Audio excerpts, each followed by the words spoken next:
Another Savior. Holy, holy, holy, holy, Adimebujuku. Another Savior. Another Savior. Holy, holy, holy, holy, Adimebujuku. Another Savior. Well, this is Mobien. This is dedicated to the gallant heroes of the Nigerian Biafra War and IPO families all over the world. I remember the Nigerian Biafran War, in the thickness of the Biafra genocide. Hey, one man revived the vanishing hope to life. Let the great Biafran army to fight, and they were singing out, holy, holy, holy, holy, is another Savior. They were singing out, holy, holy, holy, holy, is another Savior. Holy, holy, holy, holy, is another Savior. Many years after the genocide, whoa, yet another great leader has risen up now. Oh, and he's leading the Biafrans to victory. Inyomadika, yabika kwa namno. Hey, anamekele maduche mefo. Manemo, it's an honor having you on board. When I'm singing along, holy, holy, holy, holy, Namdekano is another Savior. Gonna sing along, holy, holy, holy, holy, Namdekano is another Savior. When I sing along, holy, holy, holy, holy, holy, holy, holy, is another Savior. Getting moving right and getting moving faster now. Holy, holy, holy, holy, is another Savior. Holy, holy, getting moving right, moving faster. Yeah, for freedom. Is another Savior. Yeah, for freedom. Holy, holy, holy, holy, Namdekano is another Savior. Another Savior. Holy, holy, holy, holy, Adimebujuku. Another Savior. Another Savior. Holy, holy, holy, holy, Adimebujuku.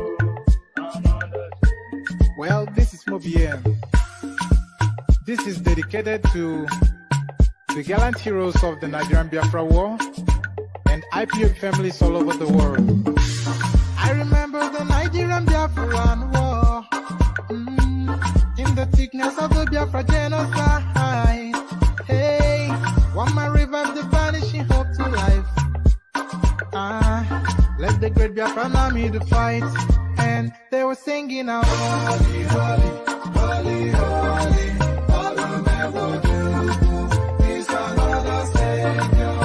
They were singing out, holy, holy, holy, holy, is another Savior. Holy, holy, holy, holy, is another Savior. Many years after the genocide, whoa, yet another great leader has risen up now. Oh, and he's leading the Biafrans to victory. Inyomadika, yabika kwa namno. Hey, anamekele maduche mefo. And there is, pardon me, and there it is right there, the Holy, Holy song. So I don't know. I cough every time I come on. I don't know why. So there it is right there, the Holy, Holy song. Good day, good afternoon, good evening, wherever you are, dear friends. Good to be in your company again. We do this every day, of course, and always your company, always required. So good to have your company as the session begins. So the session begins and straight into it, then we launch into the Labour Party space. Crisis hits Labour Party as Okupe, 11 others expelled. So there it is right there. So what does this mean exactly? We'll find out shortly. It's a complex one, and it may not all seem as it first appears in the headline, but quite how that plays out, we'll find out shortly. We'll find that out shortly. On to the next. Controversy as INEC produces Adeleke certificate before Osun Tribunal. So somebody sent me a copy of this, and it's one of the most laughable things you'll ever come across. But then, of course, plenty laughable within the Nigerian space. Controversy as INEC produces Adeleke certificate before Osun Tribunal. So there is that one right there. So on to this one and the next one.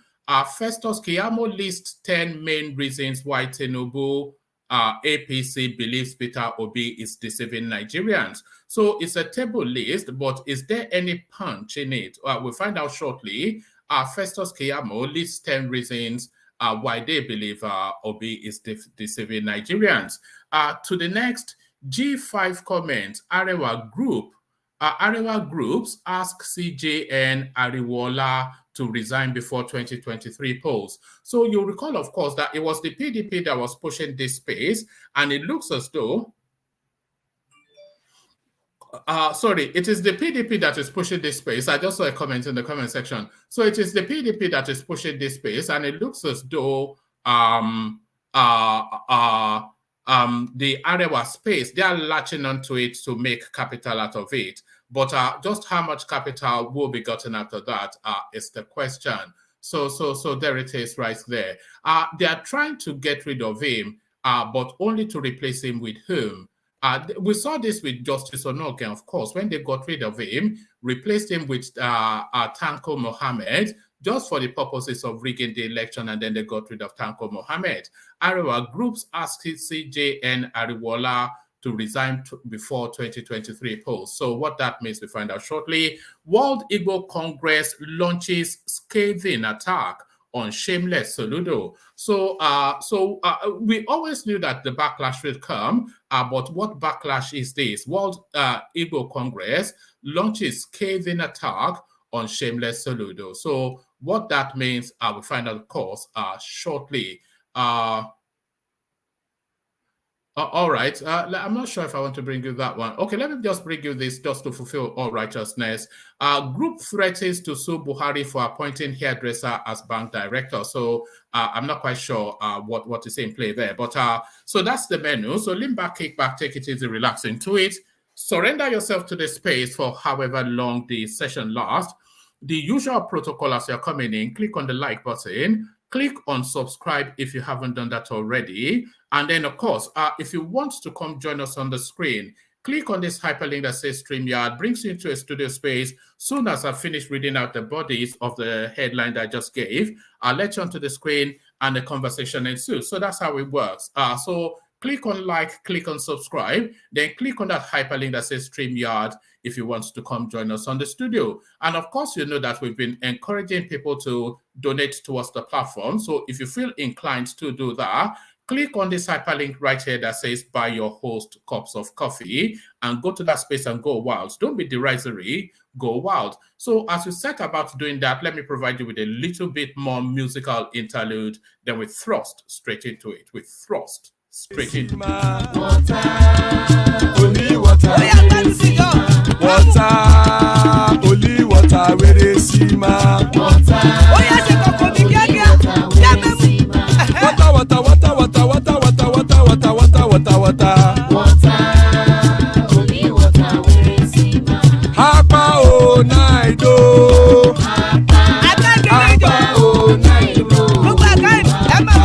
hapa you don't come o.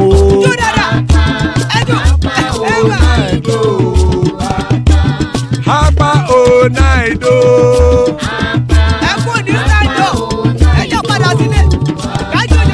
Oro kẹ̀kẹ́ kẹ̀kẹ́ ẹlẹ́mùrè o.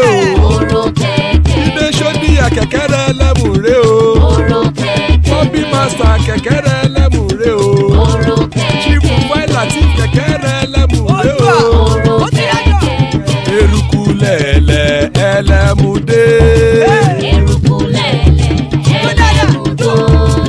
Eruku lẹ̀lẹ̀ lóde ó jàre o.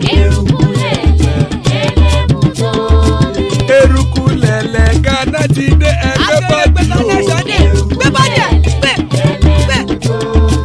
Ọmọ ẹlẹ́yẹ ẹyẹ o ó dilé o. Olúyẹ̀lá ẹyẹ o ó dilé o. Petrosodana ẹyẹ o ó dilé o. Petrosodunke ẹyẹ rẹ̀ ó dilé o. Ẹlẹ́kọ̀ ọ̀run mú ìní o.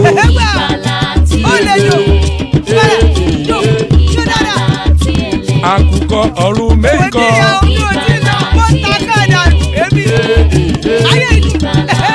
Ikú kò ní ríwà gbéṣe o.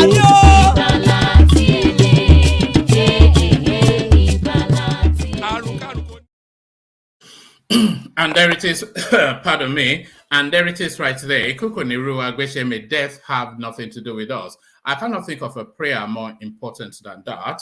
Ikukoniruwa Gbeshe, as guys, I bring you this. Crisis hits Labour Party as Okupe 11 other expelled. So what does this mean? Is the question. The Ogun State Executive Council of the Labour Party on Thursday expelled the Director General of the Peter Obi-Datti Presidential Campaign Council, Dr. Doyin Okupe, and 11 others for refusing to pay their membership dues. So there it is right there. So that's a political move right there. According to the SEC, which made the pronouncement after a meeting in Abeokuta, said the action was a violation of the party's constitution.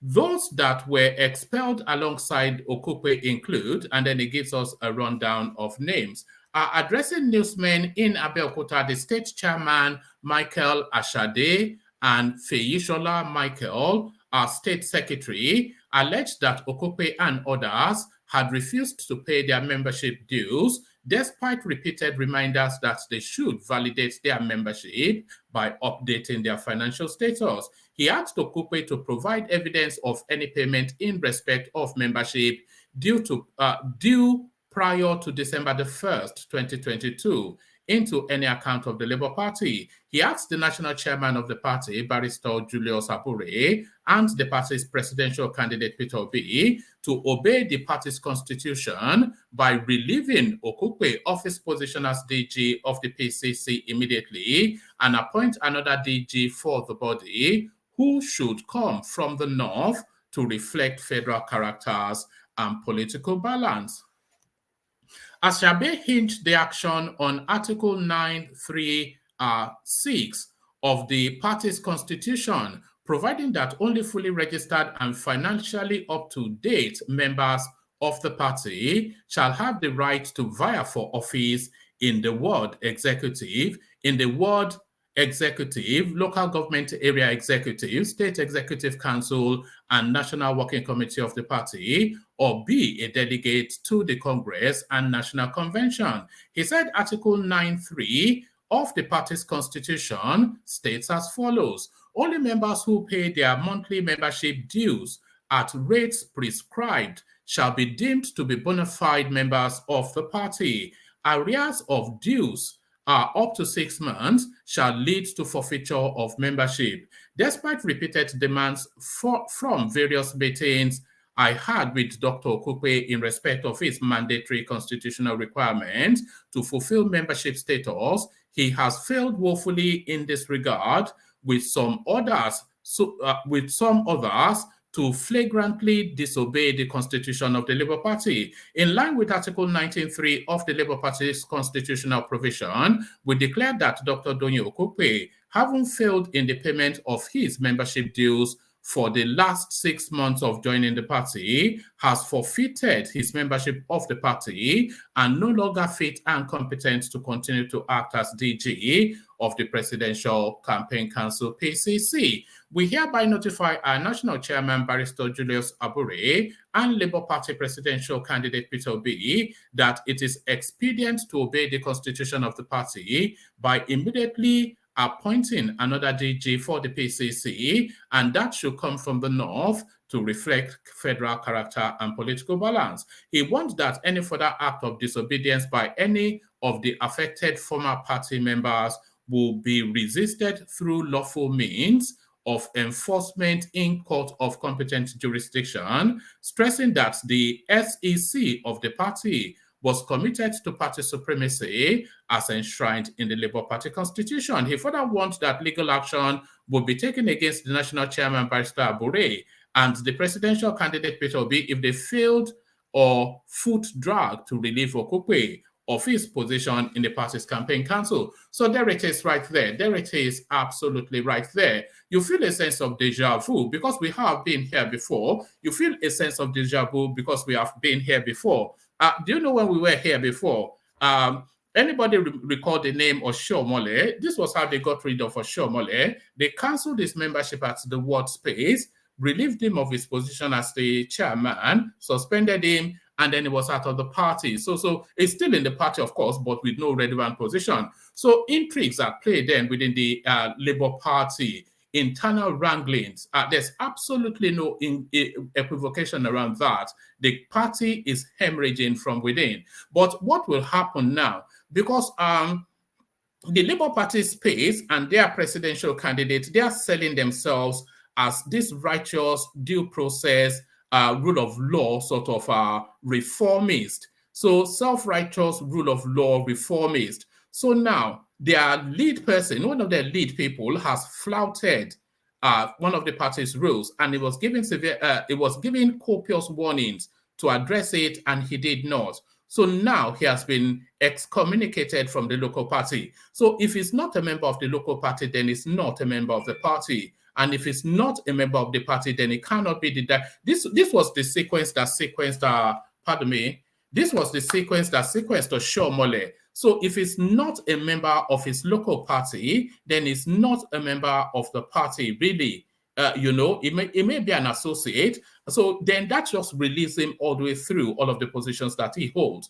But would they stand by what is constitutionally within the Labour Party articles, constitution, I was about to say, but that's tautology. But would they stand by their own constitution, or would they slime me out of it? The way we have seen Abubakar Malami slime me out of law, the IG slime me out of law, the EFCC slime me out of law. So are they going to slime me? So this is a catch-22 situation. And we'll see then how the Labour Party negotiates that. And it's not sufficient enough for him to quickly rush down and make a payment, because if he does make that payment, then he has to reapply to become a member of the party. So there it is right there. The Oshiomhole template playing out in full glare. Oshiomhole template playing out in full glare. A sip of water.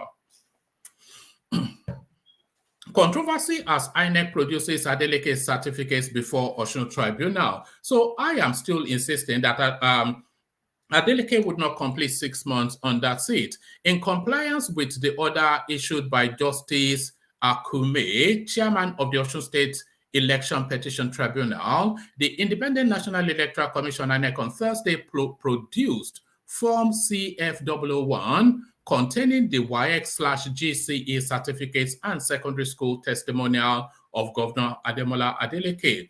The tribunal on November the 25th ordered the national chairman of INEC to produce it before it, Form CF001. The documents were presented before the tribunal by the council's deputy director, Mrs. Joanne Arabs. However, Lateef Fagbemi, counsel to the petitioner, APC and Wega Oyetola, who examined the 2-page document, informed the tribunal that Form CF001 was not legible enough to prosecute his case. And somebody sent me something on Instagram that actually shows, let me see if I can find it. Yes, I can find it.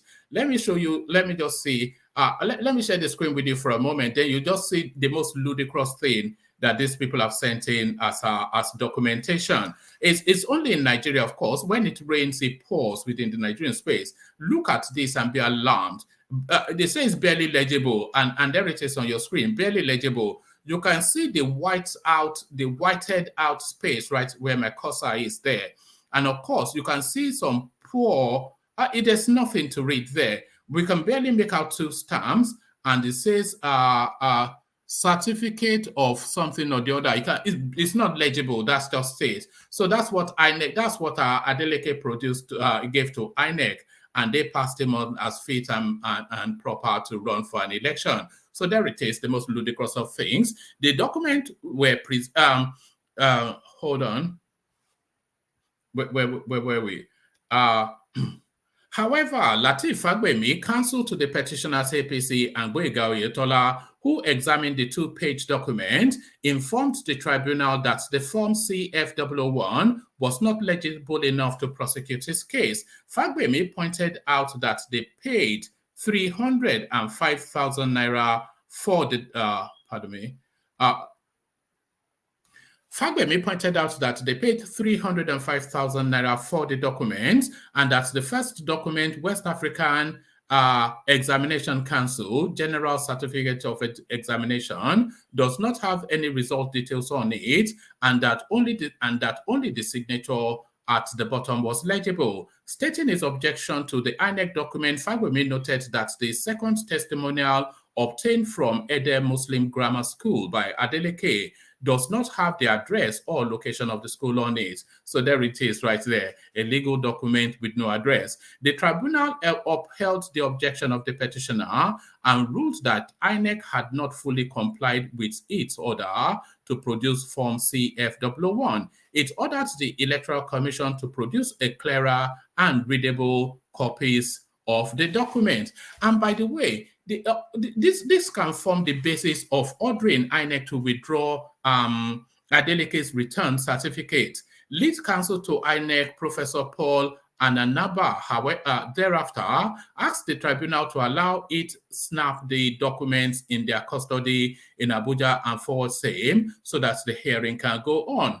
As the hearing continued, after an hour and 30 minutes break, and another informed the tribunal that INEC had made the photoshot of the copy, which he printed and presented to the tribunal. In its ruling, the tribunal noted that the copies were not better than the INEC deputy director, than what the INEC deputy director had presented. While the tribunal had adjourned hearing to December the 3rd, it ordered INEC to produce clean and clear copies of the original filing Form CF001. So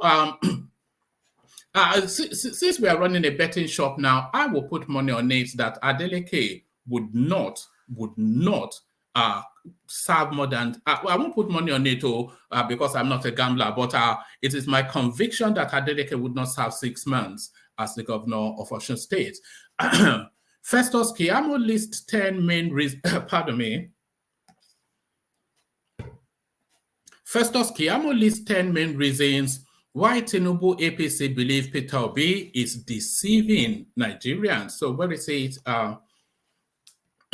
Minister of State Labor and Employment and Director, Public Affairs and Spokesperson at Tinubu Shetima Presidential Campaign Council, Festus Keyamo, has debunked the claims of the Labour Party LP that he insulted Nigerians by listing conditions the party and its presidential candidate Peter Obi must fulfill before being considered for a debate with Tinubu. In a statement made available to correspondents on Wednesday, November the 30th, Keyamo outlined the 10 major reasons why the ruling All Progressive Congress APC strongly believes that it is Obi and his party that are insulting the sensibilities of Nigerians and taking them as fools. So now here is his full statement. It is Peter Obi and the Labour Party that are insulting Nigerians and taking them to be fools for the following reasons. Peter Obi's manifesto. So so it doesn't say anything other than that. One, Labour Party and Peter Obi want Nigerians to rely on what is inside the brain of Peter Obi and what he says only by word of mouth instead of producing a manifesto for scrutiny. That is an insult to millions of Nigerians. Number two, Peter Obi and Labour Party are disguising themselves as new breeds, whereas just a few months ago, Peter Obi was in the same PDP that enthroned one of the worst periods of corruption and profligacy in our country, and which party they now insult on a daily basis. For the records, Peter Obi did not leave the PDP out of principles. he left out of personal frustration when he was muzzled out. That is why he has been likened to a mentally challenged person who is just moved to a new facility and promptly declared to be fit without rehabilitation. That is an insult to millions of Nigerians. Number 3, Peter Obi believes in subsidy removal. Peter Obi believes in subsidy removal, whereas Labour Party opposes subsidy removal in its entirety. Yet they tell Nigerians they are working together. That is an insult to Nigerians. Number 4, Peter Obi has refused to openly condemn the perpetrators of the carnage in the Southeast and call them out, but condemns similar incidents in other parts of the country, yet pretentiously disguises himself as a nationalist. That is an insult to millions of Nigerians. Number 5, Peter Obi is just moving from church to church, whipping up religious sentiments and campaigning on that basis, yet pretentiously disguises himself as a pan-Nigerian candidate. Guess what? That is an insult to Nigerians. Number 6, Peter Obi and Labour Party want to deceive Nigerians that the quality of leadership is akin to the Peter Obi and Labour Party want to deceive Nigerians that the quality of leadership is akin to the competition in a debating and dramatic society in school, whereas he goes about lying carelessly and quoting inaccurate and unchecked statistics and data in the name of promoting debate. And whereas we all know that some of the best debaters in school fail their exams and some of the quietest ones in class excel in exams. They want to deceive Nigerians by smooth talking, whereas some of the smooth talkers in history were the greatest con men. They deliberately suppress the attribute of track record in public office, which Obi does not have in comparison to Asiwaju. That is an insult to millions of Nigerians. Number 7, Peter Obi and Labour Party constantly play God by trying to compare Obi's supposed fitness to that of Asiwaju as if they are God, whereas some of the supposed fittest people sometimes slump and die. God forbid that happens. And some who people think are not fit enough to continue to function live to 100 years. An example was the major opposition candidate in those days in Zimbabwe, the younger and supposedly fitter Morgan Richard Vangirie, who campaigned on the basis that he was fitter than the then president, Robert Mugabe. Yet, Zvangiri died suddenly one day in his 60s of colorectal cancer, and Mugabe outlived him and continued as president for many more years into his 90s. So Peter Obi and his supporters are playing God, and that is an insult to millions of Nigerians. Number 8. But before we go to number 8, another sip of water. Number 8.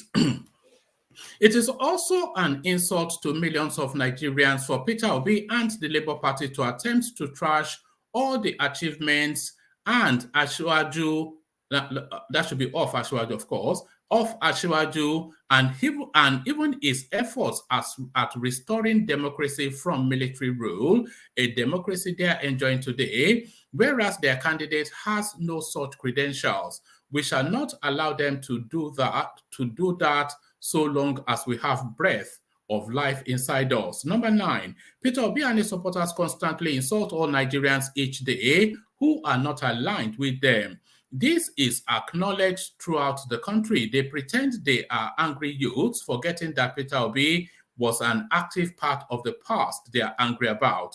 In actual fact, if you really calmly take the census, 95% of the so-called angry persons are of one ethnicity or one religion, thereby promoting division in this country.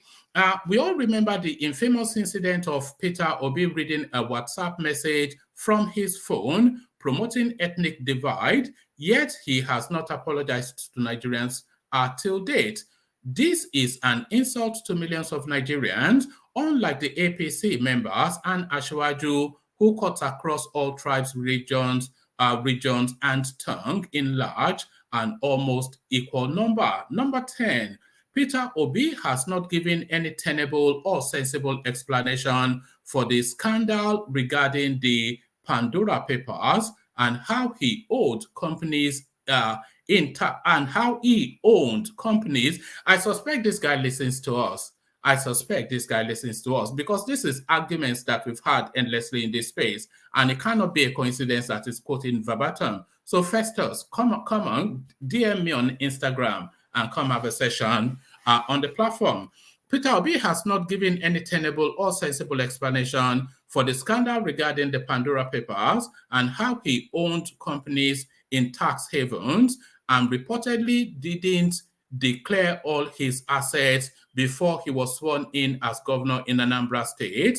Similarly, how he invested Anambra State's money in his family business, yet goes about campaigning as a saint.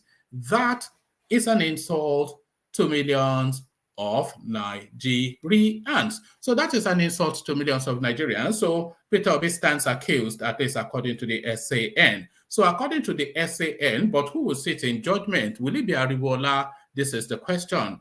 Arewa Group asks CJN Ariwola to resign before 2023 elections. So this is it's water or nothing all over again. Let's see, where does it start?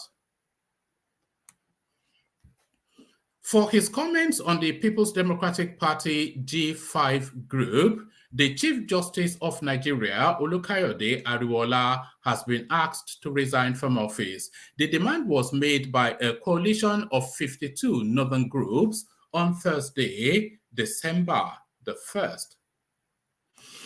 Correspondents report that 52 Arewa sociocultural groups made the demand at a briefing in Abuja days after the CJN expressed happiness that Governor Seyi Makinde of Oyo State aligned himself with the PDP G5 governors led by Yemsen Wike of Rivers State.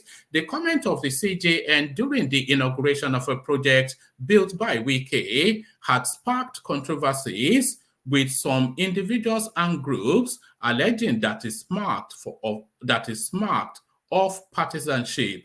But the Director of Press and Public Relations in the Supreme Court, Dr. Festus Akande, had exonerated the CJN, said his comments were twisted. However, the National Coordinator of the CNG, Jamilu Aliyu Charanchi, said the CJN's perceived gaffe had confirmed the assertion that some judges were not better than politicians in black robes. His words, the CNG hereby unequivocally condemn with all our might any such attempts by the government to condone highly placed judicial officers who abuse the judicial independence, which is critical to fairness and impartiality and free from outside pressure or inducements. We call for the immediate resignation of Mr. Ariwola from the position of the Chief Justice of Nigeria and unconditional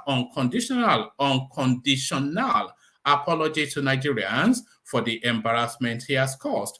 We call on the legislative and executive arms of government to come out of their present docility by imitating urgent processes for stripping Ariwola of the title of CJN in order to restore the integrity of the judiciary and reclaim public confidence in the justice system. According to him, the CNG was concerned that Justice Ariwola had cast doubt around his personal integrity and the expectations of the judiciary to maintain neutrality in whatever circumstances. For whatever intent or purposes, and despite attempts by aides at a belated whitewash, The CJN's remarks is an unambiguous and deliberate expression of partial interest in certain active political formations.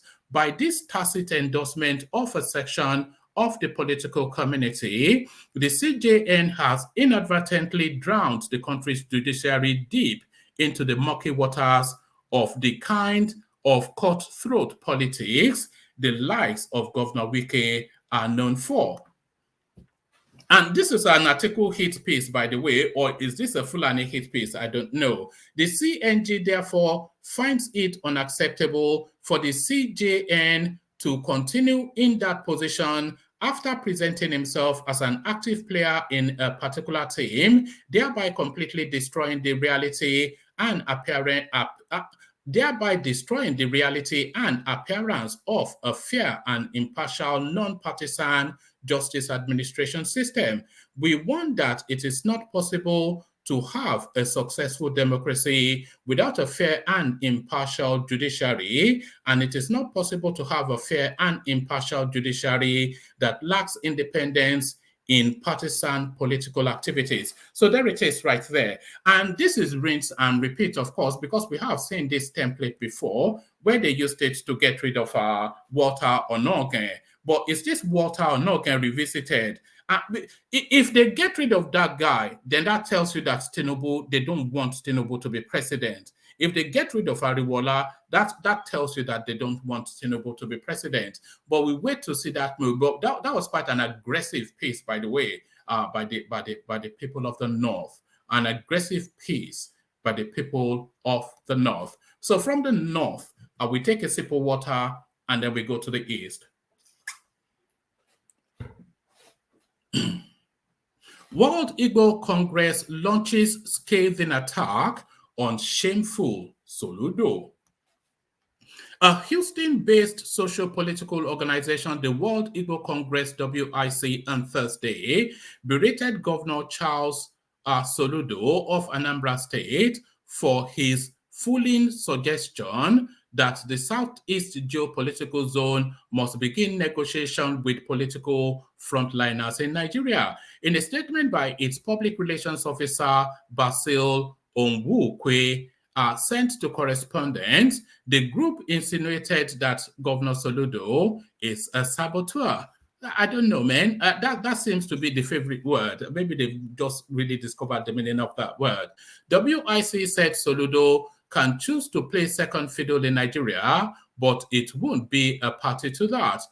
World Igbo rejects the fooling suggestion of Governor Soludo of Anambra State to begin negotiations with his darling frontliners.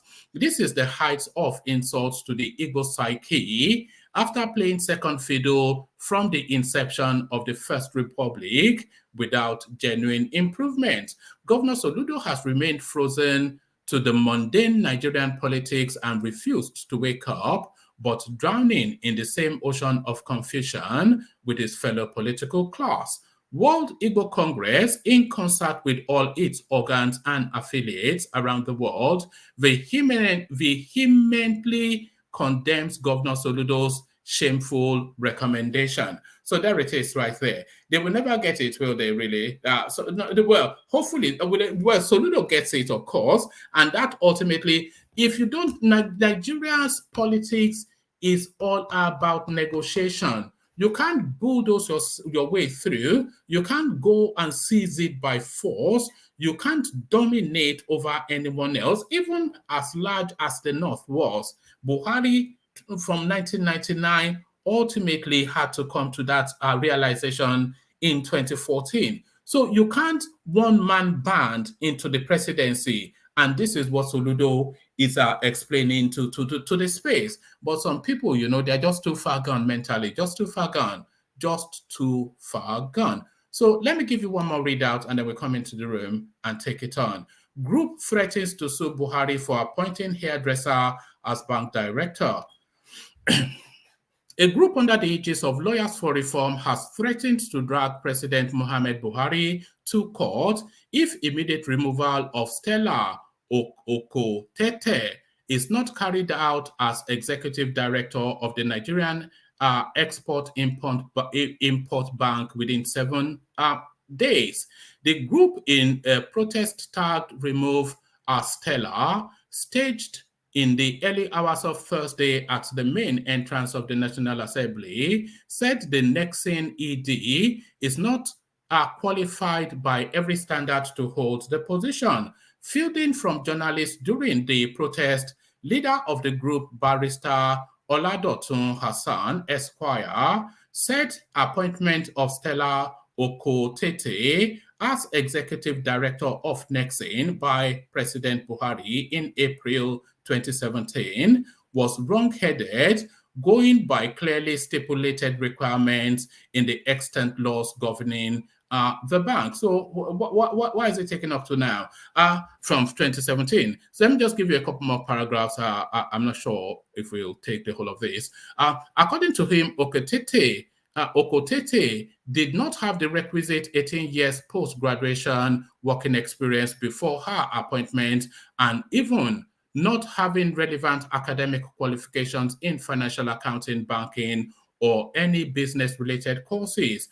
What can only be gotten from fraudulently concocted curriculum vitae of Okotete is that she is a former counselor and a beauty salon owner. So an hairdresser as the director of a bank. That sounds about right, doesn't it? That sounds about right. Enibate Kondi, I see you. Charlie Boy, I see you. The mighty Ajale Koko, I see you. And from Japan, World Peace joins us. So good to have you, gentlemen. Good to have you. Who wants to go first? Or should I just pick someone? Who's ready to go? Look at that. The sound of that silence is deafening. The sound of... I think you should pick someone. Huh? I think you should pick someone then. Yeah. Okay. Let me kick it off. Let me actually kick it off with. Let me kick it off with you, Enigmatic. Let me kick it off with you, Enigmatic, and let me take you then to where we started. The crisis in the Labour Party space. You, of course, being a political fanatic, being a fanatic of all matters politics, you are aware of what happened to Adams Oshiomhole, where they sacked him at his word, and he lost his chairmanship of the party. So now, Doyin Okupe has now been expelled from the Labour Party in his word. So how can he continue as the DG, Enigmatic? Well, I believe. Well, let me just greet everyone first. Good day to everyone on the platform. It's a new month. I pray it's gonna be a successful month for every one of us, and then it's the last month of the year. May Almighty God keep all of us alive beyond this year, and then we shall see 2023 by God's grace. Amen. In Jesus' name, amen. Amen. So now I think they are, by the law, they are doing everything by the books already. So they are going to the roots to wheel him out. Means they are going straight to his word, to do the needful. Whatever they believe he has done. From what the information I gathered, I don't know how legitimate that is or valid. I heard um, he's been. I know they've been having some issues anyway in Labour Party that they've been keeping under wraps, but in Ogun State, particularly, they are really having like a real tug of war in the Labour Party in Ogun State, and they are really ready. They've sworn, to do everything possible, humanly possible, to embarrass not just Doyin Okupe, but even Obi himself, and by extension Labour Party, because it's like from their claim, they are trying to, quote and unquote, southernize, Igbonize or whatever the Labour Party. They are bringing everybody that on board that shouldn't even be on board at all. And then Doyin Okupe is installing his stooges, his family members, his friends, and everybody, in Ogun State Labour Party, and it's just a big mess. And this actually speaks to the fact of what a couple of us have been able to say over here. Baba-Ahmed has actually said it at the time that party management involves a lot of it involves a lot of energy, a lot of effort, a lot of understanding, a lot of wherewithal to actually even manage human Well, enigmatic. There are two elements. In fact, there are several elements to this. So let's walk it through a little bit. okay. So it was his word that actually expelled him. So now they said they've given him several opportunities to update his membership, which he has refused, and then they've expelled him from that. So that's one. So that then makes him immediately and automatically an ex-member of that party, which then by extension immediately brings to a halt is a director or whatever of the campaign. Yeah, well, you know, I'm just from when politicians, when they actually want you out of office, they start, if they are going to, if they have 10 face plans for you, they will start with the list of the faces. So that's what you are seeing now. They've gone to say, okay, let's check the books. This guy is not paying his membership fees. If you look at all these politicians or the political parties, how many of them are actually fulfilling this obligation? It is when you have problems like this, they go into digging, trying to go for fishing expedition to see what can stick. So they've been able to identify one. I'm telling you what actually is happening in Ogun State Labour Party. There was a video that was probably came out maybe some few days ago that the Labour Party chairman in Ogun State, was threatening fire and brimstone on not only Doyin Okupe but the national body of Labour Party itself, including the national chairman, Barrister Aburi. So a lot of things is happening in that their political party. It's a very they've never had this kind of a momentum, and then everybody now think, oh, with this going on, one man, people are cashing on, they are cashing in live, as in big time, with this Peter Obi narrative in Labour Party, and then when these kind of hues and cries that you are seeing are those that are feeling agitated about being left behind, about being cheated already for the financial, You know what I see, enigmatic. Sorry, but what I see is that chasm, that the ideological chasm between the Labour Party and the Obi movement, because they are not because they don't want their party overwhelmed. Is what I'm understanding from that, and or taken in a direction that is not of their will. Enigmatic. yes, they've not seen this since they've been having presidential candidates or presidential let me say uh, runs. They've never had this kind of momentum, you know, because it's like they have a whole region behind them now in that political party, and they know what is coming in financially. One man, when Nigerians are crying like this, they are not crying because of principle or because of policies or because of compliance or anything. They are crying because of money. Money is involved. When you see this thing happening in political parties, monies are exchanging hands, and some people are feeling cheated already. That is the cross of Is that what you think? that is what is happening. If you listen to as they've accused the party chairman of subverting, you know, some the ideas of legacy members. They feel that Doyin Okupe and Peter Obi, they came into the political party, right, trying to wield their own influence, or their influences over them now, bringing their own men, bringing their own people, bringing their own kind of financial pause. So it's like a house that is being divided by itself. But when you look at it from the political angle, it's not a united house. So you cannot actually say it's a house that is divided by itself, because they are Peter Obi is on his own.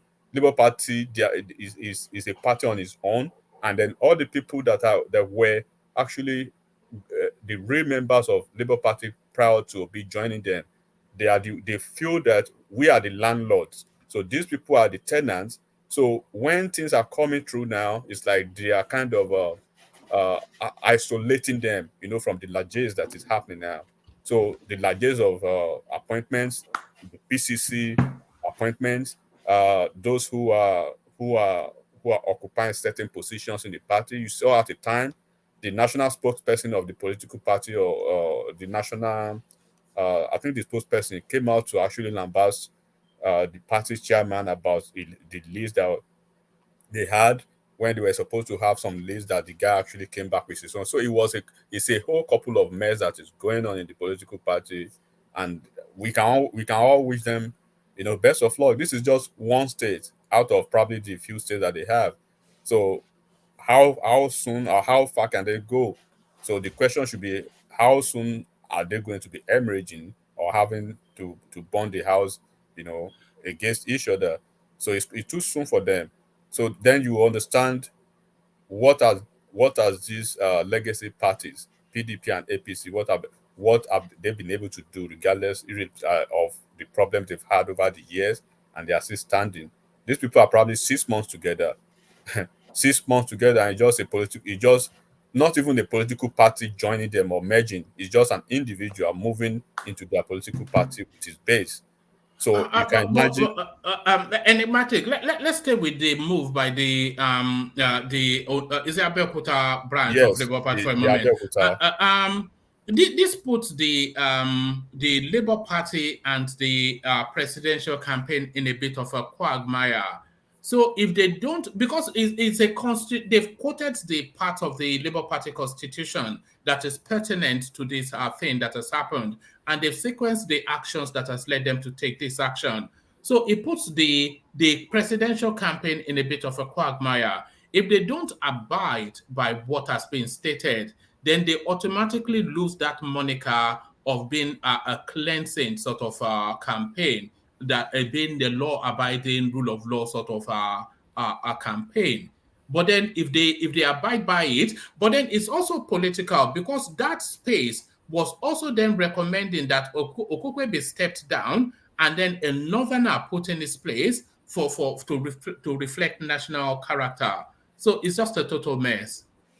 That's what I'm saying. That just this is just a small screen to get to some people, and then Okupe is going to be the number one on that list. They probably have a priority list of those they believe they want to deal with. That party chairman is still one of them, Abure, because they are having this kind of consciousness that Abure should be on their side, but because of what they believe they've been able to grease his palm with, is on the other side now. So it's like a divided house. But when you look at the constitutionality of what they've done, are they doing everything by the law? Yeah, they are doing everything by the law. Okupe, of course, under the law, equally, he has the right to file a lawsuit, at an appellate court to challenge them and speak to the legality of their action. That is the importance of the rule of law, and that is actually what democracy actually encourages. But what has Okupe done? They are alleging Okupe not to have fulfilled one substantial part of the political party's obligation by paying his membership fee. As Peter Obi paid his own membership fee, have they checked? Who are I'm sure he will be up to date. I'm pretty sure about that. Okay, what about Pat Tommy or some other people? But like I say, this is all politics. One man, it's just all politics. They have bickerings, and this the big the is basically coming from Ogun State now. That is probably going to trickle down to other states. One man, a lot of money is going around this put out be stuff, and they've seen it. They've seen what is happening. Everything you are seeing now, these are not politicians who are talking about principles of someone not paying party fees or obligatory fee or whatever. It is about some money that they've not been sharing equally, or the largesse of office that has not been shared equally. And why are they giving a caveat to that? That Okupe should step down, and then they're already making recommendation as to who should occupy the office. That should give you a bigger picture of the idea of what they are trying to preach to.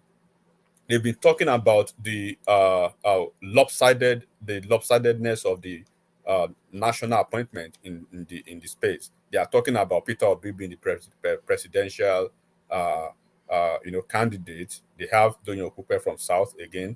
They have the deputy national chairman from, I think, from Anambra State or wherever. So I think from the 10 top political offices in Labour Party, when you look at those, the occupants of those offices, it tilts to the southeast than any other part of the country. And then Ogun State specifically, that guy who has been speaking, I saw one of the videos 2 days ago. The guy was saying a lot of things. He called out the party chairman, the national chairman of the party, Parisa Abure, several times. He called out some other folks, and they said it's like they are trying. Obi is not trying to do more to actually speak to the political party. This is just one of the issues that you probably see in days ahead. And then when some people were saying Obi should remain in Labour Party after 2023 election, and when we tell them that even they are not, it's just they are not, their plans are not aligning. Obi is coming from a different perspective, from a different political, group, different political mindset, and is they understand Labour Party is a vehicle, it's an avenue for him to run for a presidential, office. But they never envisage that it's going to be like this. Then when the money is coming, when the appointments should be managed properly, they are not seeing that, and then that is what you are seeing now. Of course, they will use. It is only one person that will start this kind of skirmishes most of the time. When it was time for the cabal to kick Oshomole out of office, they have to start from Edo State by using Obaseki. Obaseki had to use a local government chairman. The local government chairman had to use a councillor, and that's how it works. So from there, they will start the whole process, and then it trickles down to the other part of the party organ. This is just what you are seeing now. This is just like part one of the pattern that of the shenanigan that will probably still experience in this Labour Party, and they are strange bedfellows, and they are not trying to manage or understand the idea of coming What together. what what do- what do you think? What do you think Doyin Okupe's move should be? Because is it just a simple matter of quickly going to pay money? Because I think it's beyond that. Because he has of course been expelled from the party, then he has to re-register to become a member. Basically, he has the legal option, of challenging that in court. One, he has another option of settling out of court, which is by way of persuasion, and then uh, having a roundtable discussion. Peter Obi need to come into this now, because Doyin Okupe is a flagship member of the political party. When you see Peter Obi, you see Doyin Okupe. So Doyin Okupe is like the alter ego for Peter Obi. So Obi needs to step into this and nip this situation in the bud, because if he doesn't, it's just going to be an escalation of a further, issue within the political family. Let me say, within this political union, quote unquote, which is actually not a union, because they are strange bedfellows, and they are not understanding each other. So Okupe is a high flying member of Labour Party, at least until after the election. So they need to have one what we call a family conversation. You know, that family conversation should have the presidential candidate speak to a couple of them. The chairman, the party chairman himself, Aburi. I think he's been engaging in some high-handedness lately. They need to call him to It, order. it, it comes across quite thuggish. That Yeah, guy, yeah. yeah. Since this new status, you know, come into Labour Party, he has not been able to manage the situation perfectly. What today, Abi? What Yeah, today? what he did, and then that fame, that movement, because it's like a political party that goes to election on a normal day that comes back with 5,000 votes. Now they are going to an election that they are very certain they will be winning. They will be having at least if Obi does not step down from what we are already hearing now. I don't know if you heard that one, man, that Obi, there is like a 50-50% chance And I'm hearing not from just ordinary people that there's every possibility that he's going to be stepping down for Atiku. Very Wow, wow, steady down, slow down, yes. and No, I say no, 50-50. right? I'm not saying it now. I'm just putting it out. I'm just putting it out now. Is this a feeling you have or No, something it's you've not a heard? feeling I have. I heard from a respectable person, but they said, quote and unquote, we are still watching, we are still looking at what is happening. That's what they said. We are, from what they said there's every possibility that he's probably gonna make a decision to step down for Atiku, and that is one of the reasons that he's actually out of the country now, discussing with some people. But 50-50, we don't know what the No, situation no, is there. I don't think that's a So possibility. There's too much invested in it for him to. even I don't even think is I don't even think it's possible again under the INEC guideline, because he cannot step down again, except maybe he No, died. no, he can withdraw from the race and push his support to Atiku. He could So, do that. but personally, I want him to go. I want him to actually go through this phase, to the whole hog of the whole electoral process, so that obedience will not say, "Oh, he would have won if not because he stepped down." He should. I want him to actually go through the whole hog, and then I want him to go through the whole hog. But I hear there are so many pressures on him, because they and this is a very classic information. But those people who are actually even giving the information, they are holding their breath that they pray he doesn't do that, because they just want to see. And these are Igbo people saying it, top Igbo people saying it. So, and that is just by the way, okay? That is just by the way. Yeah, All right. that is just by the way. 134 people watching. Thank you. 134 concurrent viewership. Only 19 likes. Please correct that. If you look at your screen and you look at how many people are watching and the likes, then if you feel that is not right, then please correct it. About enigmatic, still on matters legal, it looks as though they are trying to get rid of the Chief Justice of Nigeria, Justice Olukayode Ariwola, and that pushed quite heavily from the north. So we have been in this space before.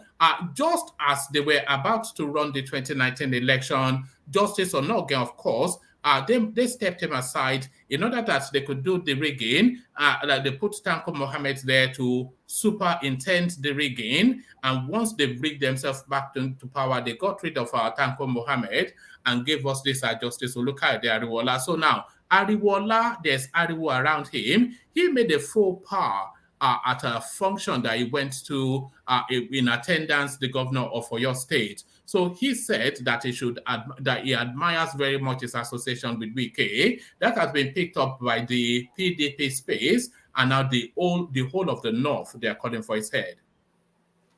Well, he hasn't actually done anything wrong under the law. In America, the the members of Supreme Court, how they are affiliated to either Democrat or Republican, and those on the Republican side, they fraternize with Republican, congressmen and Republican politicians almost every time. And some of them are not even hiding it. Some of them are really arrogant about that, and they don't care.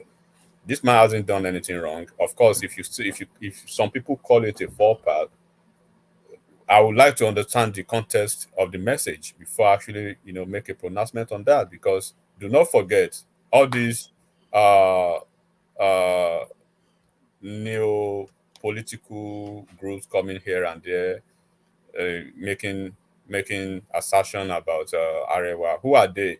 When you look at when you understand when you read through the when you read through the content of that message of their op-ed, you understand probably they are probably speaking for Atiku. Though they are not really. Yes, I thought it was an article move too. Yeah. So they are probably speaking for Atiku, and then of course when Ariwola was appointed, PDP never wanted a new CJN because they believed it was another move, to have their man to do the Tanko Abracadabra in February when the case goes to court, because it's like a renewal of the allegiance to the ruling party. When the ruling party appoints you within 6 months to a national election, you understand the fact that who dictates the tune, who pays the piper dictates the tune. So you have to show their allegiance by delivering on in their favor, and they wouldn't want that. So of course, we cannot read anything out of this. It may be uh, another on the flip side. Probably, you know, I was surprised. To be honest with you, one man, I was surprised when Ariwola was confirmed substantive CGN. I thought he would be on the acting capacity, and then Buhari will come with another Londoner. That was what I thought. That's what I thought too. Yes, When they gave us Adiwola, I thought it was an indication that they were going to give the presidency to the southeast. That's how I read that. To yes. the So southwest, not to the southwest, right? when I saw it was confirmed, I said, well, probably Buhari is just trying to have a new lease of life before he finally leaves office. But that may not actually sit well with a lot of Northerners. They probably want to do some one or two things to kick him out and have the second in the hierarchical order, which is I think a Northerner, filling the position before Buhari leaves. Anything can happen, but on the legality of what he did or what he hasn't done, he hasn't done anything wrong. And then on the speculation of that op-ed, it's more political than principled. And then on the possibility of the idea that we can be contemplating that is is going to be working for one political party or the other.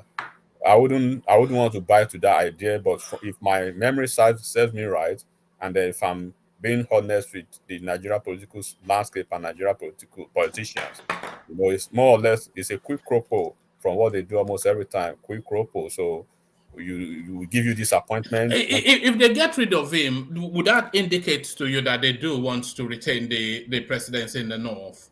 No, It doesn't. They just want a Fulani, a northerner in that position. Look, northerners look at certain positions, for the optics of it. CJN, Chief Justice of, I mean CJN, Attorney General, Minister of Defense, FCT Minister. Certain political portfolios they can keep for it, and then when they don't have their person in that position, they will do anything to have it. And that is how sophisticated the northerners are when it comes to politics. So, and then I would Do you think the northerners are more politically advanced than us? I wouldn't say they are more politically advanced than us. They understand the chemistry of politics than us. That's what I would say. They understand the machinery and the mechanical of politics than us. Would you say they are more united in their politics than us? Absolutely, 100%, 100%. If And do you Buhari, think that is where the issue is? And by us, I don't necessarily mean the whole of the north, the whole of the south. I'm even saying that even in the composite part of the south, let's say the southwest, for instance, there's no unanimity in their politics, no unanimity in the politics of the southeast because everybody has an opinion. But in the north, there's somewhat of a singularity to their politicking. first of all, you have to understand the Akim, majority. you can come in if I say you are unmuting yourself if you want to. Yeah. I was going to quickly say something, but I said enigmatic was I just let him finish before I come back. All right, all right. Okay. So, but you have to understand one thing, one man. When you look at the religious lineage of the Northerners, you will see they are Muslims. And then when you look at the hadith, the teaching of Islam, the doctrine of Islam, you understand why they do certain things the way they do it. And then when you are talking about the understanding of politics, if Buhari was to be a Yoruba man with this shambolic performance, Yoruba would have crucified him to high heavens. That have you seen any northerner criticize Buhari for almost 8 years? No, they will be silent. They will But sit there. Buhari is a special case, though, because they criticize Atiku, surely. No, you can't say Atiku was never a president. One man, he was even as a vice president. You could see he was never crucified. What you are seeing is just imagine if Buhari now you know, it's probably like from somewhere in the southwest. You know, the greatest enemy he will have will probably come from southwest or southeast or south. But when you look at the whole of the north, northwest, north central, northeast, they are always quiet and just watch their own. And when the election comes again, that wouldn't stop them from 2019 election, while they were being murdered on a daily basis in thousands of their numbers. They still went to the polling booth and delivered Buhari again because they see power, but they are not seeing human being. They are not seeing Buhari as a human. They are seeing Buhari, you know, the symbolism of power from the north. That's what they see in Aso Rock, not that human being. You understand what I mean, right? No, So, I do, yes. And Yeah, and it caught yeah, that image as well. Yeah, okay, yeah, yeah, one man. I yeah. think if we were to be really honest with ourselves, I think the appointment of Justice Ariwola, for me, that appointment was not supposed to go in that direction. That appointment should have gone to the southeast, because the composition of the government as it stands, it's either skewed to the north or it's skewed to the southwest. The southwest have been the most No, beneficial no, of no. this Buhari Akim, you are government. wrong. You are wrong. You No, are wrong. Akim, let because me explain That something to you. so that woman, hold- that if, Odili, Odili should have Justice been, Odili, Odili was should have supposed to been the one to be the guard it. But CGN. since she retired, Yes. Ariola is the one next in line. So yeah, but it's not that Tanko Mohammed was not the next in line when he was appointed. They skipped other justices to appoint Tanko but they did Mohammed. it right this time. They did it according to Yeah, but those next yeah, in Ajay line. Koko, So you yeah. always talk about what is fair. What is fair should have been they should have looked for somebody from the southeast within that within the Why Supreme that Court. is not fair. It Yeah, should but be somebody next in line. What no, the way Buhari appointed Tanko Mohammed was wrong. It wasn't Ajay the next Koko, in line. look, you have the president from the north, the vice No, president from the forget justice southwest. system doesn't work like that. Forget about Hold on. president The from the north president from and the all those north, things. the vice president from the southwest. Then you go to the House of Assembly. The two leaders of the House of Assembly No. are from the north and the southwest as No. well. Look, justice system, justice of the Supreme Court have nothing to do with political appointment. They have nothing to do with the way the political Yeah, but I just told you now that hierarchy doesn't work like that. Mohammed, they did not follow the procedure for Tanko Mohammed. That's what I'm saying. Does it mean that he has to continue like that? Yeah, but they could have done. Is there anyone from South? Are you saying we should continue it like that, the way Buhari did, which was very, very wrong? Is there anyone from Southeast now on the queue now? Is there anyone from Southeast? I doubt it. Of course, there are justices from Southeast in the Supreme Court. Yeah, no, but are they high up in the hierarchy? Because what they are saying is there's lay down procedure. It's whoever the highest in seniority, and then a few other criteria, which I think Ariwola was next in line. No, I'm not saying I would know that Ariwola was next in line, but they did not follow that same process for Tanko Mohammed. This is what I'm saying. That's why people were outraged. People were outraged about that. No, people were outraged because it skewed the appointment skewed to the north, because you then have 3 out of the 5 main top government officials from the north, while the other 2 is from the southwest. So the southeast have no representative. I can't agree with that guy. He's saying the truth. Why hadn't that be a joy? He's saying the truth. May God bless the guy. No, it's not saying the truth though. What he's saying is not within the laws of Nigeria. Are you saying? Are we just saying we should abandon rules and regulations and just act at will? Yeah, but rules and regulation was abandoned for what was not even right in the first place. But was it right? Is that the way we should continue it, Akim? Yeah, should we continue like that? No, even if we're not, at least we can do it once. Sometimes you can put the rules aside just to What is create not just to right? create a Put fair the rules just to aside. create a fair Did you just say that? Put the rules aside, yeah Akim? just to create a balanced Oh, come society. on! If you I'm want surprised that you are talking like this. That I'm shocked. no, you favorism don't have to and be shocked, one man, oh because no, look, Okay, you are not like this, man. Why what are you about talking court like this? judgments? Should you just put court judgments aside as well, no, judge Akim? one man judgment is different. This we're talking about appointment into a position and making judgment. That those are two different things. Put the rules aside. Those are Akim. two different things. What we are talking is not even breaking the rules. It's about It's procedures. not That's all. political No, appointment. It's it's not a breaking the political rules now. appointment. No, it's not breaking. If it was breaking the rules, It's a it would have lifetime. been. It's It a would judiciary one might appointment and a if lifetime it was appointment. breaking the rules. If it was breaking the rules, then they would have challenged Tanko Mohammed's appointment in the first place. If it was against any law, When it was he not favored against the their law. party, when he Yeah, favored but their party, it was not they against had the a law reason for why they did it. They did it to yeah. kick that man out, so that So by the time that what does that tell you, Ajali Koko? It tells you that it was not against any law. It's just saying you are the next in line. You are the next in line. You are the next in line. That's all.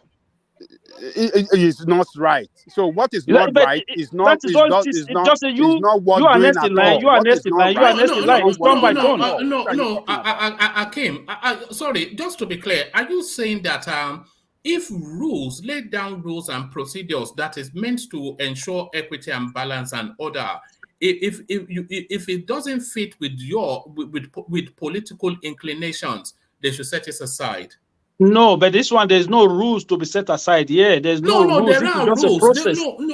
There are. It's embedded in their administrative policies that the next in line gets to be the Chief Justice of the Federation, and then I'm sure there are other rules that it would not have had maybe criminal allegations, but the next in line is really the one that gets that seat, and which Yeah, is but this one say Ariwola. it has nothing to do with breaking the law. If it was breaking the law, that's a different thing. But this has nothing to do, but this is just a procedure, turn by turn. You can say, okay, it's your turn, we know that, but we want to create some a balanced system here. We get somebody after you or after that to come to come on top. What is wrong with that? Everything is wrong with that, though. No, but there you are. I can't get what you're saying. He's saying it too. He basically saying that if you guys want, you guys from Nigeria want Igbo to say Nigeria, you may do something to make them stay. I get what you're saying. No, apart from that one man, look, you should look at it. You're talking about the executive branch of government, right? The number one, number two, south, north, from the north and from the southwest. Then you go to the legislative arm of government, number one, number two, north and the southwest of the country. Then you go to the judiciary part of the country again. You go from a northerner to a southwesterner. Come on, man. What is that all about? It's not a But that's political the natural. appointment. Why It's are not you a talking like political this? appointment, oh. It's not a political appointment. Why are you talking like this? It's a civil service. It's a civil service people appointment. qualify by merit it's a turn by and by turn position. seniority. It's by merit and seniority. That is the way it works there. You can't just say, okay, because Buhari did what was wrong, because he had the power to appoint and did what was wrong. One man, and you are saying that take it as my own opinion. Oh, all right. All right. That's your own opinion, no, but it's not vested. It's not vested in civil service rules or law. But there it is. So, enigmatic. This is the issue we are contending with in Nigeria, isn't it? People just make up rules and regulations for sentimental reasons. Well, I wouldn't really want to blame Akim for his. And that's not at you, Akim. By the way, it's just the general state of play in Nigeria. But enigmatic, yes. And for whoever nurses the same idea as Akim or the same opinion as Akim, I respect it, because the person I will blame is Buhari, right? I think Buhari is doing some kind of things lately, trying to maybe have a good exit, or a kind of a memorable exit from office. Because, like I said, right, I was kind of shocked. I was surprised that he will actually confirm Ariwola. I was expecting that he will kick him. He will kick him to the curb and then bring a northerner, then confirm that northerner as the substantive CGN. But having done this, it's like he was trying to correct, you know, his uh his mistake by appointing Tanko ahead of his seniors, because in the first instance, Tanko shouldn't even have been there. Ariwola in hierarchical order, I think he was ahead of even Tanko. It was, I think it was It was Mary Odili, who it was Onogen that time that they kicked out, and I think the next in line should have been this Justice Odili that retired, and then the next in line is of course Ariwola. But the rules and engagement of the judiciary does not, permit what Akim was trying to say. But of course, by presidential fiat and by the presidential power, the president can do whatever he likes. He did whatever he liked, by virtue of appointing Tanko ahead of his seniors, and then he was trying to reverse that by appointing the right person and going trying Do to. you think he's trying to rebrand himself on his way out, the Malam from the north? Yeah. Yeah, if you see what he's been doing, when you look at what he's been doing lately, I think he's trying to uh exit office with a bang. And then from this December, they have a lot of projects that they will be commissioning up until probably the time he will be leaving office.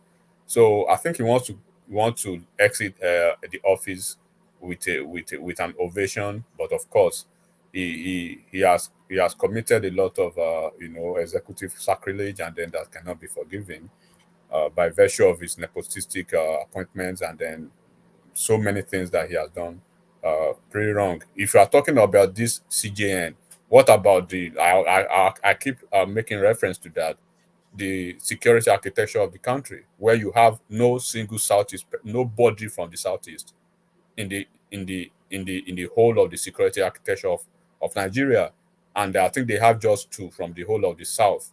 One, the guy from Edo State, the chief of But Buhari Irabo. considers the southeast, maybe even the totality of the south, pretty much like a conquered territory. That's always been my impression, that it considers it a conquered territory. He just doesn't care about, unfortunately, which is actually not fair. Is the president, regardless of what how you feel about them, because at the point he was so frustrated he had to come out. That how I think how did he actually say it? I'm trying to paraphrase his statement. Like, they gave him 5% of the vote in Nigeria, and they want some some certain Yes. appointment. So I think he mentioned that. So you can't do that as a president. You are the father of the nation. They decided to vote for their own political party, which is PDP, for the man they believed in, for the party they've been with for 23 years.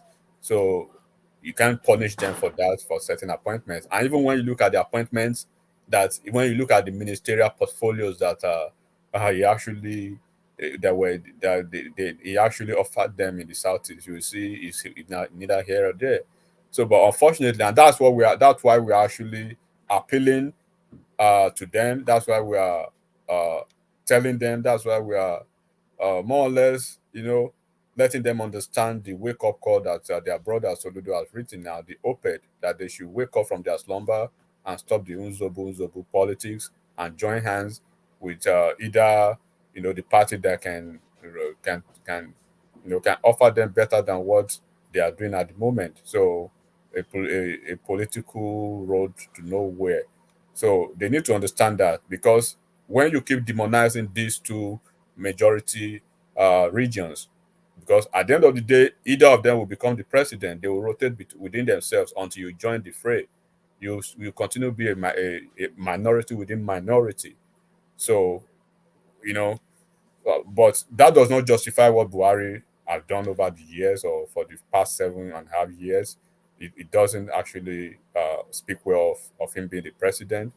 And I wish he can find a way to placate them until before he leaves.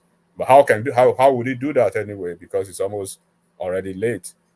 I wish he could do that by just having a political situation, to this Nnamdi Kanu's, uh, you know, uh, conundrum, but of course, it's more or less like the body language of the No, Southeast. Nnamdi Kanu is not coming out Doesn't even want it. before March. It doesn't. It's not coming out before March. But I think it's just going to be commissioning projects to try and rebrand himself. But let me take you to a different space, enigmatic, and to this space, Senator Adeleke. The Osun State Electoral Tribunal mandated that INEC present the certificate, this form CF001, which will include all of his certificates and whatnot. And INEC sent in a blank A4 sheet. So, what are you making of this? This is the one thing that stymied him in 2019. And he seemed to have scaled that hurdle and he has taken the oath of office. But the way it is going, I am not confident that Adeleke will be 6 months the governor of that state. Are you? Um, one man to be. Well, I wish he could stay in the office for the next 4 years. So at least, the Abaluje now. Abaluje. well, Ocean people will be able to see what they've been able to achieve by voting for him. Sometimes the best experience you can have is having that experience by yourself to go through the experience. Because I do not see this man doing anything reasonable in Osun State for 4 years. I wish, but from what is happening, you are talking about the his academic credentials now. You are not even talking about what is going on the other side, which is the election tribunal. It's not looking good for him either. It's not looking good in both cases. So when you look at this now, he was supposed to have he was having I think there was a litigation on that credential then in 2019, in the last 4 years before. So he was arraigned. Then in the midst of that arraignment, he was granted a bail. Right? He was supposed to stay in Osun State or in Nigeria. Then the next thing, he sought for this for a relief for medical relief to go abroad and take care of himself. That's how he left. He never came back. So just to show up this time around to campaign for office. So it's like they continue from where they stopped and they resurrected the case and they brought out some new charges in conjunction with what they have now. So when you have a credential and you have it, not you'll be the first person to provide it, right? Obedience and everybody, they've done a lot to make money for Chicago State University, checking Ashwaju's credentials almost. You know, I saw somebody still posting emails that is still sending to that university just Yeah, as early as yesterday. Move yeah. on now. If the babe says no, you have to move on. Well, it reminds me of somebody that the babe is telling you, look, I'm not interested, and they're saying, please now. One man, Yeah, sometimes they'll change their mind. yeah, no means no now these days. Look at that. They should leave that Chicago space. It's dead and buried. So almost on a daily basis, they provide them evidence of his studentship and they've been an alumni of the school, even not just an ordinary alumni. Enigmatic, sorry, 1 second, please. Sorry, 1 second. Yeah. Sorry for cutting you short. Well, no problem. Do you know that even Reno was confirming that he went there and that he can confirm that Tinubu attended that school. They started attacking Reno as if Reno is a member of APC or if he support Tinubu. I didn't even understand that part of it at all. Hakim, when I say that, what is the sin of this man, right? To those people who actually hate him so much. No, it is beyond hatred. Loathe him so much. I seem not to get the right answers up until now. If Yorubas hate him, if Lagosians hate him, right? That is understandable, right? Because we see he's influencing political structures and political discussion and everything that has to do with politics, the political landscape in Southwest. But those who are hating on this man outside of Southwest, what is their issue with him? Has he influenced any of their governor? Look at the governors in their states. Look at the governors in their state, past and present. Look at the politicians in their state, past and present. Look at them. But they will be the one pointing to Surulere Road not being good. Go and look at their local government. Go and look at their state. What has their governor done, past and present? Nothing. But they will keep quiet, but they will be poke-nosing their noses or their eyes in other people's state. So, like this situation now, have you seen that Ademola Adeleke's credential they took to court? Did you Did you see it? see it? Did you see it? Did you see it? That is an embarrassing, situation. It was like they took absolutely nothing to the court. It was like a whitewash paper. Like, what is this? You know, so when you have something, you have it. If you don't have it, you don't have it. It is quite clear that this man is not educated. It's quite clear he's more or less like you know uh, I know he grew up in money, and he looks like one of those spoiled brat kids that never really did well in school, and they tried to push him and push him through school, but his head wasn't actually there. So at the end of the day, I think he actually Ori Okawe, abi? oríyàn ò tiẹ̀ pé rárá, kì í ṣe pé ó kàwé orí ẹ̀, as in he was not there he wasn't there and he's not still there. And then when you go to court and they say present your academic credential, and you come back with uh, a white paper that basically you can't even read anything on that paper. It's blank as it's a blank paper. What are you doing with that? And you are the governor. And then, like I was saying to a colleague yesterday, that he was telling me that Ade Dancer should better do whatever he can do now, because, like you just said, one man he said, "See, if Ade Dancer stays in office beyond 6 months, that would be a miracle, because this is a very strong case for him." And Is that his new tag name now, Ade Dancer? yes,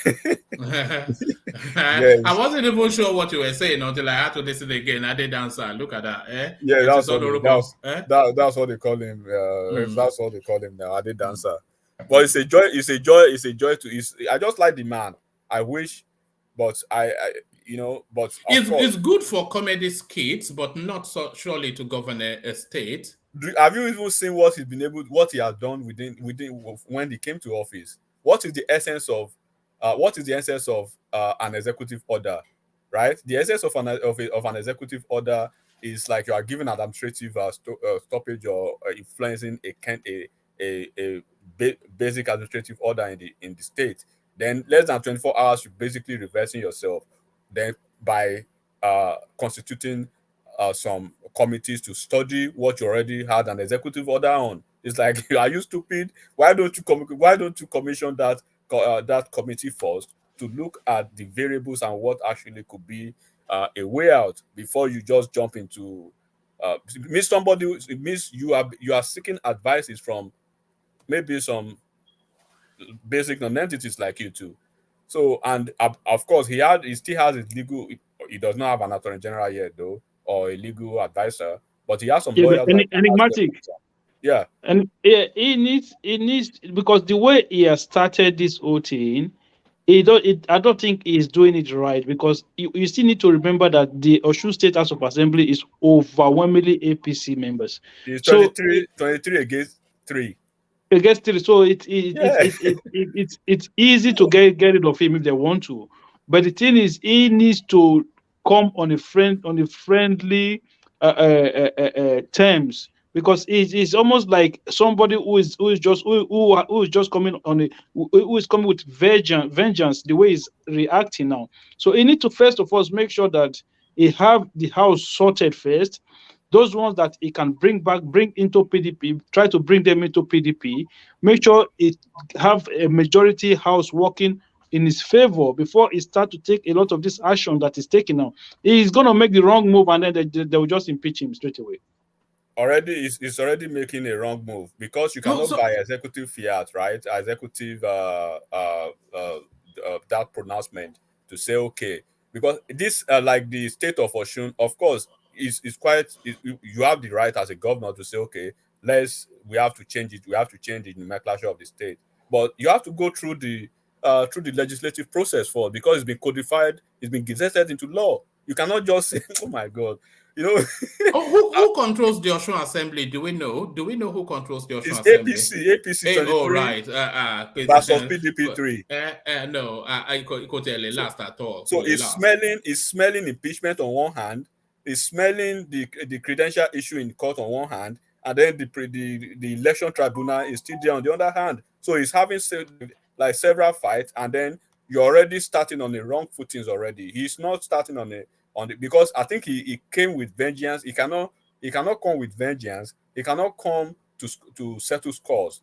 You cannot say all of a sudden you are you are kicking out 12,000 workers. There are ways to do. There are procedures. There are laws. There are processes to do this. Because even in the law of contract, there are certain rules that you have to go by. One man, if you are hired by the state government, let's assume the government actually hired you, quote and unquote, 2 minutes before they leave office, right? It's a contract between you and the state, and there are ways to actually severe contracts, not by saying go away. No, you have to go through certain processes. You cannot just say, okay, all of you go away on stuff like that. Or permanent secretaries. Do you know what the position of permanent secretary means? Some people don't know. If you are first of all, before you rise to the position of a permanent secretary, you must have been a career civil servant. Then you must have risen to the peak of your career between level 14, between level 15 and 16. At level 14, some people they are ready for the to be appointed permanent secretary. Appointment is quote and unquote, but it's like more or less like promotion. It's the highest grade, the highest level of a civil service career, and then one of them will eventually become the head of service. So he needs to calm down and let reasonable people advise him instead of the politicians.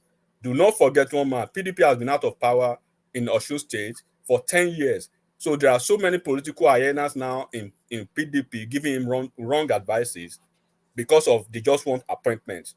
They need to sit down. He needs to sit down and listen to those people who have been his day one folks who can give him the right advice. And as much as possible, as soon as possible, the first appointment I was expecting him to make was the Attorney General of the state and legal advisor. So because he has so many legal stuff going on.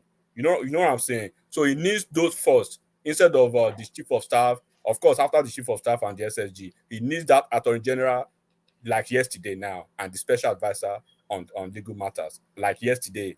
They need to start advising him. He needs to find a way to have political idea, political understanding with the House of Assembly. The first thing a governor will do in the first week in the office is you have to find a roundtable discussion to have. Okay, the Speaker of the House, of course, he's an APC man. The principal members of the House, invite them one on one. Even when Trump came into office, he was able to speak with Nancy Pelosi, Schumer, and the Democratic leaders. Because if you don't do that, not even in your own case, that they will impeach you within a twinkle of an eye. Now that's it. It's 3 against 23. You don't even have the number. So he needs to calm down for the first 1 week, for the first 2 weeks. Listen to the Attorney General if whenever he is there, or the legal advisor right now. He needs to do that. If he does not have a legal advisor yet, or until probably he's appointed, he needs to have a legal consultant real quick talking to his head, because he's going to put himself into so many troubles. And the dancer need to calm down. They will impeach him real quick.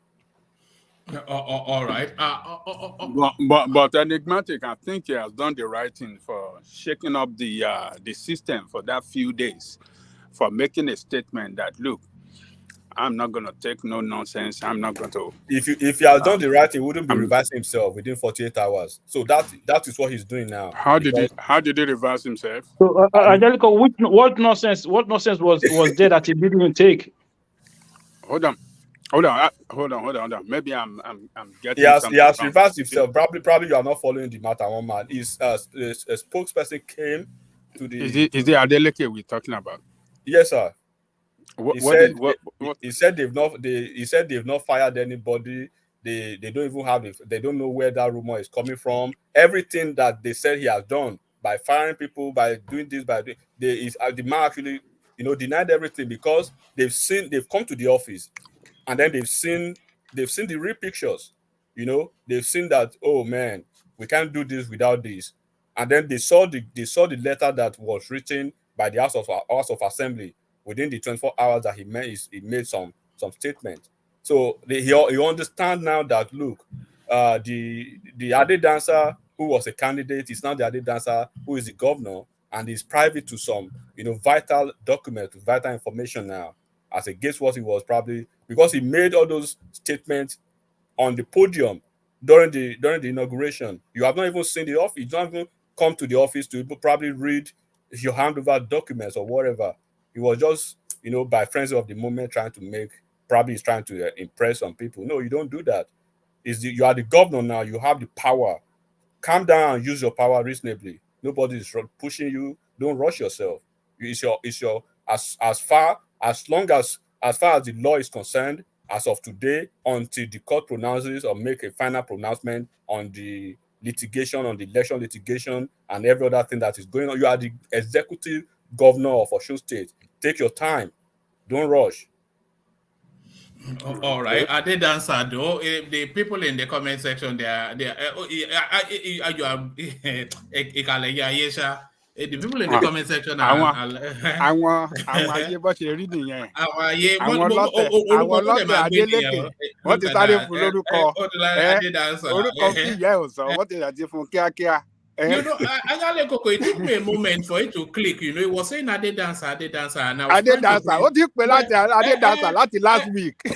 Mo ń pè láti pretend bí ẹ pé mo mọ nǹkan tó ń sọ. Ó ṣe wá click sí mi ní pé wọ́n ti kó gbòsí lápò.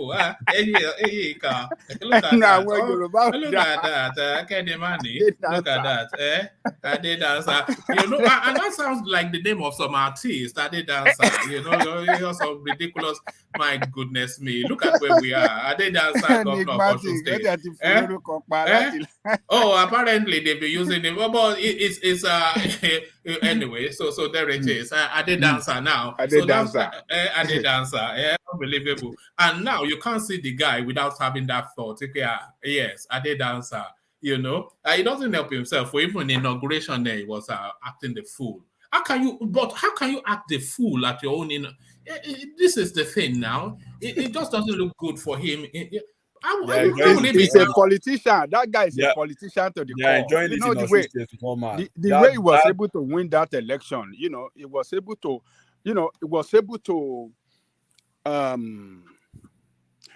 to show a picture of himself as a person that will listen as an ordinary folk, like every other Osun people. So people, like him for that. That is not a Mr. Big Manism. It's not.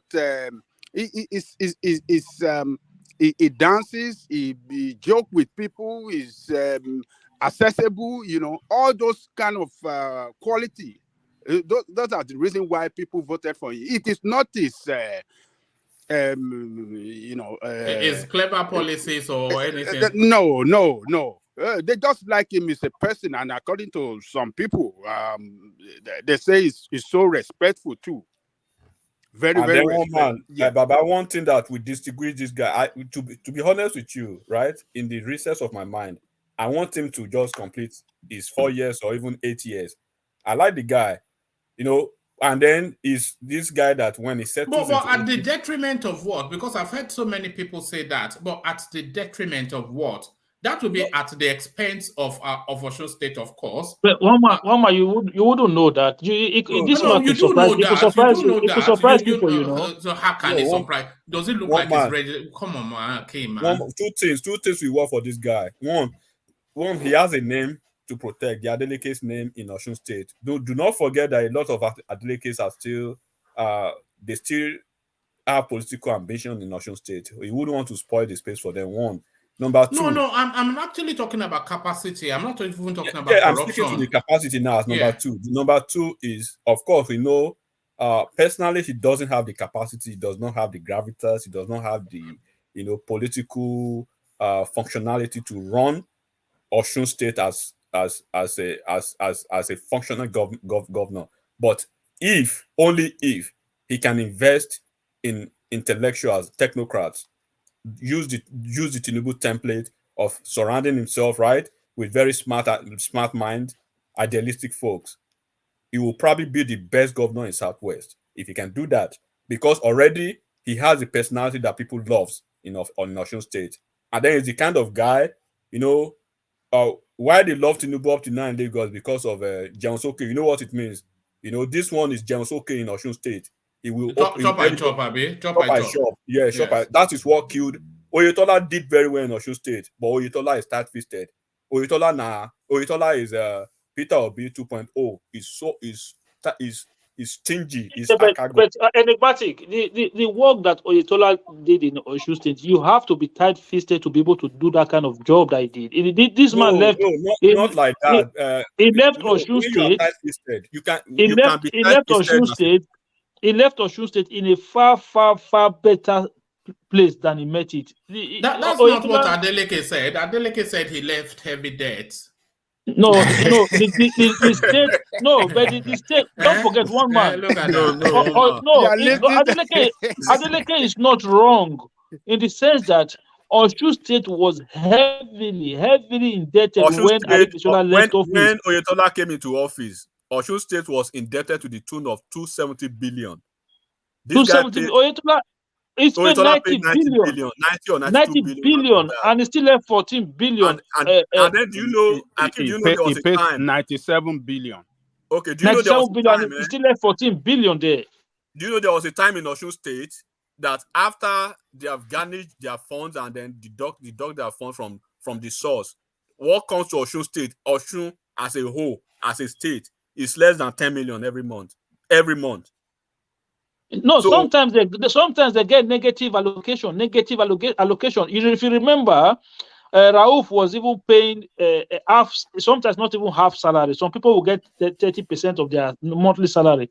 But this man paid full salary for all the time he was the governor, and then he was able to pay a huge amount of the debt of that state. And he did not borrow. He did not borrow. No, he did not borrow. So he didn't borrow one kobo.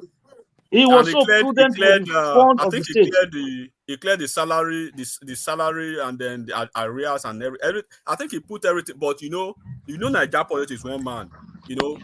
This man. The only reason why I'm just telling you why they actually came against him. They believe he wasn't doing that shop by shop level stuff. The normal political. Not only that. Stomach infrastructure stuff. I think the Adeleke name was just too strong. Yeah. The areas of the areas that this guy owed them, salary areas and pension areas, he didn't pay them. He promised to pay them, but he didn't pay all. He paid some, but he didn't pay all as he promised them. So the civil servants were angry with him and they pressured him to pay them. And he was saying that, no, you can't pay because he'll be using the, greater percentage of their revenue for this thing. But he can continue to pay the monthly salary, full monthly salary, but those areas, he won't be able to pay them as at now. So the civil servants are not happy that it is money we are owed. We should get paid. This is the work we did. So they are angry, and the majority of them did not vote for him. And it's a civil servant state. It's civil servant that control that state. He was advised. They are the one that voted massively against him, and that's why he lost the election, particularly in Oshogbo and the surrounding city around Oshogbo. 140 to 150 people watching us concurrently. Thank you, but please please let that reflect in the like button. 140 to 150 and only about 40 likes. So please like as Enigmatic continues to tell us about Ade Dancer. so where Oyetola did exceptionally well in office, but the stomach infrastructure politics that he was unable to play in Osun State dealt a big blow to his electioneering fortunes in Osun. Unfortunately, he was even advised from Aso Rock that, look, when just forget about some certain projects, pay this thing that these people want, because look, Osun State is when you are when you are a governor in a civil service state or in a state that is considered a civil servant state, quote and unquote, they don't care about if build, bring Heathrow Airport, bring everything to that state. So They don't. enigmatic is right. Enigmatic is right. You know. Naija, they- Naija fẹ́ jẹ lọ́wọ́ àwọn They don't care. Just gbogbo náà. that their arrears that you've not paid, they will keep reminding you and they will deal with you on the day of election if you fail to do that. So that's what they did. And then that's why I say I want Ade Dancer to be, because Ade Dancer will probably that one. Well, a few people. It is hard for any governor to hold salary and win re-election in Nigeria these days. So that's why when people keep saying the rig election, I say, look, they don't. It's hard to rig election to that the way you guys are looking at it. You know, a lot of governors look at Fayose. Fayose failed to get his deputy re-elected then because he didn't pay salary. That was one of the problems he had in Ekiti as well. Governors, that played a very, very that was one of the big problems Fayose had in Ekiti. Serious. Who was that? Yes, Fayose, when he was trying to get his deputy elected. Mm-hmm. Oh yes. That was what worked against him.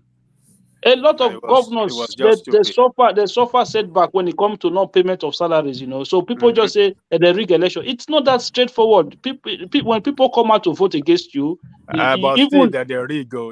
Don't say say for who tell you say that they rig. That they rig election where.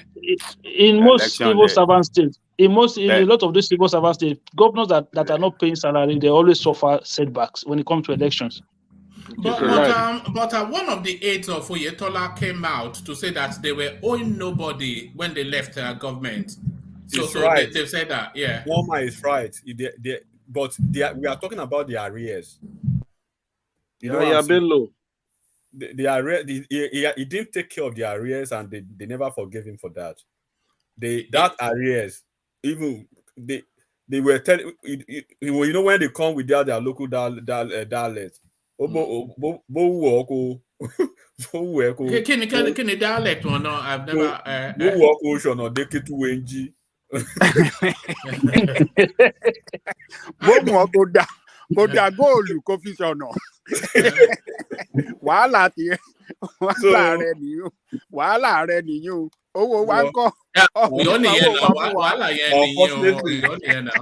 even one man, let me tell you one thing. If this guy actually is able to survive through the courts, if they restore him through the courts, I don't see him having a good second term. They will still accept. No, I don't see him having a second term anyway. That's if he's able to come. Well, we will see. But if he look, let me tell you one man, enigmatic. Look, if that guy should be allowed to run first term, he will win the second term. You know why? Because he will not act like King Jabi. He will not act like the outgoing one. Oyetola. Like Oyetola. No, I'm talking about Oyetola. He will give stomach infrastructure. He knows how to play the politics. Oyetola does not know how to combine the politics in while you are running the government. You should be governance and politics. If you cannot combine both together, then you can't be a successful. You can't be re-elected. That's what. But I was actually. You must be able to combine both. Governance, yes. The politics aspect of it too. You should be able to play it right, so that as you are satisfying the politics, the political aspect of it, you are satisfying the governance. You have to know how to play, not one side. If you know how to run the governance well, but you don't know how to play the politics aspect of it, then people will not vote for you. Because that is the Jeunsoke. Yeah, I was actually even speaking to about Oyetola that even if maybe eventually is able to able to win through the court, if it's restored through the court, this is second term that I don't think they will even give him support. But of course, I believe that if Ade Dancer continues in office, Ade Dancer will win his second term with a landslide, because you know, his personality and that when you look at when you look at even Davido, you know, Davido is very cheerful. He's a cheerful giver, and then they believe in this. We lift others. Or we What rise. about development, though? What about development? One You know, man, you are I talking. worry. No, but we have to talk it now because That's where the there's only politics will come finite in. money. There's only finite money that comes into Osun State. So if they divide because you know that I saw Davido on one American program once. They call it Charlamagne the God. Yes.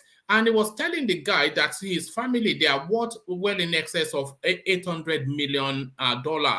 So it's even more than that. so if they are sharing money, how much is in Osun State for them at that level to share? For them to have enough left to develop the space? Do we even give consideration to development? Ajale Koko just explained to you now. You have to balance it. You have to balance the politics side of it, right, and the Jansoke side of it. You cannot play only the infrastructural side of it in some certain states in Nigeria and expect to go for a second for a rerun election for a second term. They will not vote for you, or else you want to kill like Yaya Bello to win the second term. They won't vote for you because except you want to use a helicopter like Yaya Bello. Yeah, except you want to do that. You just have to find a way to balance it. So, talking about Yaya Bello, engineer just popped that name in. That when you were talking about if you don't pay civil servants, you can't get re-elected.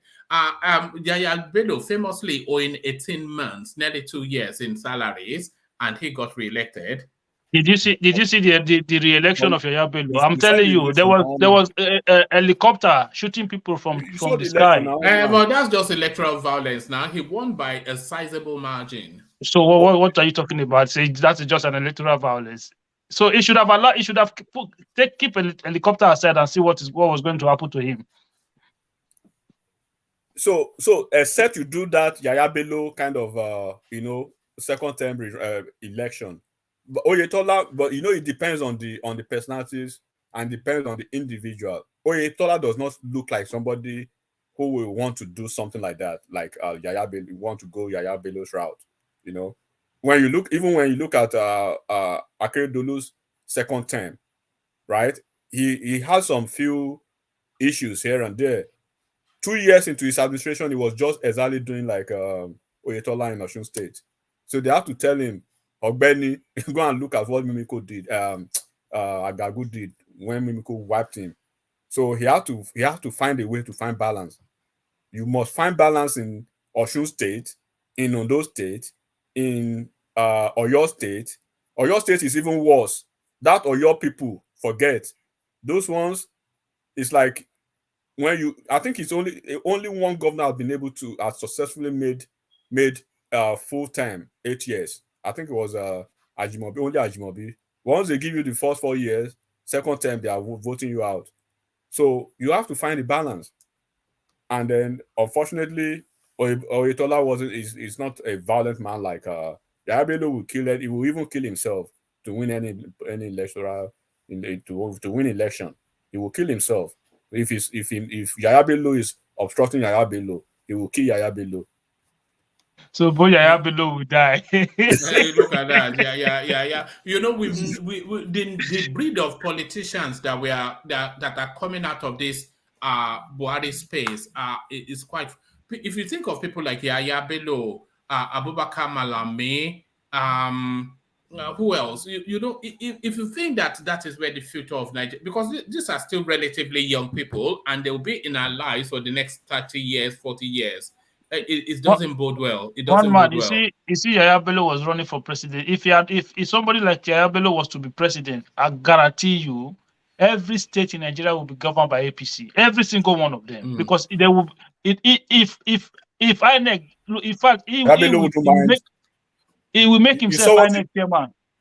Akin, you saw how he treated Dino's mess up, right? When that issue with of course. He dealt with Dino like a little boy. He made him a former senator straight away. Straight away. Even You know he's under 50. You know he's under 50. yes, he's a young man. Even smart Adeyemi way that he pushed it. That one too was he moved him aside as well. Say you move aside. The guy is just you know Yaya Bello will be Yaya Bello will be somebody like Idi Amin. You know the way Idi Amin is. That would be Yaya Bello. So we've been talking about generational shifts in the Nigerian political space. But if you look at the younger generation, it doesn't inspire you with confidence. You're not inspired, are you, that the future looks bright? Because I cannot think of anybody within that age cusp outside of Showore that you would want to, you know. The younger ones are worse. Yaya Bello being a prime example. Abubakar Malami being another example. The former accountant general of the country under 60. Look at the future doesn't look bright. Is the thing. The future does not look bright. No, but I said it on this platform last time. I told you that the younger ones are even worse. They're coming up worse than the one in front of them. These ones. If you listen to Yaya Bello, the man will talk and talk and talk. You say, "Oh, what a man!" Just go and look at his actions. I'm telling you, Yaya Bello. Or try to cross him. That's when you know Yaya Bello. He's a killer, you know. Yeah, he's a real killer. He's the worst of them all. Yeah. I said, I've never seen election. I've never seen helicopter, a gun. How do you call it? Those gun helicopter in the sky. On election day, shooting at people in polling units. That happened in Kogi State. No, we all saw it now. You know that one of our Dino Melaye's cousins lost his life to it. Exactly. And that woman, Natasha Akpati, they gave her an actual physical beating. I said that guy will be Idi Amin of Uganda. That Yaya Bello, he will be Idi Amin of Uganda, if not even worse. That guy, if Yaya Bello was to be president under any political party, forget it, Nigeria will become a one party state straight away. One party state. Anytime.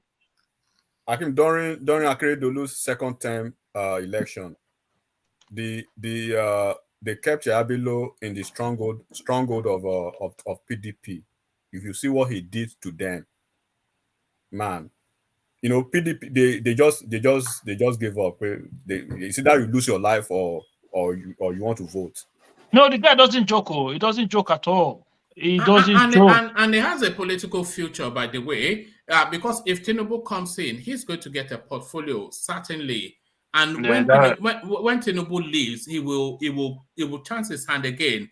He had people like Abiola's daughter campaigning for him. So he already had a machine. He already has a machine. Yeah, but no, Mama, come on, man. The way you are now, the way you are there now. I know that you are in the UK. If you hear that Yaya Bello is running for election as a candidate of one of the, would you not go and campaign against him? Me, I will go and campaign against him. No. I'm telling you that. I fear bullets, so I don't have your Ajesara. I don't have Ajesara. I'm telling you, man. The way you see the way I am now, whether Obi win, whether Atiku win, whether I don't really care. But if somebody like Yaya Bello is there, bro, that's a different ball game. I'm telling you, it's a different ball game. That country will go straight China level, China mode, automatically. It will be APC everywhere you go. Even in the southeast where they hate APC, they don't have no choice. It's APC. If he can't do it through the vote, he will do it through the Supreme Court. Simple as that. All right. Now 150 to 160 people watching us concurrently. Only 45 likes. So if you can make the effort, just tip us with a like. I'm not even asking you to part with money yet, but just tip us with a like. And if you are not already subscribed, if you are scrolling towards the like button, you might as well just do that as well. Nearly 100. If you look at your screen, nearly 160 people. And the likes 45. So correct that as we take one final point from Enigmatic, but he stays with us still because he has opinions still on our other topics. But as we take you then let's take you back to this fight that is going on between Festus Keyamo and the Obedient Space. So he's giving them a list of 10 of how Obi has been deceiving Nigerians. So I was quite keen to read through the 10, but it's a rehashing very much of a. So I suspect this guy listens to our program because this is the 10th point that he made, enigmatic. It says Peter Obi has not given any tenable or sensible explanation for the scandal regarding the Pandora Papers and how he owned companies in tax havens and reportedly did not declare all his assets before he was sworn in as governor of Anambra State. Similarly, how he invested Anambra State's money in his family business, yet goes about campaigning as a saint. That is an insult to Nigerians. It goes on. It just is bullet after bullet. Labour Party and Peter Obi want Nigerians to rely on what is inside the brain of Peter Obi and what he says only by word of mouth, instead of producing a manifesto for scrutiny that is an insult to Nigerians. Peter Obi and Labour Party are disguising as new breeds, whereas just a few months ago, Peter Obi was in the same PDP that enthroned one of the worst periods of corruption and profligacy on our country, and which party they now insult on a daily basis. For the records, Peter Obi did not leave the PDP on principles. He left out of personal frustration when he was muzzled out. That is why he has been likened to a mentally challenged person who just moved to a new facility and promptly declared to be fit without rehabilitation. That is an insult to Nigerians, and it goes on and on. Peter Obi believes in subsidy removal, whereas the Labour Party opposes subsidy removal in its entirety. Yet they tell Nigerians they are working together. That is an insult to Nigerians. Peter Obi refused to openly condemn the perpetrators of the carnage in the Southeast and call them out, but condemns similar incidents in other parts of the country, yet pretentiously disguises himself as a nationalist. That's an insult to Nigerians. Peter Obi is just moving from church to church, whipping up religious sentiments and campaigning on that basis, yet pretentiously disguises themselves as pan-Nigerianist. Peter Obi and Labour Party want to deceive Nigerians that the quality of leadership is akin to the competition in a debating and dramatic society in school, whereas he goes about lying carelessly and quoting inaccurate and unchecked statistics and data in the name of promoting debate, and whereas we all know that some of the best debaters in school fail in their exams. Peter Obi and Labour Party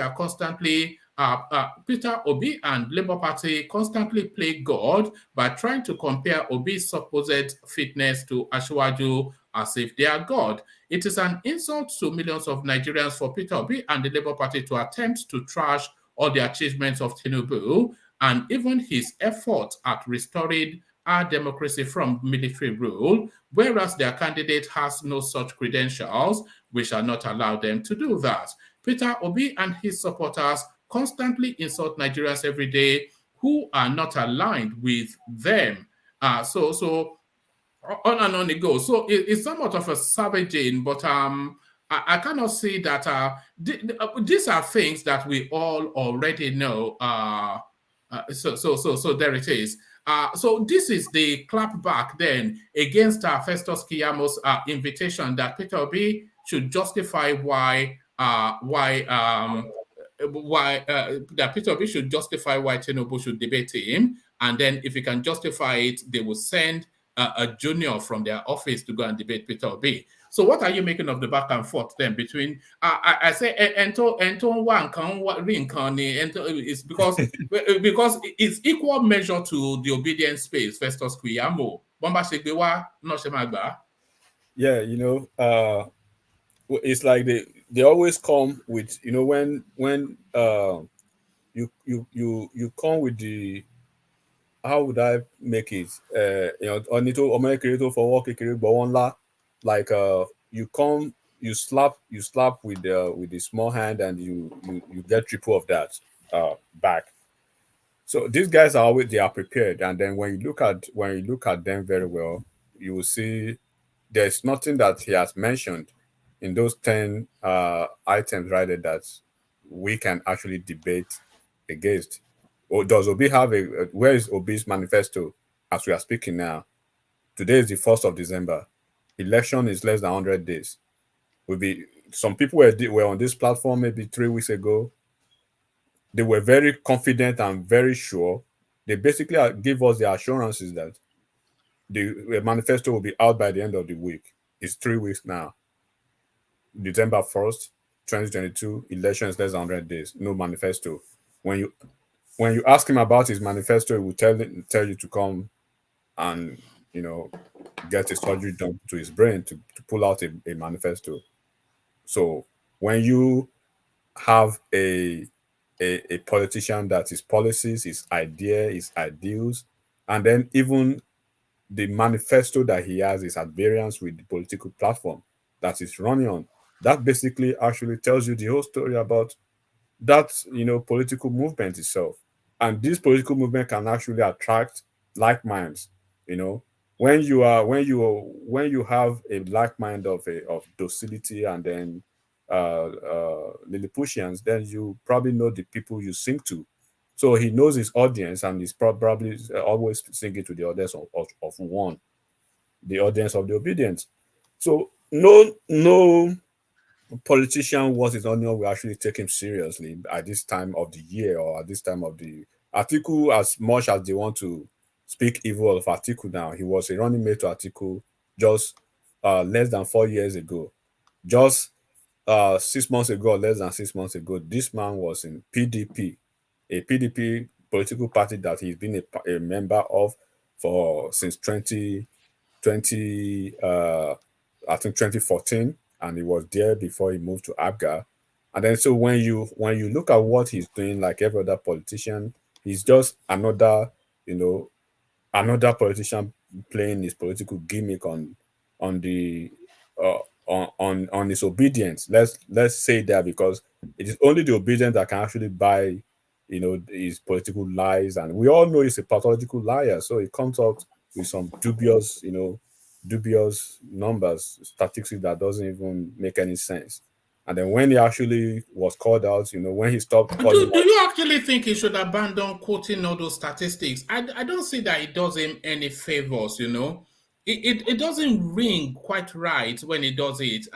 I'm not sure. Who do you think he thinks is impressed by all these what people call dubious statistics that he quotes?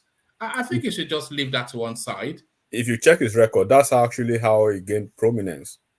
But when he came to that prominence itself, when he came to the fulcrum of that prominence, On the platform, Abby. yeah, he understood that, man. Then he was exposed that all those your backroom statistics you were shunning out those days, now it's on the front burner. Now you cannot shun those things out again because you are talking to an expansive platform now. People will query, people will question you, and then when you ask about what are those things that we can actually identify as what you've been able to do, your achievements or your track record, or even your legacies, he will tell you go and verify where in Anambra State. How many people on this platform have been to Anambra State before? How many Nigerian knows even the way or the road or the route to Anambra State? So when you say go and verify every time, and when you verify and you tell them, the results of your verification, then they call you a hater, or you don't like him, or no. Why would you hate him? We're just speaking to the fact. So there's nothing that Keyamo has actually reeled out, that as you reeled out now, that is not. I stand to. But those are the cold facts now. We don't have his manifesto. He tells us that he has a plan, but he's not ready to reveal it, especially around security, which is the most germane of all of the issues that Nigeria is contending with. Security, the most germane. And people want to hear, we don't want the breakdown to the borehole of the details, but we want to hear the broad strokes so that we are assured that the pathway out of where we find ourselves. And you're telling us that it just, are they giving this guy an easy ride? Do you think they are giving, he's not been probed? They've No, not probed nobody him. is That's no it man. Nobody rankles is me. giving him an easy ride because you can only say you are giving him an easy ride if you believe it's probably going to amount to something.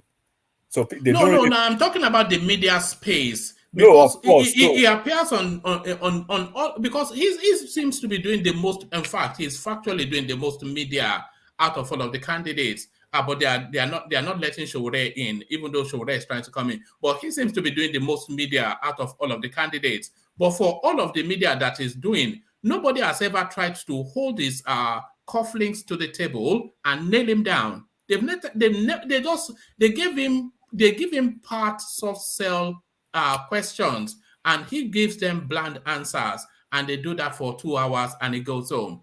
They've not probed this guy.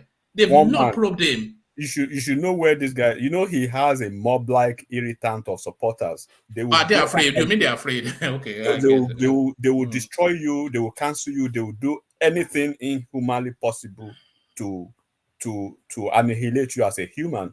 If they you see what they are doing to even their own people. If they can, you know, it's quite irritating. It's quite appalling. You see what they are doing to Soludo himself. You see what they've been able to do to some certain tough political figures from Igbo land, just speaking maybe against this man, then you could imagine what they would do to any influencer, any blogger, any TV house, radio station house who does not align with this guy. You probably gonna regret your life because they it's like they have a pseudo WhatsApp group that they just invite themselves like bees, like owing like bees. Then they will just attack you from every angle. And that's what actually triggered Soludo. Because within 24 hours that Soludo made that statement on TV, they went ballistic on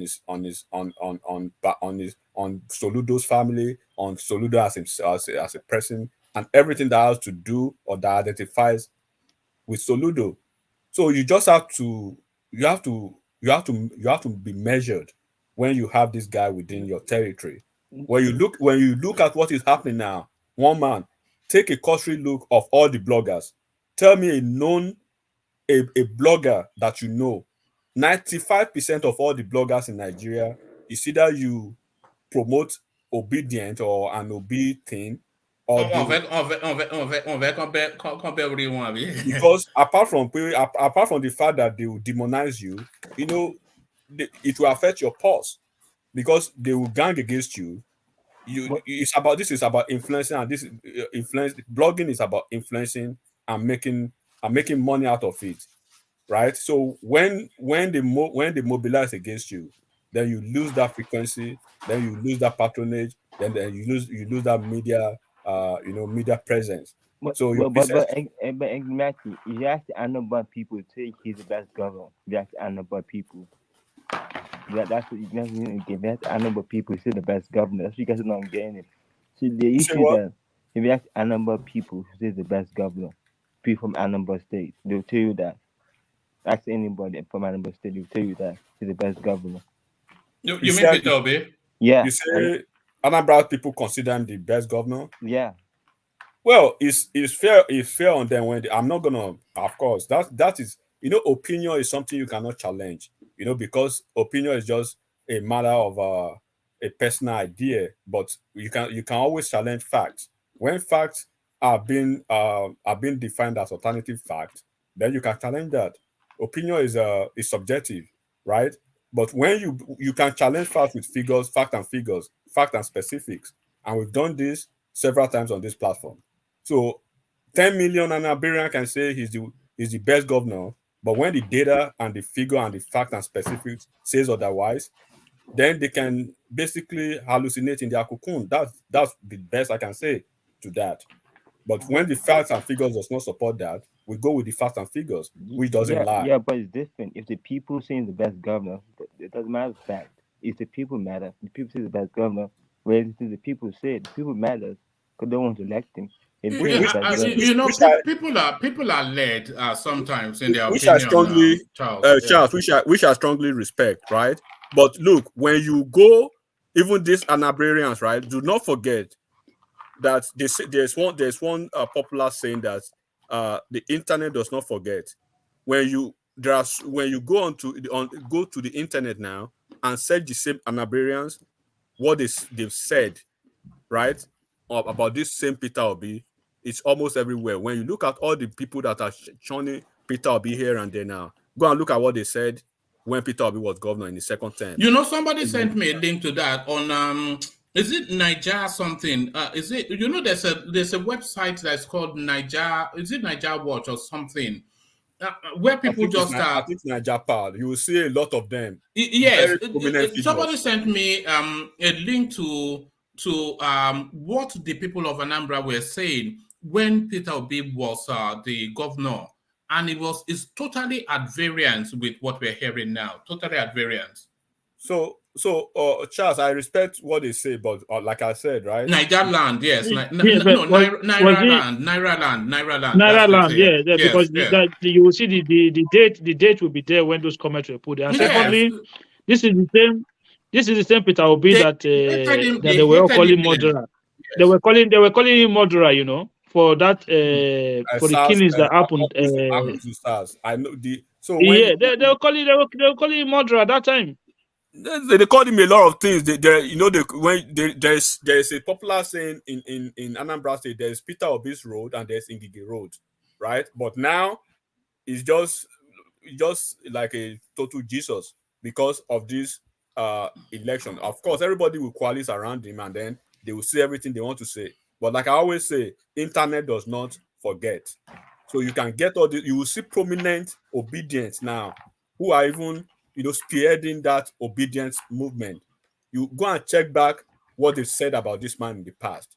Then you reconcile that with what they are saying now. And then that brings out the hypocrisy in the whole movement and what they're actually preaching. Unbelievable. But Festus Keyamo, equal measure to that space. Equal measure. Nobody will out-muscle Festus Keyamo. But one man. Yeah. Do you know what some people don't really, what I really discovered now about Obi's response anytime they ask him for manifesto? Now, there's a silent meaning to his response, and it's very dangerous. He says, my manifesto is in my brain. I know what I want to do. He's simply saying that he's going to run Nigeria based on one man's idea. To me, that poses a dictatorial tendency. What I want to do is in my brain. In other words, everything that will run the country is with him. And you don't want a president like that. Even if he has the best of ideas, even about Einstein, you don't want him to be running the country with his ideas alone.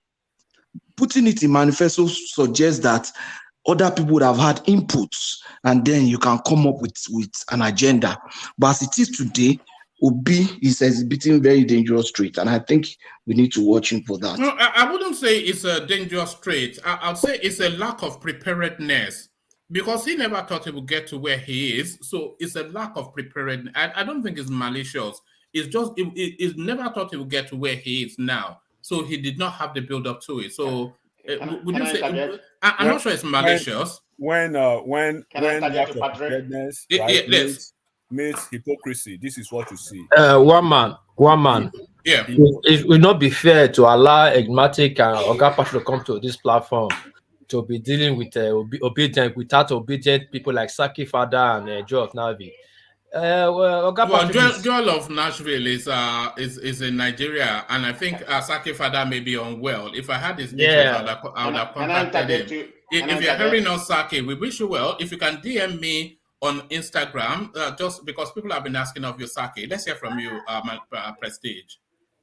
Okay, this is directly to Patrick. Patrick, how do you connect that? That having said that, his manifesto is in his head. How do you connect that to the dictatorship? Give me a definition of dictatorship. What do you mean by that? You just come here and pick some ugly point on Obi, try to demarket him to the lowest level that you want him. What do you mean by that? Give me the connection to that.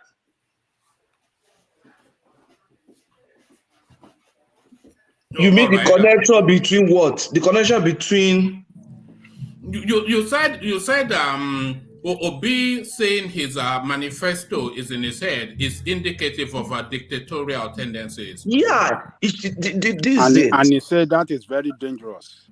Of Yeah, course, anyhow, very now. dangerous. No, dangerous does wait. Dangerous in that case does not mean. I thought you are more educated. You are better than. Okay, let me finish now. Maybe you ask me a question. You can have an ideology opinion, but don't come here, and use that kind of word. Okay, do you want me to respond, or you just want me to keep quiet? I said you're insulting my principle. That's what I'm going to tell you. Go ahead. Okay, what I mean is this. When they asked him, what about your manifesto? He said, look, listen to me. My manifesto, what I'm going to do is in my head. Okay. You know what? It is my idea. It is what I put out there that is the manifesto. The indication of that is that he's going to be running the country with one man's idea. What do you call that? That doesn't mean he's a dictator. I mean, you just... No, what do you call that? When the person runs only on his ideas in a society or in a group, what do you call that? You just put the ideas on the table and that's it. Everybody follows it. What do you call that? That's not It's what a I mean. trait of a dictator. There's no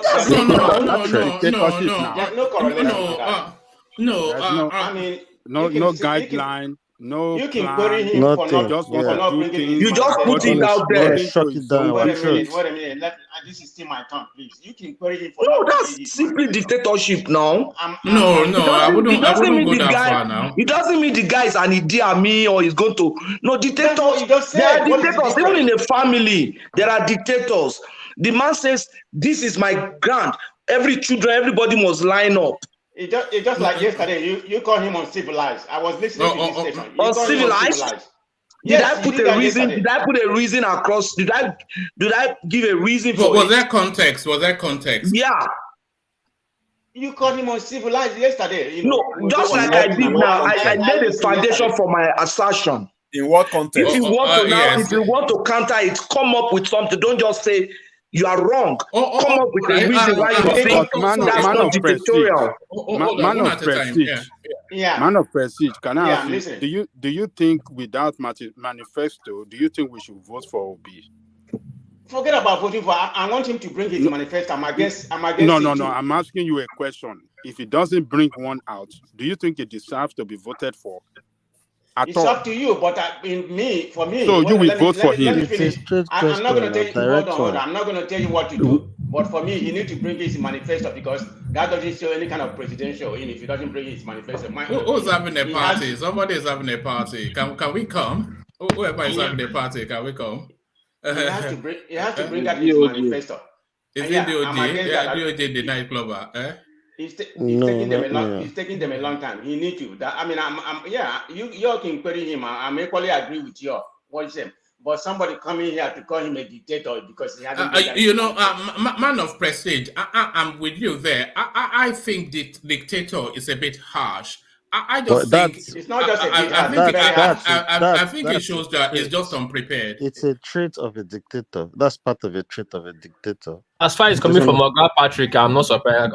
Patrick is number one. You just want to come and shock these things down our throats without us knowing what you want to give to us. It's not where are you, D? Where are you? I'm with Patrick. It's part of. Where are you? Where are you physically? Where are you physically? I'm at home.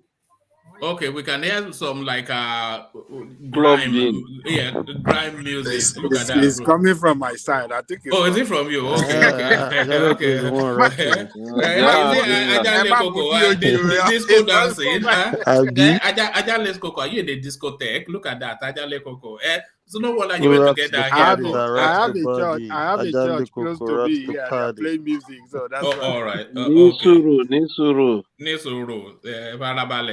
Patrick, I remember the context whereby you called him uncivilized yesterday. I think you was talking, everybody was talking about how did he made it to this level, being from a very poor family or an average family. That was on that context. Everybody was narrating it. My brother, if you watch me, anytime I make a case, I make an assertion, I create a basis for it. Boy, are you going to deny? You might not like it. I can't remember the context. I might go and watch it. The word uncivilized, regardless of. I must have put It's some not about the claim water. across that Listen, I suggest was that it's listening to one man uncivilized. yesterday. No, hold on. I'm not sure we should be too stuck on that word. If he No, said I'm it just within going the way Patrick used his word. That's why it's not even on that context. I'm just going the way but Patrick I used don't it. agree that I'm with you that I don't consider Peter Obi I mean, dictatorial, but I disagree with Tinubu, but I'm not going to come here and bash him or whatever. I don't even call him. No, if you have a handshake. I basis, don't if you have believe in a that. basis all to right, call him something, why not? No, I don't believe in that. I respect him. I don't Okay, agree with that. how do you describe? How do you now? Okay, sorry. How do you describe someone who just pushes his idea across to you without listening to others' idea? How do you describe that kind of person? Okay, he said he's going to bring his manifesto, but he's getting too late. No, in I've just asked a question. I said, how do you describe someone who passes it across to you and say, this is my idea, and that's what it is? How do you? In what context? If somebody presents his idea, say this is my idea, and this is And what everybody and that's the idea for the group in a group context now. Patrick, An idea. Patrick, forget No, it. hold on. Yes, yeah, Patrick, you are leading him down a rabbit hole because Peter Obi, he's not saying, you are listening him down. I say where you are taking him there.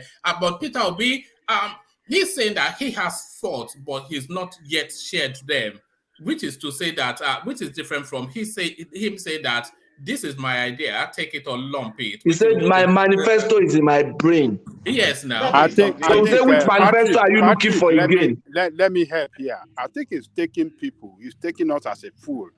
It's taking us as gullible people. It's taking us as people that can just take anything when leaders say anything, and Nigeria will just follow that leader dogmatically as foolish people that cannot ask questions. I think they've enjoyed this for a long time, and him as part of them, is playing the same game with Nigerian people. Politicians that take Nigerians as fools, that they can tell them anything and they can get away with it. I think that is the same method that is using. Nigerian people are foolish people. That is what is doing. With that manifesto, and people are shouting and following him. And then when some people on the other side ask him, where is your manifesto? The people on the side with him want to defend him. Are we being a bit unkind to this man, Adale Koko? Because the way I see it, if he is not releasing his manifesto, not because he doesn't feel he has to release one, but there's none ready yet. And if there is none ready yet, that's just to tell you that he did not have the anticipation that things will. He's unprepared for the job. Prepared. That's just what it is. He's unprepared for the job. So he should just clear out of the way and let us have people like Showore that have something for us. Another dimension to that. Disturbing the space. I completely just one at a time. Let me speak. I completely agree with your narration. The way you narrated it. I mean, there's nothing wrong the way you narrated it. I mean, we demand for him to produce his manifesto. I mean, you can put it any way you want to. I mean, I don't have any disagreement. About man of prestige, what about the argument that because Enigmatic just told us now that we've broken into December, so Merry Christmas, I think maybe. We wait to the end of the week before we start saying that. But we've broken into December, which is less than now 3 months away from the elections.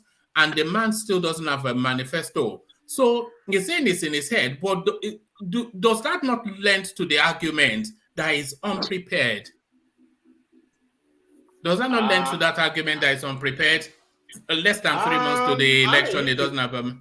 I mean, you can say that, but that's not the way I'm looking at it. I'm thinking there's a difference, when there's a conflict because of the Labour Party and where it's coming from, because they have a different principle when it comes to that. He's a capitalist, being a Labour, they might be more socialist. So they are trying to reconcile the difference there. That's what I think. But I'm not in the party. I'm not privy to that party. But the only thing I'm going to say is time for him to, to bring out his manifesto, regardless of, what anybody may. Because at the end of this month will be less than 2 months. The elections is on the 25th. I completely agree with everybody here. But one man, sorry to say, don't you see that? Even let's assume that okay, he wants to put forward a manifesto and it's taking him time. Does that not reflect the turnaround time in process, transactions, decisions in his government that will happen if Nigeria eventually vote this man? If it's taking him this I don't long think Well, so. I to don't do think so things, because he has a to do 7 point. things, He has Hold a on. 7 point agenda. So his manifesto is gonna revolve around all those talking Yeah. points that he has enumerated previously. So the Patrick, point is that it probably wraps around more what Man of Presidency said earlier. There's a chasm between the ideology and philosophical thrust of the Labour Party and Obi's capitalist centric sort of mindset, and I think that might be what is delaying the manifesto. Because what's the manifesto? They can write it now. It's not that they can't write it. Let me tell you this. Yes. That man is like a person that want to run a business with no business plan. You want to take a loan from the bank, you have no business plan to present before your bankers to convince them that yes, you are prepared for the business. You know what you really want to do with the money and stuff like that, and you want them to give you loan. So the same thing, this man doesn't have this manifesto and is asking for our vote, is traveling from places to places, but you have no plan on how you want to tackle all these problems. With that plan, with that manifesto, you cannot solve problem. You can't handle the enormous problem that that country is facing now. So he's not prepared for the job.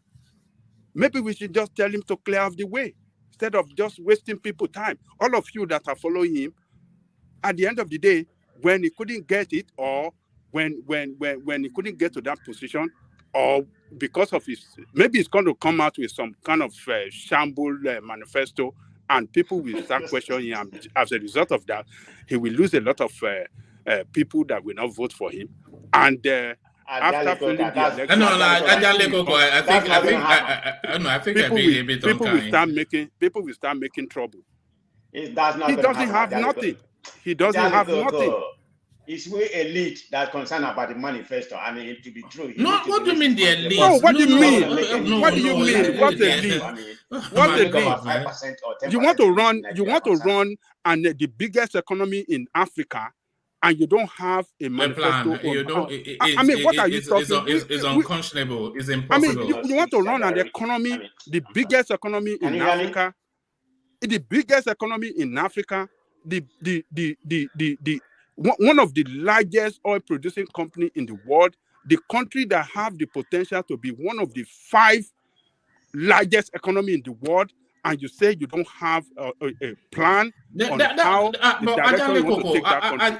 Ajale Koko, what you just said now is one of the reasons why I feel that that the media space are handling Peter Obi with soft gloves. Look at what you just described now, and those are factual things, by the way. Nigeria by far the largest economy in the world and under harnessed. So it's not even being harnessed, and it's already the largest economy in Africa. And you are the top 30 largest economies in the world, and you are wanting to be president without a plan. And the media are just letting this guy, they are coasting him along. They're letting him coast. Hold on,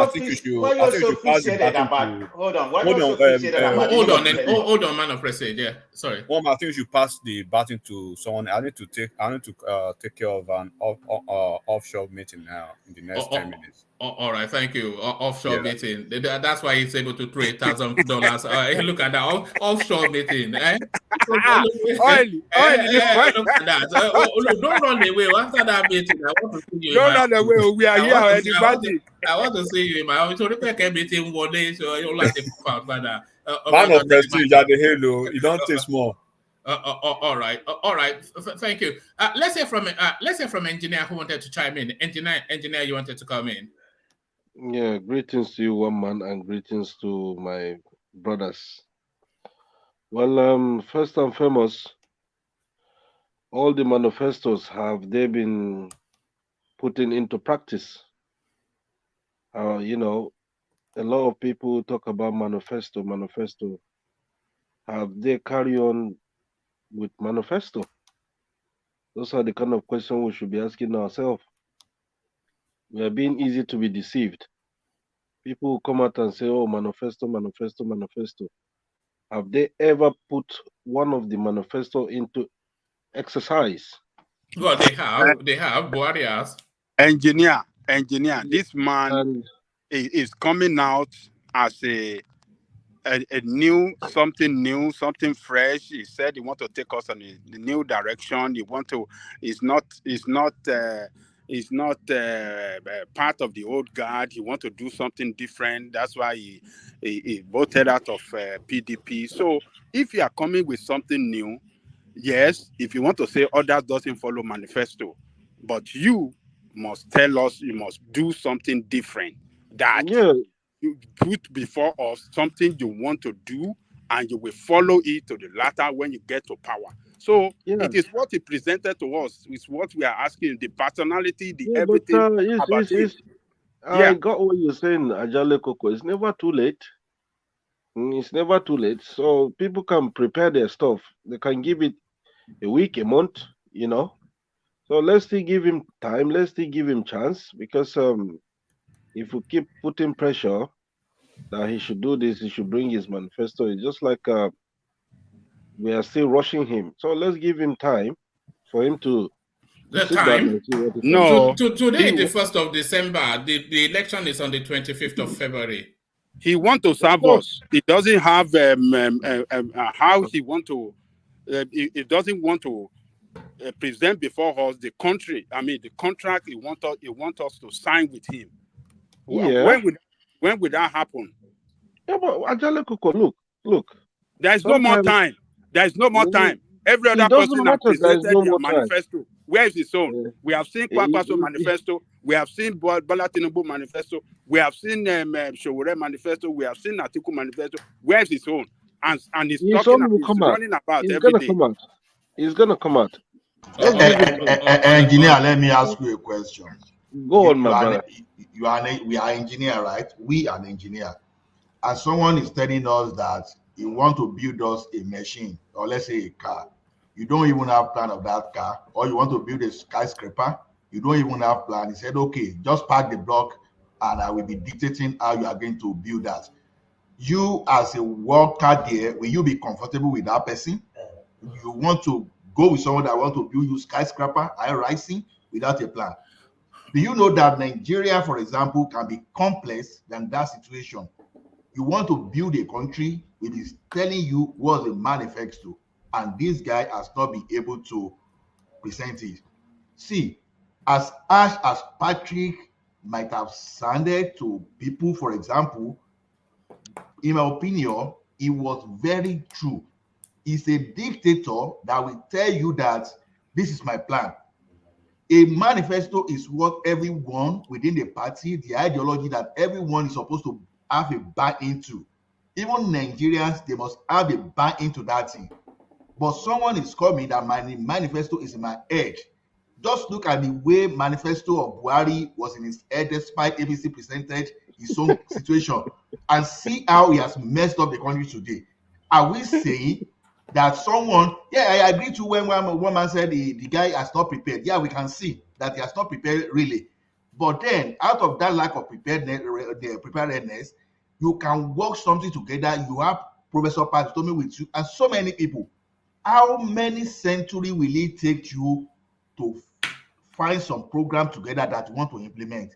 So we can't be giving this man excuse. He's the only person. Just give him little time. He's gonna come out. No, see, we are playing a very dangerous This is game. my problem with people that support Obi. When they scrutinize Engineer Obi, doesn't support Obi, but I carry on. but it's part. This is what engineer is trolling. Can you not tell from his voice? I know, but but my point is, every time you try to scrutinize what Obi is doing or what he has said, they always have one kind of excuse. I don't see how you want to contest as a president of a whole country and a country like Nigeria, and up till now, there is no manifesto. It's just part of. It's like the kick that kick starts your journey into that position, self, the manifesto. So I don't see how at this point you are still saying it's in your head. And when Patrick was saying I think that it's a trait of a dictator, to be honest. That's a part of a trait of a dictator. How can you The have something? manifesto is coming out first week of January. Look at that. Look at that. Look at that. So we have to do speed reading. We have to do speed reading. If we want to understand, we have to do speed Not reading. really, not Do really. you It's coming remember out soon. those days for the exam, speed reading? It's coming out. And it's gonna come Unbelievable. out. Unbelievable stuff. It is actually unbelievable. I say those words sometimes, but it's actually unbelievable. But thank you. Let me do some administrative stuff before I go on to Ajanle Koko, who hopefully will take a step out of that discotheque to share his thoughts with us. But before we join Ajanle Koko at the discotheque, a bit of our super chat that have been coming in. Oladipo Ibiyemi, Oladipo Ibiyemi, Adeleke will rule for 8 years in Osun. So that's a confident man now that's looking for a portfolio, no doubt. And of course, Alexander Gomez, enigmatic. If that happens, some obedience will commit suicide. He dares not even contemplate that. It will have huge repercussions. So that was to that space when Enigmatic was suggesting that he heard in the grapevines that Obi was going to collapse into Atiku. So there it is. Thank you for the super chats, and you'll be glad to know that we've maintained our 100% record still on the Buy the Coffee. As ever, Ayo, of course, always leading the charge in that space. So Ayo, thank you. And in this instance, he has been joined by the mighty DOG. So thank you to both gentlemen. We always set a baseline of 3. So if you can achieve 3 people, especially places me that DOG joined Ayo today, because Ayo is the only one that's been sustaining that 100%, but DOG decides to join him in this instance. So thank you for all that. Well, as we listen then to Ajanle Koko talk us through how they are trying to relieve the newly appointed Chief Justice of Nigeria of his position by reasons of him being too liberal with his thoughts, speaking on politics. So Ajanle Koko, Ariwola Omadariwoja. What did he say they're trying to do for him? What are they trying to do to him? They are campaigning to have him removed as the Chief Justice of the country. This place was opened up by the PDP just a couple of days ago. He had gone to a function where all the G5 governors were. He went to 2 functions, actually. One, a gala event in Oyo State, where he was joking with Seyi Makinde that he should follow the example of Wike. And then when he went to another event in Port Harcourt, when he was praising Wike and making jocular but friendly comments towards the G7 group. So the PDP are not pleased about this, that the Chief Justice of the country should be as distant and removed from politics as possible. He has come out to try and defend himself, but a coalition of Arewa group, they are now asking for his removal for reasons that is not fit for purpose. So we've been here before when we had Justice Onogen stepped down so that they could rig the election to return Buhari. So is it rinse and repeat in this instance, Ajanle Koko? Thank you, Mom. Greetings to our listeners around the world. Click on the like button, share, subscribe. Let me tell you, PDP is just chasing the shadow. That man have not done anything wrong. He attended an occasion, that of Ibadan. I cannot remember what he went to do, but that of Rivers State, he went to open a judiciary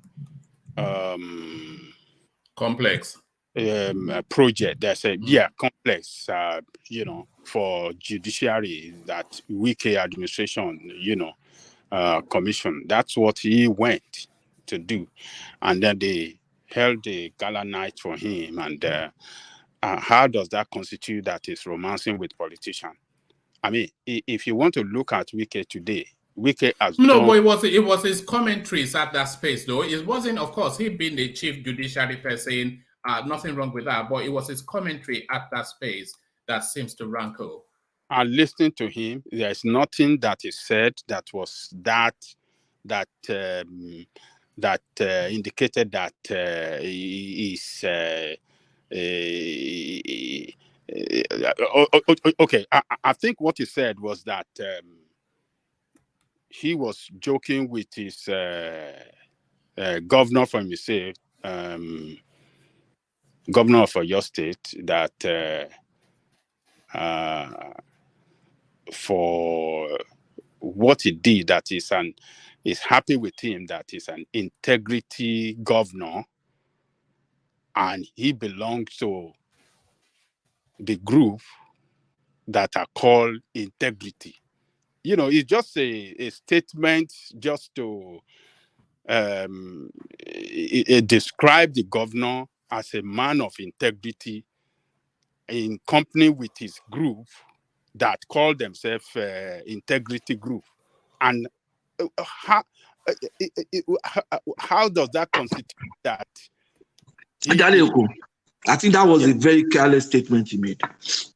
It was a very careless statement. I heard it. I was like, oh, why did you make this? You know, you are saying your governor, you are happy that your governor belongs to the group that is integrity group. You know what? There's another group that is not integrity group. So you don't align with those ones. Why so if the other group take that group to the court and you are there, what will you do? You already say you are happy with that group that is opposing this other group. So I think he made a mistake there. How does the word integrity means? How can the word integrity be described as a derogatory statement to another group that does not belong to that integrity group? Now, as a judge, politician, it is just as a judge, I'm sure it's not just looking at the word, it's looking at the spirit of the letter as well. When you say you are presenting the law, as a judge, you should understand that better. That okay, this group is not, they are not integrity because they have integrity. They are integrity because they are taking a position that power must come to the south and there must be balance of power, not because they have integrity. So as a judge, they bring a case to you, look at the spirit of the law, not the letter of the law. Looking at the letter of the law, you could say integrity meaning. Nobody is looking at that, and nobody is a kid. Everybody knows what it means. And I think he made a blunder there. But admitting it will mean he has to step down. That's the problem. So, I mean, there's no way we can put up a defense for him. That was a blunder. Well, some people could, perceive that statement as a blunder, as you describe it, or just a reckless statement. But to me, I don't see anything wrong in that. He was just describing the governor of his state, or for your state, as a man of integrity, and he said he is happy that he belonged to the group that they call themselves integrity group. So, I mean, we read too much meaning. You can imagine that now. He belonged to the group that they call. It was not just a blunder; it was a disaster. It's not a disaster to me. That to you is a disaster, but is the enemy of that group that are trying to hold this against this man because they've been badly hurt by that integrity group. The integrity group are destroyed their chances of winning that next election, 2023 presidential election. They are bitter about it, and they are trying to visit their bitterness on the judge, on the Supreme Court Chief Justice. What is the problem of the Supreme Court Justice with their own problem? Let me ask you one question. Yes. That integrity group, is it a political group or is it just a boys club? Is it a political group? Though not registered, but is it a political caucus or is it just a boys club? You know who they are. So Yes. No, They, Rema put question they are about politician. that. They are politician. Yes. Is a political group. You Oh, understand? okay. Oh, okay. With Yes. ideology and positions. Yes. So it might as well have just say I like the All Progressive Congress because they say they belong to progress. Why didn't you say that? No, hold on. Okay, look at it now. Look at it now. Hold on. If that man have described them, have mentioned PDP of APC, that will have worsened the situation. He just mentioned a word. What do you call it? Integrity. And those that are not integrity group, they are mad with him on that. Why is APC not calling for his removal? Why is Labour Party not calling for his removal? Why is it those that are bitter with integrity group that are calling for this man head? What has he done wrong? Under the law, what has he done wrong? Because Under the law, they are the ones who against whom integrity group is taking a political stand. You understand? They are the one against whom the integrity group is taking a political stand. You can see now we have been talking politics and we have been talking about it in that context. That man is not supposed to be involved in that. Well, maybe he will learn his lesson. He will. I agree with you, Patrick. By the way, he made an error. He made a gaffe. Yeah. It shouldn't even be there. Yeah, maybe he will learn his lesson from this, and he will never make any statement to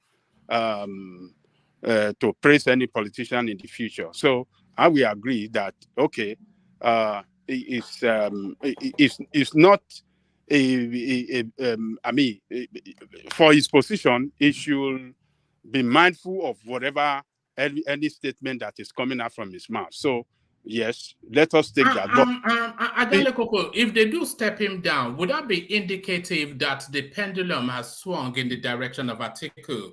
Because if they step him down, they will only really replace him with a northerner, which is to tell you that they want to retain power in the north. I don't see him stepping down. I don't see the president stepping him down. He stepped down or not, eh? He stepped down or not, eh?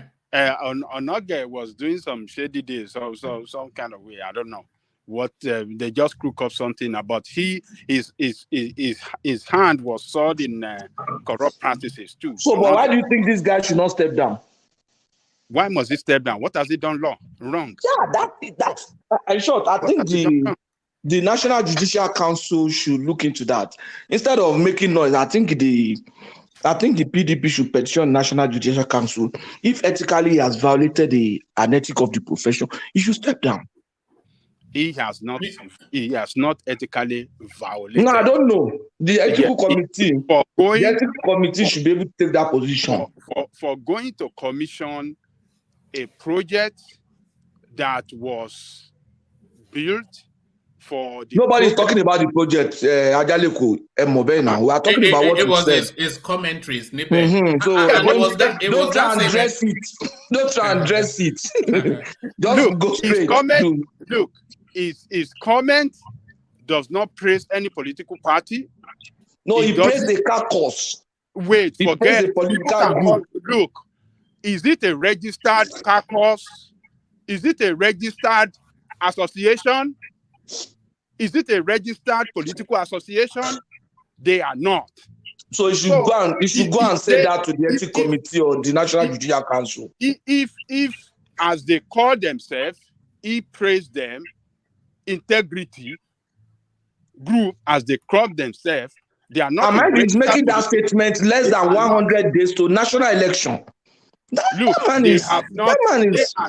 they are not recognized political association by Nigerian law. So, which law do you want to use now to indict this man for making that statement? No, it is the ethical committee, like Patrick said, and that was the committee that stepped down on Nog in the first instance, by the way. Let me tell you, that committee cannot do anything against this man now. He has not committed anything in contrary to the ethics of the profession. And I just think that PDP is chasing shadow They don't know what to do. They are confused. They should concentrate on their campaign. They should sell their candidate instead of wasting their time calling for the Chief Justice to be taken out of the position.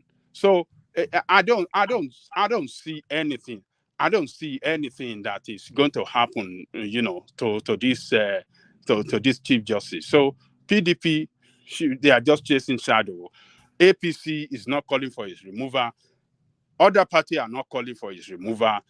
Why this lazy and weakened PDP? But what if other party had called for his removal? Would you have said that was a good reason for him to be removed? What? Would you think if all other parties have also called for his removal in that direction, would you think it's a justifiable basis for him to be removed? No, because I will question them as well. What is the reason? What has he done wrong against them? I think they should petition instead of making noise about it. Mm-hmm. So I will still question their reason for calling him for his removal. Because I've not seen anything that he has done wrong under the law against them. Everything we have to use the instrument of the law, to look into this issue, and not just on the basis of I'm angry with this statement. It should be taken down. No, it's not fair to take people at any position down like that for just making statement, particularly for a statement that is not extremely reckless. It's not an extremely reckless statement. All right, Ajale Koko, let me take you to somebody that has been taken down. It looks as though now they have sacked, what's his name, Doyin Okupe, from the Labour Party, which then immediately should end his tenure as the Director General of the Peter Obi campaign. So we saw this with Oshomole, as you will recall, when they sacked him at his local ward at the APC, and then that cascaded to his removal as the chairman of the party. So now that they have sacked Okupe and 11 others at the Abeokuta branch of our Labour Party, how can he continue to straddle that space as the Director General of Obi's campaign? One man, you said they sacked him from Abeokuta. Yes, they've expelled him from the party. Is it the local government or the state that sack him? Because he's from Ijebu-Ode. How would they sack him from Abeokuta? Why should his sack come from Abeokuta? He is not from Abeokuta. He's not from. Let me just make sure. All right, let me just make sure. I'm not sure. Well, yes, actually, it's Abeokuta. Let me give it to you. The Ogun State Executive Council of the Labour Party on Thursday expelled the Director General of Peter Obi-Datti Presidential Campaign Council, Dr. Doyin Okupe, and 11 others for refusing to pay their membership dues. According to the SEC, which made the pronouncement after a meeting in Abeokuta, said the action was a violation of the party's constitution. Those that were expelled alongside Okupe include, then he gives us a list of names. Addressing newsmen in Abeokuta, the state chairman, Michael Ashade, and Feyishola Michael, state secretary, alleged that Okupe and others had refused to pay their membership dues, despite repeated reminders that they should validate their membership by updating their financial status. He asked Okupe to provide evidence of any payment in respect of membership dues prior to December the 1st, 2022, into any bank of the Labour Party. He asked the national chairman of the party, Barrister Julius Abere, and the party's presidential candidate, Peter Obi, to obey the party's constitution by relieving Okupe of his position as DG of the PCC immediately and appoint another DG for the body, who should come from the north to reflect federal character and political balance. Ashade hinged the action on Article 936 of the party's constitution, providing that only fully registered and financially up-to-date members of the party shall have the right to vie for office in the ward executive, local government area executive, state executive council, and national working committee of the party, or be a delegate to the Congress and National Convention. He said, Article 933 of our party's constitution states as follows: only members who pay their monthly membership dues at rates prescribed shall be deemed to be bona fide members of the party. Arrears of dues of up to 6 months shall lead to forfeiture of membership. Despite repeated demands from various meetings I had with Dr. Doyin Okupe in respect of his mandatory constitutional requirement to fulfill membership status, he has failed woefully in this regard, with some others to flagrantly disobey the constitution of the Labour Party. In line with Article 19.3 of the Labour Party's constitutional provision, we declare that Dr. Doyin Okupe, having failed in the payment of his membership dues for the last 6 months of joining the party, has forfeited his membership of the party and no longer fit and competent to continue to act as the DG of the Presidential Campaign Council. We hereby notify our national chairman, Barrister Julius Abere, and Labour Party presidential candidate, Mr. Peter Obi, that it is expedient to obey the constitution of the party by immediately appointing another DG for the PCC, and that should come from the north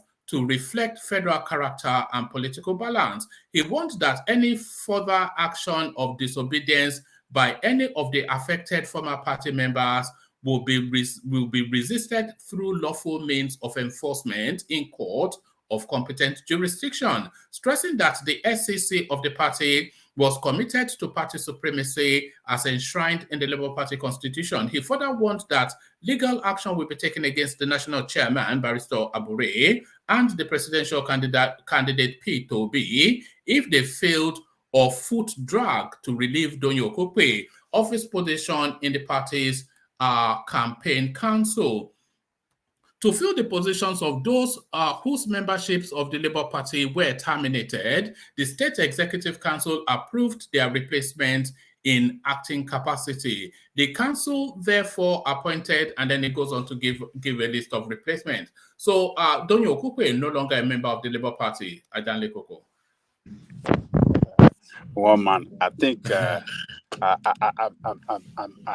I'm suspecting that he have problem with some leadership of the party in Ogun State, and they are trying to just, they're just trying to ridicule him with this statement that they released. I don't think that there's any reason for this statement that they release. He's a leader of the party, and this is what they can work out behind the door, behind the closed door, within themselves. But to come to the press to release it openly, I think they're just trying to achieve mischievous act. They're trying to ridicule him in the media, that how can he be a leader that is not committed financially to the progress of the party. So, but what they have done is so embarrassing that they are acting in the capacity of recommendation. They cannot even sack him. They are recommending to the chairman of the But party. Adanle Koko, they can Adanle Koko, what they have done is they've expelled him at the space that he registered, which will be wherever is local to him, for whatever reasons that they have said. So if they've expelled him from the party, he cannot hold on to the position as a DG. They don't have the capacity. They don't have the capacity to sack him. If at all he has to be sacked, he has to come from the ward level. His ward have not rejected him. His local government have not rejected him. And for the state to start acting this way, to start writing this kind of lengthy and ridiculous statements to the press, I think some people they just aim at embarrassing him, the media space, by sending this statement to. They don't have the power. No party. But Ajane Oku, Yeah. the reason why I think they might be having the power, if you have ever belonged to any professional body or any group like that, if you are a member and your annual due is due, you are given to a particular time to pay. If not, your name will be expunged from the register of members. If you Now, are let in me tell you, Nigerian political party is not run like that. Okay. Political party is voluntary. And But they are I say, stating they were stating their constitution that Yes, a I was just member going to say that that. has Yes. not paid. So if it's in their constitution, they obviously have the right to suspend or expel or whatever they call it. And if they suspend or expel you, no matter what position you are holding, since it's under the same body, whether federal or state level, obviously you should be relieved of that position too, because you are now suspended. Well, I can tell you that some people are playing some kind of game. I don't see why Doyin Okupe, with being the one of the top notchers of the party, I don't see why he won't pay his financial due in the first place. So, and if he has not paid it, what is the reason for that? We have to hear from him. But I want to tell you that even paying that will not go to the state government. I mean, to the state organ of the party. It has to go through his ward because he registered in his ward. He registered in his ward, and his ward is his ward is part of the local government area. So it is his local government area and his ward that have to deal with his financial responsibility, and not the state. It is not the state organ of the government that will tell a member that you have not paid. It is not their responsibility to carry out this irresponsible statement against him. It is his ward and his local government that are in the right capacity to do this, and not the state. I think D wants to interject. D, you wanted to come in? Okay. Yeah. I think as a member of a political party, and I think Rational Mind wants to come in as well. But go. Yeah, the first place you will register is your ward. That's where your membership kickstart. Even my own membership card is my ward. Yeah. If you now progress to national level, you are still from that ward. You are just participating at the national level. So if he has been suspended from the party, that means he's been suspended. And if you want to look at it, he can't hold on to that position anymore as the director general of the campaign now. He can't hold on because he's been suspended. No, they didn't even suspend him. They are recommending for his suspension. They've not even suspended. They are just recommending. They don't have. No, they have. They've expelled him. But let's hear from Rational Mind. Yeah, let's hear from Rational Mind. Yeah. Yeah. Sorry, Rational Mind. What's the change of name, by the way? Beware of what? Spinning doctors or something. I was spinner. Yeah. Okay, put your position now, Rational Mind. Yeah. So thanks. If you look at what you're hearing noise again. Yes, but carry on. Make the point. Make the point. All right, quick. Okay. So it's okay now. Yeah. So my point is this: that if you look at what happened to Oshomole, when they expelled him, when they removed him, they did it from his ward. So I think I agree with Ajane Koko that if they wanted to expel him, it should be from his ward, because that was where he registered. So the whole thing about the state, if you look at what this man said, whoever that guy was, the chairman of Labour Party in Ogun State, The guy was saying so many things, so many allegations. Which one actually are you? What is the main reason why you want to have him expelled? Is it because there was some financial misappropriation, or was it because he bring his son and one of his daughter, he gave them key position? Is it because he brought in some PDP, ex-PDP men into the party, or what actually is the matter actually? Or is it because you want a DG from the north? So all these things is just say all this. So if you look at all of these things, it's like there's something behind this whole thing, not just actually maybe they're just looking for any excuse to get rid of Doyin Okupe. If he's really guilty of that thing, of that financial misappropriation or nepotism as was alleged, if he was really guilty of it and he's guilty of it, then I think they should remove him from the ward, not from the state. I think that's how the politics runs in Nigeria. It is not the state that removes him, but from his ward. If the ward chairman says no, we're taking you out from being, we're expelling you from our party. I think that's the level where they should take it from. But I think the state could actually call to his word for them to suspend him. They are still under the same banner, if you see what I mean. But So if if the word says no, uncle, I mean, because the word is independent of the national. the word won't say no if it is in their constitution and they clearly state the constitution. I agree with you. They are probably just looking for something to chuck him out. But obviously, if it's part of their constitution, once you've served to their hand, so now they are looking for an excuse to chuck him out, and they found one which is in their constitution that has not been contributing his dues.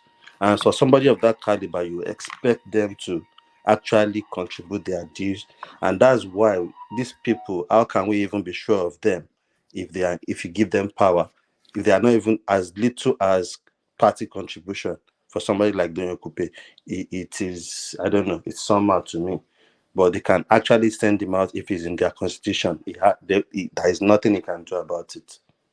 Look, we are not saying it is not in their constitution, but we are saying the process, the due process of how to eliminate a member. Sorry, so I said eliminate or to suspend, or expel, have to come from the ward. The state cannot expel any member. The state have no capacity to expel any member. It is the ward. He registered in the ward, and it's the ward that can delist him. It's the ward that can register him. It is not the state. Whether he contributes, he adhere to the contribution of financial contribution or not, it is the chairman of that ward that will write him a letter that will tell him you are not living up to your expectation, and thereby you are sacked or you are expelled. It must not come from the state. I totally agree with that. What I'm saying, the sir. moment it is done, at the ward level, the ward will communicate to the local government level that this man is no more a party member, and they will submit a reason why, and the local government have no other choice but to accept that notification, and the local government can then send that to the state for notification and record keeping. But to say from the state to expel a member that registered at the local government at the ward, it's not done. Hold on. How do you know that? Firstly, we don't know that process you've just described is categorical, but we'll take it that it is categorical. How do you know that process was not followed, only for it then to be announced at the state level? Well, since it is not part of the readout, so we just take it that they haven't gone through that process. So, but, because if they have gone through that process, it will be in that statement that in accordance to, recommendation from his ward and the local government, we are acting in that capacity to expel him because they recommended for his expulsion because he failed to contribute his financial obligation, to meet his financial obligation. But it's not in that statement. They are saying it from the state. And that tells me that those officials at the state have something against him, and they just want to ridicule him by making this statement in the media. You will see the response from Doyin Okupe. How much will it be? Will it be the financial contribution that he won't be able to pay? How much will that be? No, How many? it would have been an oversight. I'm surprised that that's what they got him on. Yeah, you know. So some people are playing politics. That's what I'm saying. So obviously, Elo as little as the money may membership be, contribution. as little as the money may be, I still see it. They are all, even if you are world level, state level, national level, they are still branches of each other. And I believe from any of those branches, if they see somebody that is not applying by the constitution of the party, any of those branches can call for the suspension of the member because it's still their party member. Is now right. I don't believe it's just the chairman of the ward that could actually suspend the person. I believe once it is still the same party, they are under one umbrella. So if you've fumbled, I you are said not it doesn't work like that. It's just like it doesn't work like that. D. It's just like saying, okay, the ward have nominated somebody to be their councillor, and the state is saying they don't want that person to be the councillor of that ward. But I think How this one does is the state different know because how things even operate in that this ward? news of non-payments would have even gotten to the state through the ward. But we Must be a didn't know. connection The somewhere with the statement is ward not and the state. saying anything to that effect, so we didn't know. So, but look, something is going on. But what I heard one man said, I mean, what he read in that statement is a recommendation to the chairman to expel him. That this is what he has is guilty of not fulfilling his financial obligation as enshrined in the constitution of the party, and therefore they are recommending for his expulsion. So they just acted. They just acted in in a capacity. They just acted in such a way that they will. It doesn't look like they will be able to achieve anything with this because they have not fired. I'm not sure that they fire because they're still seeking for the approval of the chairman and the presidential candidate. All right. Ajande Koko, let me stay with us all the way through. Ajande Koko, well, let me vary the conversation because I'm very conscious of the fact that people come and wait, and somewhat it can be a bit irritating that they are waiting for so long and you don't hear from them. So let me move the conversation on so that all the voices can get full-fledged in. So I'll go on to DOG, then to Patrick, and then Rational Mindola, etc. So everybody gets one man. Yeah. I won't be able to talk too much, so just move on. I'll just be interjecting. You can move on. All right, brilliant. Okay, say no more. All right. Yeah, let's go on to Patrick if he's ready. Otherwise, we go to Patrick. Are you ready? Okay, one man, I'm ready. Yeah. All right, brilliant. So, Patrick, let's kick you off with the Senator Adeleke space. And maybe I stand alone, but I am just so convinced that guy would not be 6 months the governor of that state. So now the Electoral Tribunal, they are pushing to see just the documentations that he submitted to INEC. And when they presented the school sat and whatever, it was just a blank A4 sheet. So Senator Adeleke is celebrating too early. Patrick. Well, I think I'm sure that he must have settled the certificate side of that thing because he had an experience. No, all those things playing out are just political. He must have settled it. You understand? And I'm sure by now he will be ready for them. But I think what APC has a strategy. I saw that like some months ahead. That guy will be under, they will put him under pressure until February. That's the point. They are going to keep sustaining that pressure on him. It's going to be there.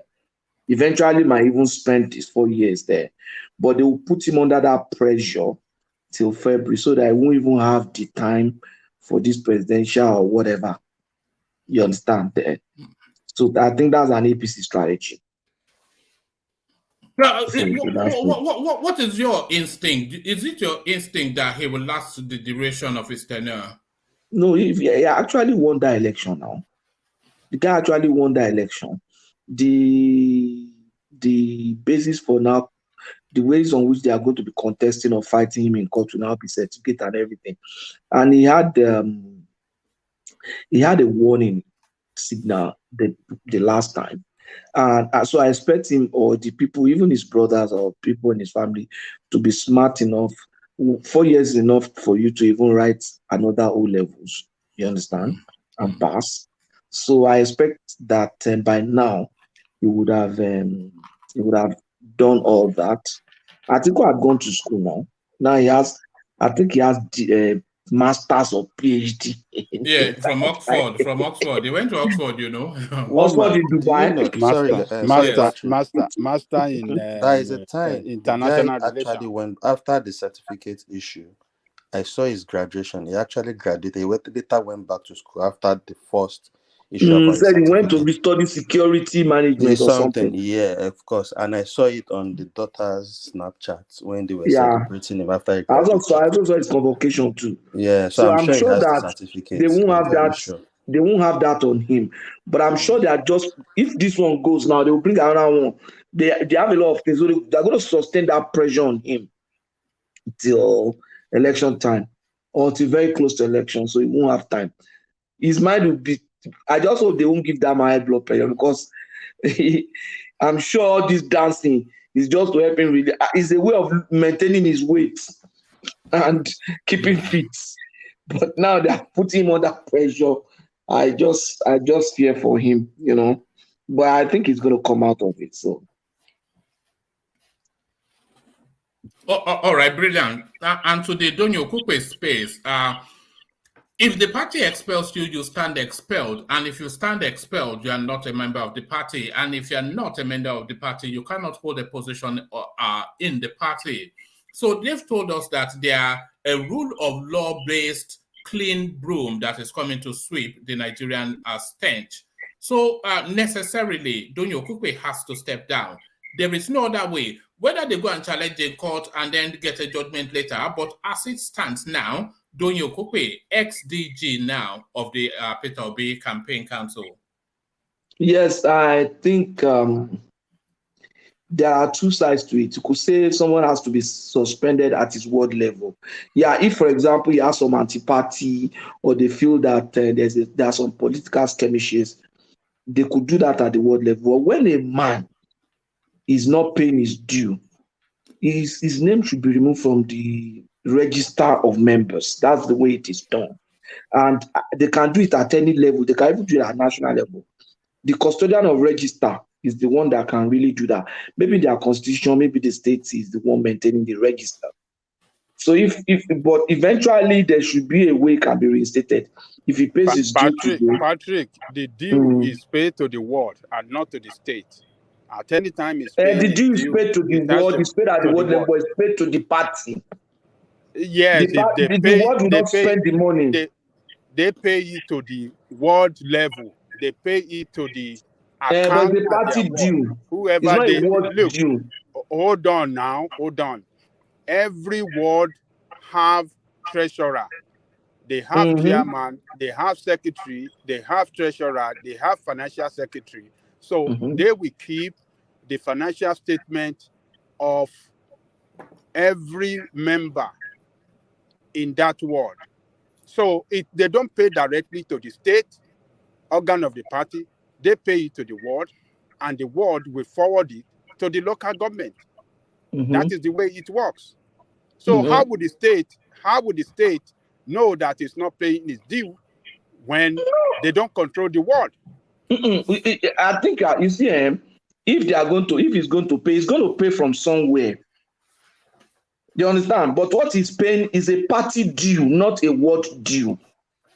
You understand what I'm saying? What he's paying is a party due and not a ward due. Eventually, he's going to pay from somewhere. No, you don't And get it. It is not. Look, the party at the world level represent the presence of the party, and when they are making that financial payment, their dues, they pay to the party at the world level. so, are you saying he So might have record paid is kept he might by have the paid at the world level. ward? So he might have paid at the ward, and they are just using it against him. No, it couldn't have, because if he had paid in any form, then it wouldn't. Yeah. It would have So paid. if you are supposed to pay at what level, yeah, go and pay. If you have not paid at what level, the party can remove you based on that. I don't know what the constitution is, but I belong to an association where I even forgot to pay, and they said your name has been removed from the register. For you to be reinstated, you have to pay penalty and then pay the due that is outstanding. So I had to pay everything to get reinstated. So I think if he didn't pay, they just got him on that. And I don't want I don't think it's right for them to just embarrass that structure like that. Patrick, is this Oshiomhole revisited? You know the storyline. Is this Oshiomhole part 2? No, I don't think so. The politics behind Oshiomhole stuff is different. In this case, I think maybe at the state level, they just feel the story will come out. I'm sure money must be involved. Maybe it's trying to control the party structure in the state, and then some people just begin to pull some strings. What they've been saying for a long time, that the face of the party is too southern, and I think that was also embedded in the media release from that suspension, because they are inviting that the party should replace him with a northerner, so it reflects federal character. And that narrative, it has been going on under the underbelly for quite a few weeks now. And they are now using this vehicle to really push it hard.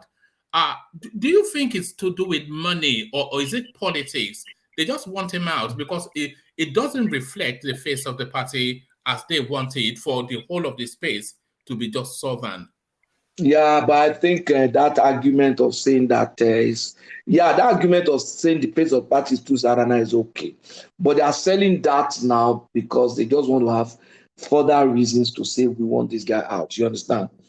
That's it. That's the thing. Why didn't they push that all the while from the outset after choosing their presidential candidate? Why did they say, oh, no, this is not supposed to be? Just like the Wicked Group were saying it. Now they just threw this guy out and say, okay, we want why didn't they say the chairman should come from the north? What's DG? You understand? If you really want a face, then the chairman should come from the north. Like that. So I think they are just trying to be smart with it. The guy should go and settle them. There must be some, maybe he's taking too much control of that structure. Yeah, then he's controlling the state structure. When he has too much control over the state structure, all the things that Obi is doing and all the people that are doing at the federal, maybe they say send money to the state. The money will not get to those people. And those people know that they are not likely to win. So this is the only thing they can eat. This is the only time. Once the election is over, nobody eats anything. Patrick, they said he controls some other accounts. You mean Doyin? Yeah, they say he controls some other accounts that he controls some other accounts. Yeah, some donation comes in to. Maybe that's the reason, right? You see, so many allegations. We don't even know which one is true. But I just feel that those people in the state, I don't know. They might just be playing politics. The best thing is to leave that guy there.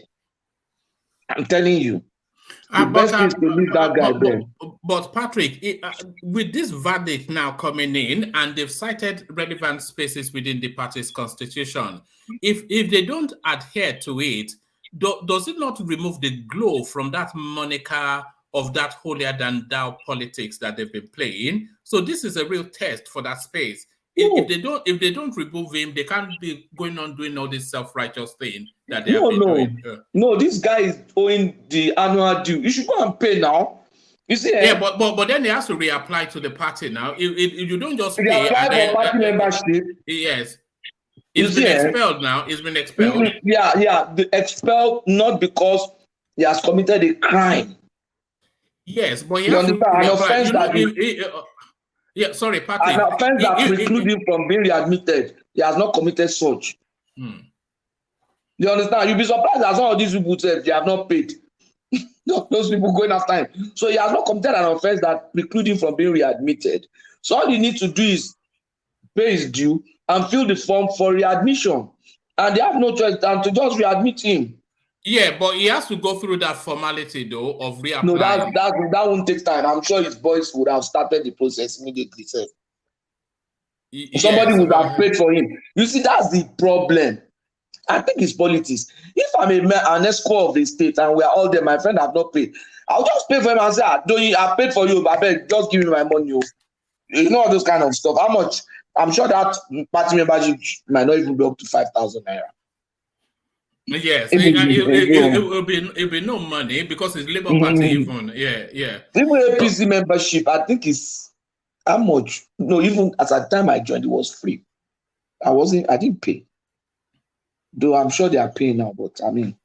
All right, so you're a card-carrying member of the APC. I used to be, when I was in Nigeria, but when we moved, I don't even know where my card is or anything now. So I've been away 60 years from them. So. All right, brilliant. And take us to the Justice Ariwola space, Patrick. So he has made an error, but is it enough for him to have to fall on his sword?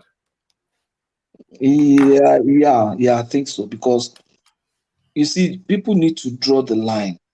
If this one goes, another person is going to stretch it. Another person is going to stretch it further. And then people will start taking. I know judges take political positions, even in civilized crime, but you don't want that. The fact that civilized crime, the fact that they do it does not make it right. So even in America, it doesn't really make it right.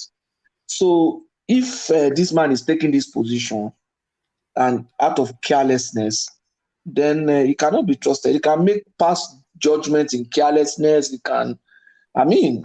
People should be watchful of what they say. Should they get rid of him before or after the elections? No, if he's going, it should be before the election. If he's going, it should be before the election, yeah. But if they get rid of him before the elections, would that not be a political move? No, that's a structure. There are structures in place now. No, there are processes now, and I don't think the process of getting rid of the Chief Justice of Nigeria, it can be condensed into 3 months. Okay, yeah. Yes, yeah. But if he has to, if they could do that, it's okay. But if the process, sustaining the having a hearing, doing all those things in the context of all the petitions that is going to be before the court, I'm sure they have a lot of petitions now between now and December. Between now and January, February, and after January, there'll be another round of set of petitions and cases. So they might be busy, but if they could do it, I think it's the right thing to do. It's the right thing to do. Yeah. All right. And the table of items, the 10-point list from Festus Keyamo as a form of koboko towards the obedience. You've heard me read it out. What are you making of this back and forth between that space and the cold facts of reality? No manifesto 3 months to the elections. The statistics. Do you think he should get rid of those statistics? Who is the audience for the statistics that Peter B is quoting? The statistics could throw him out there, but the statistics cannot sustain him. You understand? You have said that's the problem with people who see nothing good. You said all the bad things. Okay, there's insecurity. You have already said all the bad things. Now there's nothing to say. And you don't have a program that is well articulated and documented. You understand what I'm saying? So you can see that even at their end self, you don't see him talking about issues anymore like before. You don't see the pump, the pressure in the pump is coming down. That's what it is. When you have someone who is just catching in the moment. And the danger of it is that the problem I have with it is that the moment you speak, they come at you. I'll give you good examples. All of you know it. But Adeyemi said something. This same Adeyemi, on whose platform Obi took the opportunity and projected himself, they came for that pastor. They say, so many fake pastors are in town. This and that. It was quite ugly the way they came after. It was quite ugly the way they came after. We all know the role the family of the Ransom Kuti played in our democracy, in activism, they lost record to that thing. Invariably, is they lost their mother to activism.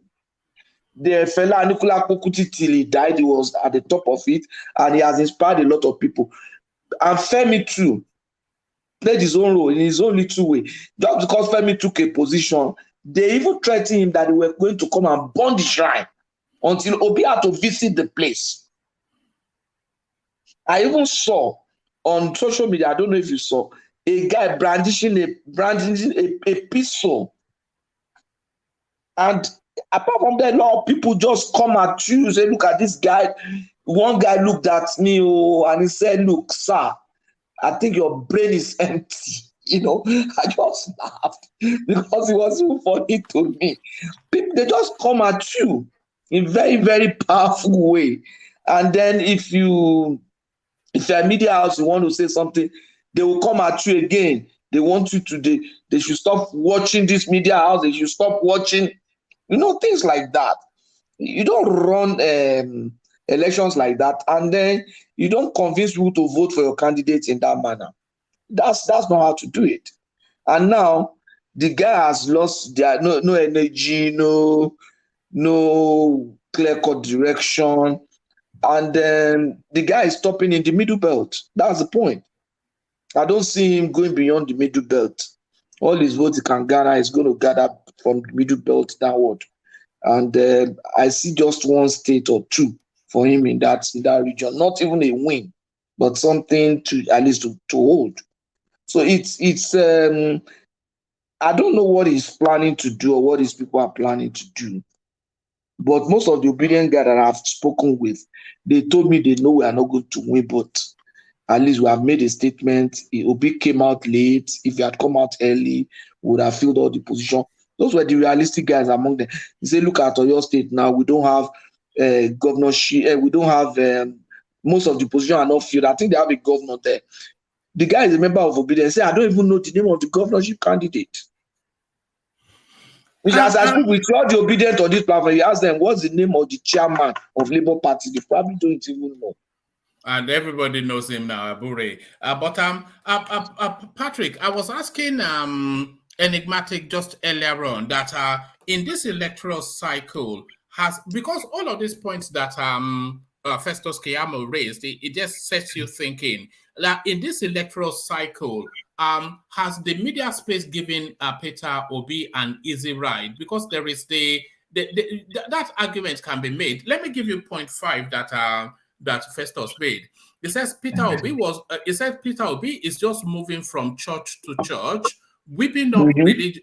Hold on. I says Peter Obi is just moving from church to church, whipping up a religious sentiment and campaigning on that basis, yet pretentiously disguises himself as a pan-Nigerian candidate. So these are some of the spaces that that's just one example of countless examples of things that the media really needs to. Imagine if Tinubu, or even let's leave Tinubu to one side because he's a lightweight Muslim, but imagine somebody like Kwakwanso going from mosque to mosque asking that they should support him on the basis of religion, which essentially is what Peter Obi has been doing. would they not tear him up? Has Peter Obi gotten an easy ride so far in the course of this election? Yeah, to be fair to him, I don't think he has approached them to say, please support me on the basis of religion. He has not Well, done it that. won't. Not in actual words, but in actual deeds. By visiting the churches and stuff like that. Yes, is that not what it is? It doesn't have to say the words. Yeah, but I don't think so. I don't think so. I don't think Obi is trying to campaign on base of religion. Yeah, that campaign strategy is actually wrong. Hey, That campaign. Now look at Patrick, his visit to Dunamis. Look at his Patrick, yeah. Patrick. Yeah. Why do you think the Christian leader give him their platform to come and to speak to the people? Why do you think they were? Why do you think they are doing that? I think Obi, if you look at Is him, he a Obi is pastor? someone. Is he a pastor? Obi Is is he a someone pastor? who. Why Obi must is they someone. allow? Look, let me tell you this. You see, some of these Christian leaders, when they are doing something wrong, we should be able to tell them what they are doing is wrong and is capable of causing more division in the country along religious line. What they are doing is totally wrong. Inviting him to their church to come and speak, to give him the rostrum to talk from one church to another in all Yeah. these Pentecostal church is completely wrong. What of if it's Atiku and this thing that is going, or any other person or Tinubu going to mosque, and then they give him the mic to be talking in one mosque to the other? They will say, "Oh, look at them! They are trying to play religious politics." That is what they'll be saying now. So these Christian leaders, they should be condemned for this. If Yeah, I think Obi. they could let him come to the church. I'm not against him. Anybody can go to church, but they should not give him that mic to speak to congregation. That is wrong. He's not the only one person there. We have thousands of people in the church. Why are they publicizing him before the congregation? That's what they Yeah, are. I They are think. selling his candidate. Yeah, I don't see And we I have don't seen see anything wrong there, Ajale Koko. Bros. and we have seen so many Christian leaders, talking in favor of Obi in Yeah, front of the church. That I is think totally wrong. it's even against the electoral. It's against the electoral act to It's do that. totally wrong. Obi is taking on. Look at his trip, his visit to Dunamis. They brought the national flag. I mean, that's not. I mean, I don't know. And then you can hear the congregation shouting, "Obi, Obi, I'm Obi." sure It's Jesus a must be campaign. laughing. They turn church to a campaign Yes. platform. All Sige right. Obi, All yeah. right. Hold on, Patrick. Reverse that and then remove Peter Obi from what you've just described and insert Kwakwanso there. So remove the church and make it the biggest mosque in Abuja. So Kwakwanso goes into the biggest mosque in Abuja, and the whole mosque is decked out in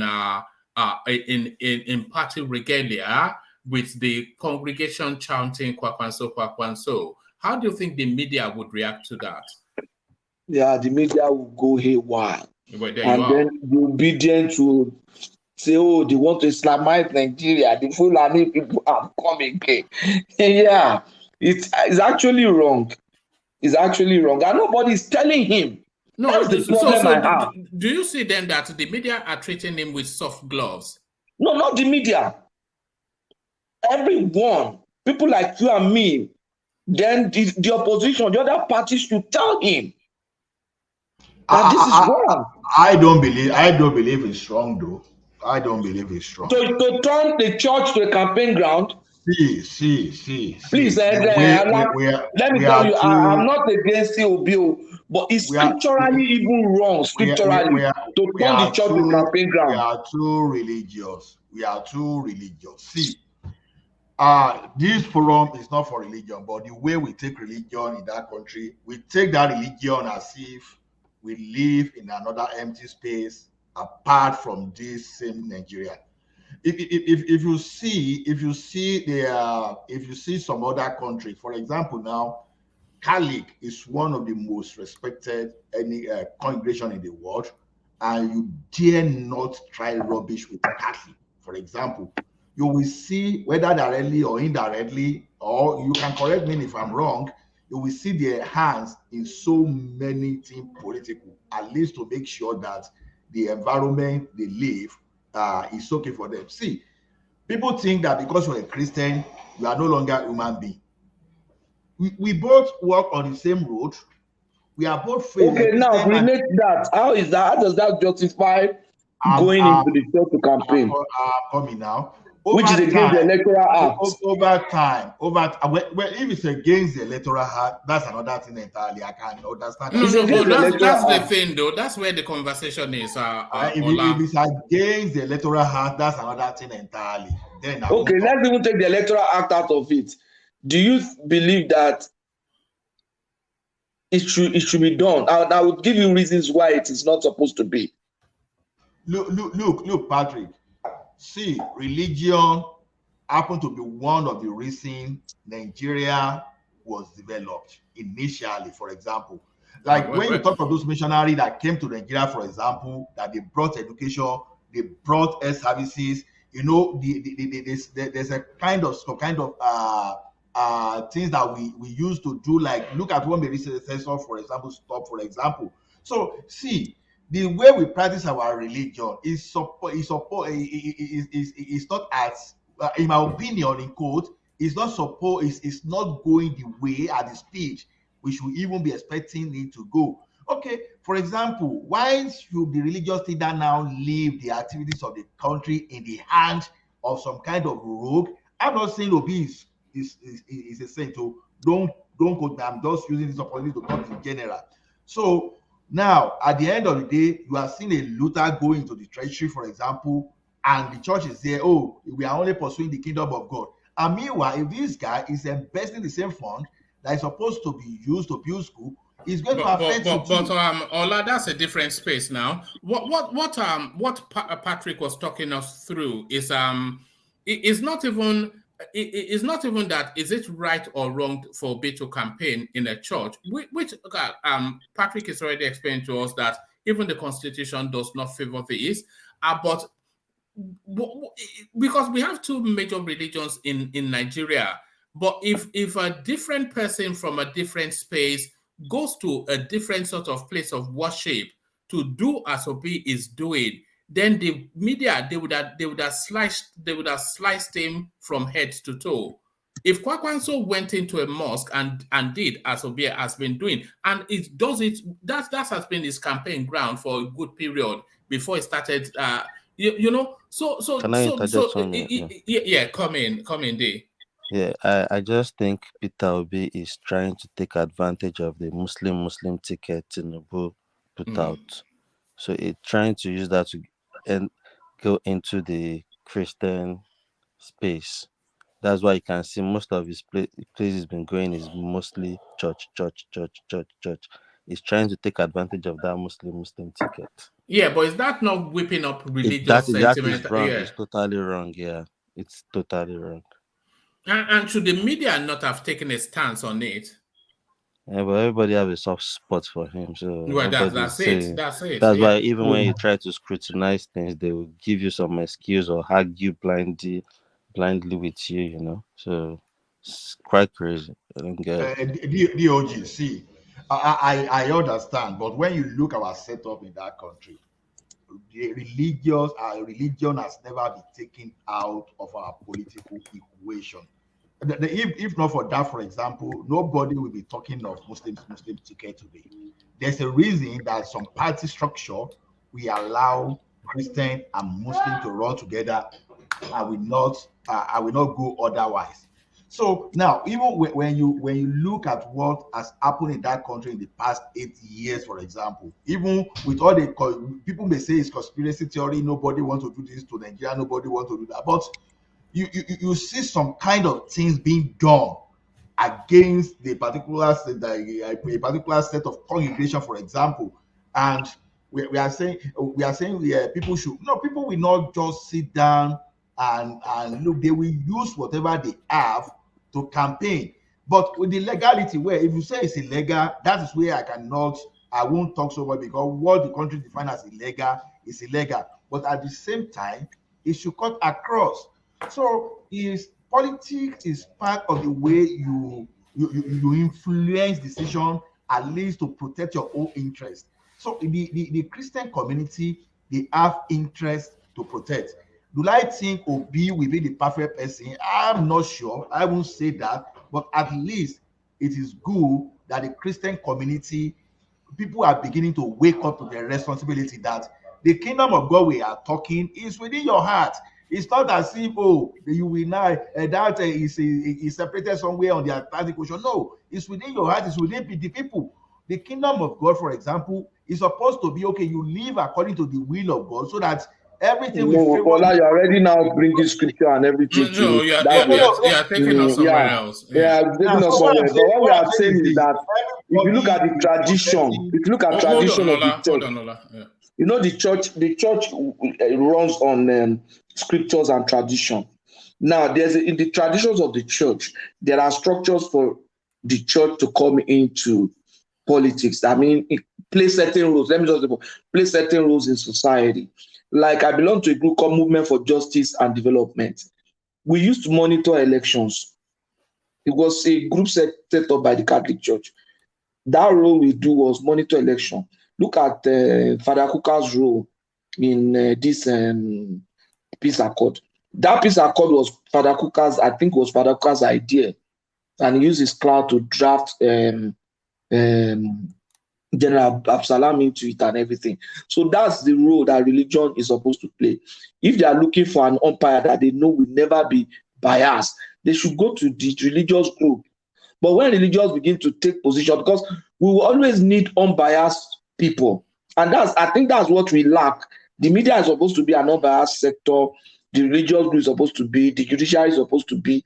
All of them now, they are biased. So where do we stand? And now we lack that structure. Even INEC is biased. So religion is supposed to maintain that neutrality and ensure fairness to everyone. Patrick, I agree with you because of our own diversity. But you know, because if it's our own diversity, is where we talk now. Don't forget that in that country we have some people practicing the law within their own religion. Even Canada, we have, for example, when you are going for this, they will tell you, whereas Canada is founded upon the principle that recognize the supremacy of God and the rule of law. What's that telling you? No, I don't get what you're saying. I don't know where we're going. I don't. No. I'm still going within the politics of the world, because Canada is. What did they happen to Canada? No, I'm just telling you that, for example, now what happened to Canada is telling you that. Let's not go heavily into Canada, Joe, but make that point. No. I'm just telling that the role of religion we are talking about, that religion is heavily involved in politics.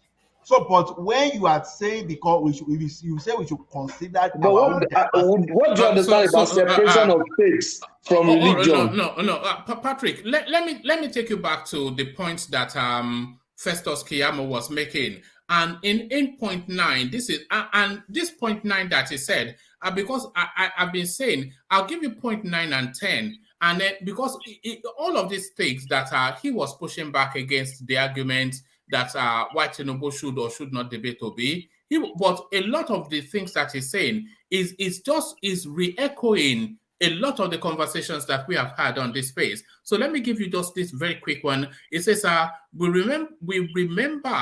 all remember the infamous incident of Peter Obi reading a WhatsApp message from his phone promoting ethnic divides.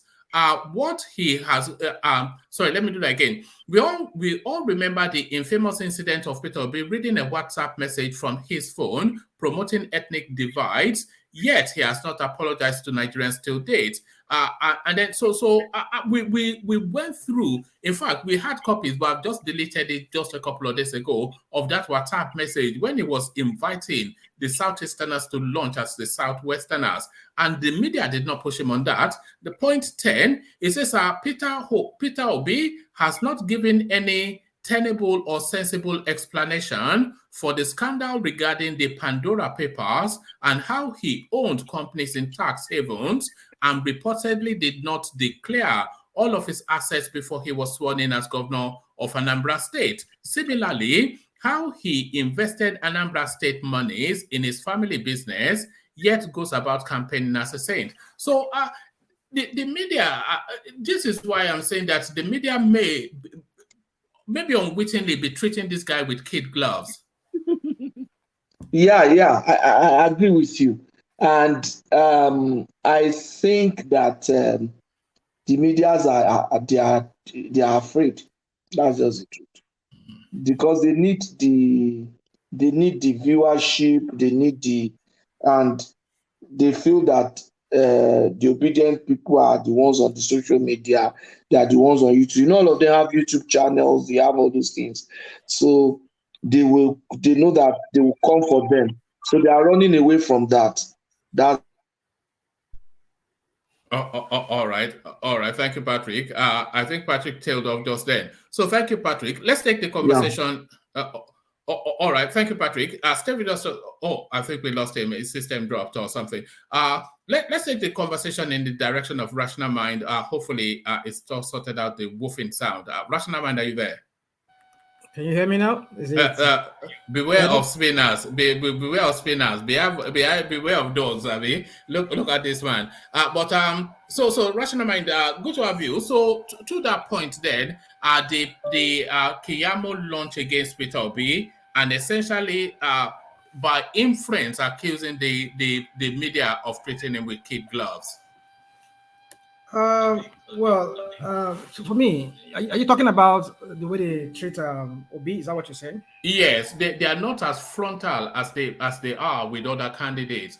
Look at the way they are whipping Tinubu, but he just gets away with barely saying anything tangible or coherent. Yeah, you see, I've been one of those people that have been critical about Obi's lack of plan, and I think Adeleko said something that really got me thinking too. Like, you want to be the head over an economy of over $500 billion, not $1 trillion economy as Nigeria, and you don't even have a blueprint. You don't have a plan. You tell us it's in your head. I mean, like, are you serious? I mean, is this guy serious? So but when people like yourself and some other people say you doubt that this guy's really running, I kind of feel like want to share that view too. Like, is this guy really serious? You can't just say you have everything in your head. You need to show people you want to lead that this is my plan, this is the blueprint of bringing us out of this mess that we find ourselves under bubble. Now this is the plan. This is what I intend to do. And you keep telling us that it's in your head, or you will release it at your own time. I mean, we're only about 2 months to now, almost like 2 months to the election, to February. I mean, so you kind of ask the question: is this guy really serious? So, but then that the media has been silent on that. They've not been punching him like they've been punching. We do see how they punch people sometimes about his the criminal case and other things around him. You kind of wonder, is it that these people are treating this? The media, are they treating this guy with kid gloves? There's a patent and an obvious bias in the media. Should I say bias? The media has a candidate, and that candidate is Peter Obi. Is that not it? There's a meaning. I think I could read from some of the body language of some of the broadcasters, some of the workers who works there. Like, you can tell looking at this Oseni, what's his name? This guy, Rufai Oseni. You can tell that even though he has not said he's obedient, like somebody like myself would say, I'm not obedient, I'm not Obi-fied, but I'm leaning towards Obi. In my most of my analysis, I will always want to lean towards him. But then you also see sometimes of some other people walking around. Sorry, let me hold you to that spot for a moment. Is that a protest leaning? And let me explain. Are you leaning towards Obi because you cannot stomach the other options available, rather than you believing in Obi and what it stands for? Do you understand what I mean? Not quite. Can you make me understand, please? Yes. So you are leaning towards Peter Obi because you cannot abide Tinubu and you do not want the power to go to the north. So it's almost leaning towards Peter Obi might not necessarily be because you believe in Peter Obi or what it stands for, or even if it stands for anything, but because you cannot stand the rest of the field, by default you lean towards him. I think there might be some veracity to what you just said, what you just proposed to me. I think I could see that too because Tinubu is like the Ondo State governor once said, it's an Al Capone. It's like we call it mafia lord. You cannot control him. He tells you what to do. If he wants it, he wants it. If he doesn't want it, you can't force him. Well, that is yet to be seen too. But then, for me, you see, the media, I think they are sympathetic to Obi because number one, they think it's coming from a disadvantage angle because he has not had that coverage like likes of Atiku and Tinubu, and they kind of like see that some of the things he's saying seems to like gel with the masses. So maybe by shutting him out or not giving him that coverage, maybe at the same time, some of them they might have their own personal leaning too. Like, okay, we see this guy as more viable. We like him. We like his personality. But this guy, like you said, Tinubu, they cannot control him. They cannot stand him. They cannot stomach his the way he carries himself. So maybe that's the reason why a lot of them they lean towards. But so for me, what I just think is that yes, I agree with you that to some extent there should be. I think there is a bias. Because they should be hitting him hard on these manifestos. Like anytime anybody comes or is surrogate, but which I think they do sometimes. Because I've had some interviews of the surrogates, and they ask him that question. What happened? What happened to your people, your principal? Release their manifesto, but they just say that in passing, and then they don't really hit them hard much on that. Like they would question other candidates for some things. So. Well, yes, I think I will agree with you one man that there is a bias, but like I said, myself, I'm one of those people who have been saying, is this guy really running for this office? Because you cannot say you want to lead an economy, you want to supervise over an economy of 500 million, 500 million, 500 billion, 500 billion dollars worth of economy, and then you say you have your blueprint in your head, or you don't need you don't need a manifesto or a blueprint. So it makes no sense. So, but let us Is rational mind, is it even too late for that manifesto now? If he releases this manifesto of his right as we are speaking now, is it already too late? Because we have to be able to read it, to digest it, exactly to discuss it and interrogate it. He yes. has to come and defend it. And what we're 1st of December now, 2nd of December in some places. The election is on the 25th of February. It's too late for the manifesto. I don't just know what he's doing. I just don't know what they are doing. I don't just know because that area is that is what is really getting. If he loses his election, well, I think he has himself to blame somehow, sort of, because I know he's very ill prepared for this presidential election. Although I know he joined the party that they never had a structure, and they're trying to put structure in place and all of that in place. They're very late, almost at the twilight. They was at the almost at the cusp of the election. So, but then for me, what I think is that he needs to he needs to get himself. Maybe it's too late, might be too late, but I know definitely that will still give him some. People will still analyze it. And I trust that APC. Rational mind, do you think Peter Obi? Do you think the position Peter Obi finds himself? Do you think it has caught him off guard? He had no anticipation that he would be in this position, and he was just putting his name out there just to fulfill righteousness, and suddenly he has become this phenomenon. Well, it might look like it that he never expected that this thing was going to blow up the way it is. But I mean, what does he expect? I mean, if you are going to run for as a third force, as some people will call it, and people are looking for a third alternative to the already established parties, and then you see this kind of large following, and I mean, he should not be surprised. Did he anticipated it? Maybe I'm not in his mind to really read it, but from his body language and everything, it's like he never thought about, he never really maybe imagined that it was going to be this way. But we only say his body language because the body language might show something and maybe something else is in his head.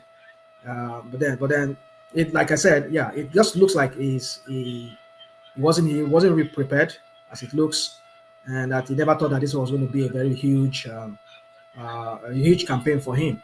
So for me, what I just see is that he needs to put things in order, which I think he's doing. I don't know if you guys, I don't know if you guys already talked about the press conference that is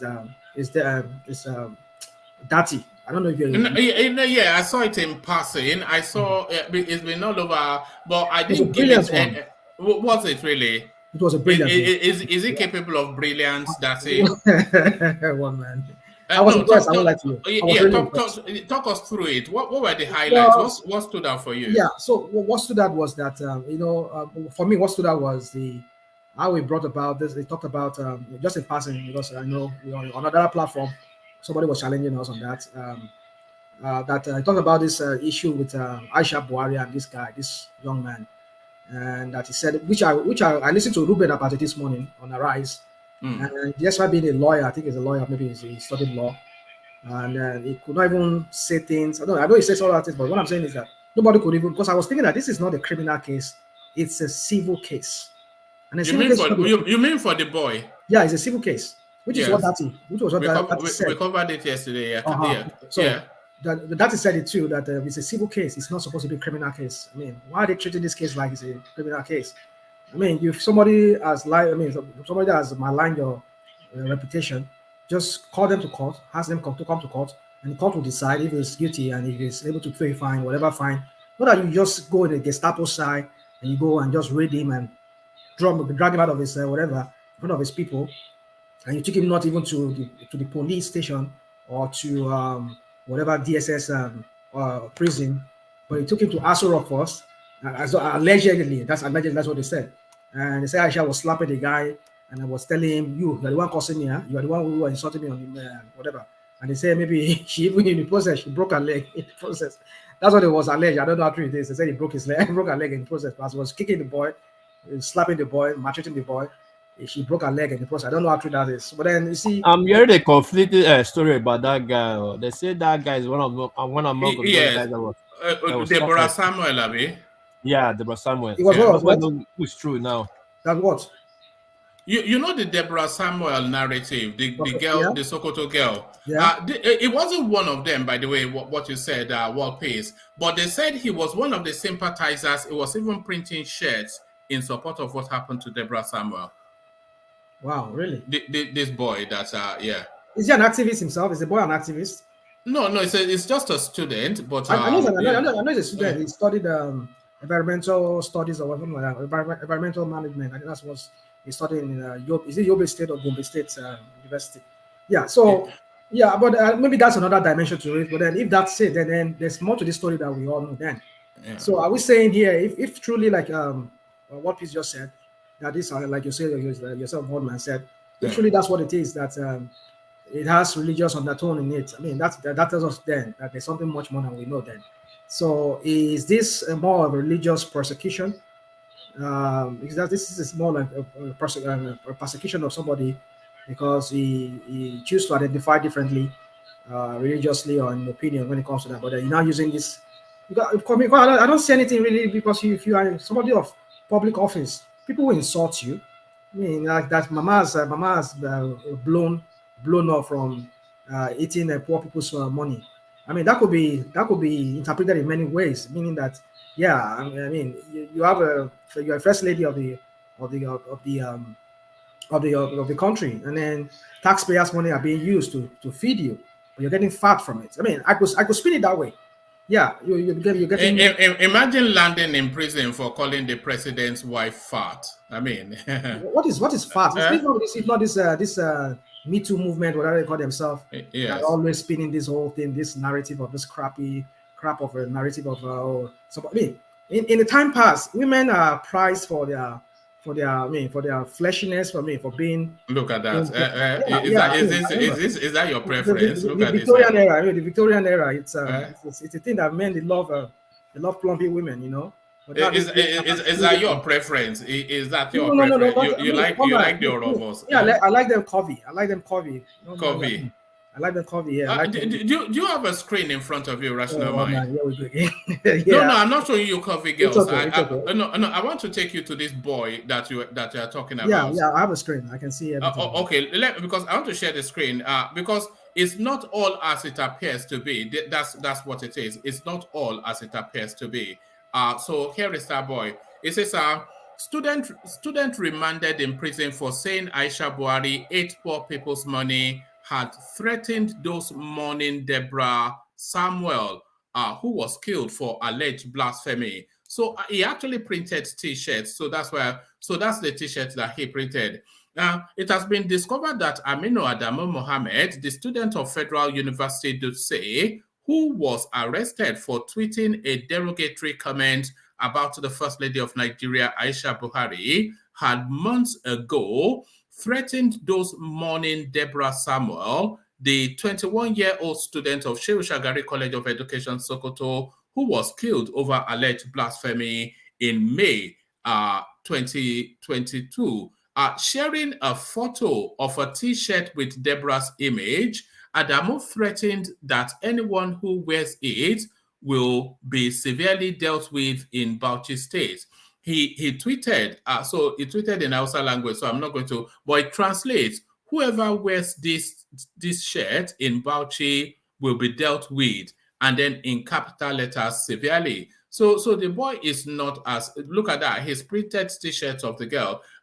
Nigerians on Twitter who initially called for Adamu's release have since dissociated from him, with many saying he deserves the treatment being meted out to him. So see twitters below. I earnestly apologize for retweeting the appeal to free this fellow. May he remain inside that cell for as long as Deborah's family is denied justice. So all feedbacks of that nature. This is getting interesting. But it's two separate places, isn't it? Yeah, so the fact that it's like that does not mean then that Aisha Buhari gets to do what she did. Yeah, that does not still matter in this case. But the other question is this: because I don't want to believe, I don't want to assume that this new development again, it's something to consider, because now what they're trying to say here, for what you just read now, you just showed us now, is like it's like it appears that this boy or this young man, it's a boy, really, it's 21. Wow, it's a young man. Just that defined that way. That is assassination of character. There was assassination of character that you would not now get favor. Yeah, that's what I'm thinking too. I'm looking at this. It's like they're making it look like, okay, this guy is not as clean as people think he is. That look at this Deborah Samuel. That I don't know, that is that what I'm getting from what you just showed us, woman. That he printed his shirt that if anybody brings this talk about this girl in Bauchi State or whatever, and somewhere in North, and he wears this shirt about this lady, you will not live to see the next day or the next hour. Is that what you just showed us, woman? No. Well, I'm not sure if he printed the shirt or not, but there are solidarity T-shirts of Deborah Samuel, murdered by peace. So let me actually show you, because this is a very potent. If you read it, because you of course are a theologian. So if I'm going to show you the T-shirt, and then you'll see it's a very political T-shirt. But look at this. Can you see?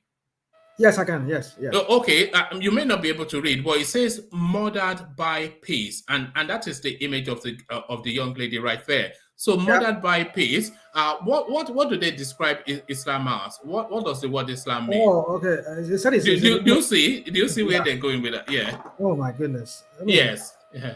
Oh wow!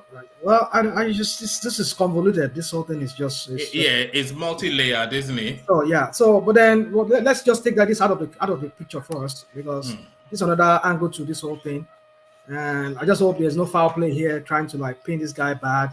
Maybe somebody has hacked this and they've hacked, but I don't know how possible that is. If it's a photoshopped or if it's something that was hacked, because Linda Ikeji, I know they pay her to manufacture stuff sometimes. The lady is a very good. You know or you suspect? Well, I mean, I don't even say. Well, should I say no? Maybe I shouldn't use the word no. But I've read some of our past write-ups. People who are involved in scandals, they just want to launder their image. You want to repair their image. You go to her, and she start writing stuff just to just to to damage control, whatever it is. So I don't know, maybe somebody's paying her this and is bringing this up. That's what I used to know. I used to Wait, let's talk about that leader KJ. I don't know why people go to that lady. I don't see any reason why people rush to a platform. Actually, she made uh, money during Jonathan regime. she's one of those what they call it influencers now. What kind of influence? She was out there going about stupid stuff, saying things. Exactly, it's Then gossip. at the end of the day, she got pregnant. I don't know the father. I would thought Obi is the father How of would the she son. not know the father when she? Well, let's not go there. What is? She said it. Yeah, it's kind of is there. I know. I've heard that story too. No. Sorry. What? What pace? I don't think you can say she doesn't strike me as the sort that would not know the father of her child. No, it's true. course, that's what drop her. Yeah, this thing. That what almost got ruined her. This thing, block side. Except she was promiscuous. I mean, she doesn't strike me as promiscuous. No, she was all about telling women not to date men or responsible men. This is that. Don't do that. Don't get pregnant, get married. Do that. Blah blah blah. End of the day, she just got pregnant, had a baby. Today cannot. She said she was celibate. Celibate, yeah. And they cannot tell her who's the father of the child. She did in vitro. Do you know if she did in vitro? If she did in vitro. No, it was a big scandal. No, what I'm saying is that there's a place in Yaba where all these girls they go do in vitro. No, we are not trying to cover for her, but telling you what is like, what was there. Well, please, no believe that story. Maybe he doesn't even want. See, no believe that story. See, if she doesn't know the father, he has alternative. So not that he doesn't know the father. He cannot say the father because she got pregnant. No. What is? I'm not countering what you said. It might be true that she had a carnal knowledge with a man had a carnal knowledge of her. But what I'm trying to say to you now that in Nigeria now is a trend now that some of these high class women, what they do now is they go to there's a place in Yaba there, not too far from CIBN, Chartered Institute of Bankers. There's a place that might get experience. So yeah. Let me quickly. So they go there. They do this in vitro, sperm donors, and then you don't even need to know the person. Even here in America, you don't even need to know. Yeah, I understand that part. Yeah. All right. We get that point, but it's not verified, and it's not verified. It's defamatory. So it's defamatory. So I'm not sure. And then it's personal. It's personal. Woman is personal. Well, it's not personal. She's a public figure. No, the news is there. It's on the media. What is? Let's leave that matter. I'm leaving it, but fine. Let me drop before I leave it. But what I suspect, or what everybody suspect, probably had it for one of these top men, rich politicians that have white shot before. That's even more defamatory. But back to your rational mind. Rescue us. Yeah, let's quickly to the now with this new development now that this lady is bringing up again. I don't know what's going on. Did they hack this guy's account and just put up this just to make him look bad, so that Nigerians will not having that sympathy that they were all having for him now that the guy's right was violated? But however, at any rate, however the case is. Whatever I must have done in the past. Now let us now stand on this current case that he has with the first lady of that country right now, Nigeria, Aisha Buhari. The way in manner in which that boy was picked up, it's in a civil case. When it's a libel or whatever they call it, you would sue the person to court. The court will summon the person. You will appear with his lawyer, and the court found them guilty of whatever. Then they will have to take the prosecution from there. I mean, they have to prosecute him from there. Either they jail him if the court rules that he needs to be jailed, and if they say okay, they fine him, pay damages of 500 million naira to write an apology letter, whatever it is. So, but then that they did it this way, that's to tell us that Nigeria is going to becoming a failed state. I mean, it's not already a failed state. I was on another platform. I was saying that somebody was attacking. I don't want to mention the person. When I use I kind of categorize these people with one tribe like I used to do, and he says I shouldn't have said that. Well, no, maybe I shouldn't have said that. But when you see a pattern, Boo Boo did his own. Somebody named his dog Boo Boo. Then somebody used one of Aisha's daughter's phone number, which was discarded after they became the family of the president. And then now again, the mama. Now you see when you see all this pattern, and you see the several cases of court judgment that were not being obeyed by the Attorney General of the Federation, even by the president, by his I mean, even the EFCC and now the IGP. You see all these people with this pattern from this one ethnic tribe doing this every time. You start wondering what is going on in this country. This country now becoming a lawless country without law and order. So my point is this: you see, one man is that's this case, like this guy that he was saying. That was why I got me to all this long Turinchi. So is that he said that it's a civil case, and I know some people must have said it. But when people like Ruben Abati never even touched that aspect, he was just saying that this and that and that. It's a civil case. It's not a criminal case. That boy should not have been taken or picked up that way. Just sue him to court. So it's a simple matter. It's a simple case of abuse of power. It's just says, yeah. So now, apart from what what he said about that girl, he talks about he attacked Tinubu now. Not really attacked, but in a more sophisticated way. He didn't actually attack Tinubu, but he was when Tinubu was saying that I will not mention. It's a disgrace for me to even mention this name. Referring to Obi, that he really washed him down. I mean, that he did it. I mean, you guys need to listen to that. He washed Tinubu down. He took him to the dry cleaners. Saying that look, this is arrogancy, insolency never seen in any form, because you somebody who is considered a presidential candidate like yourself, you are saying you cannot even mention his name.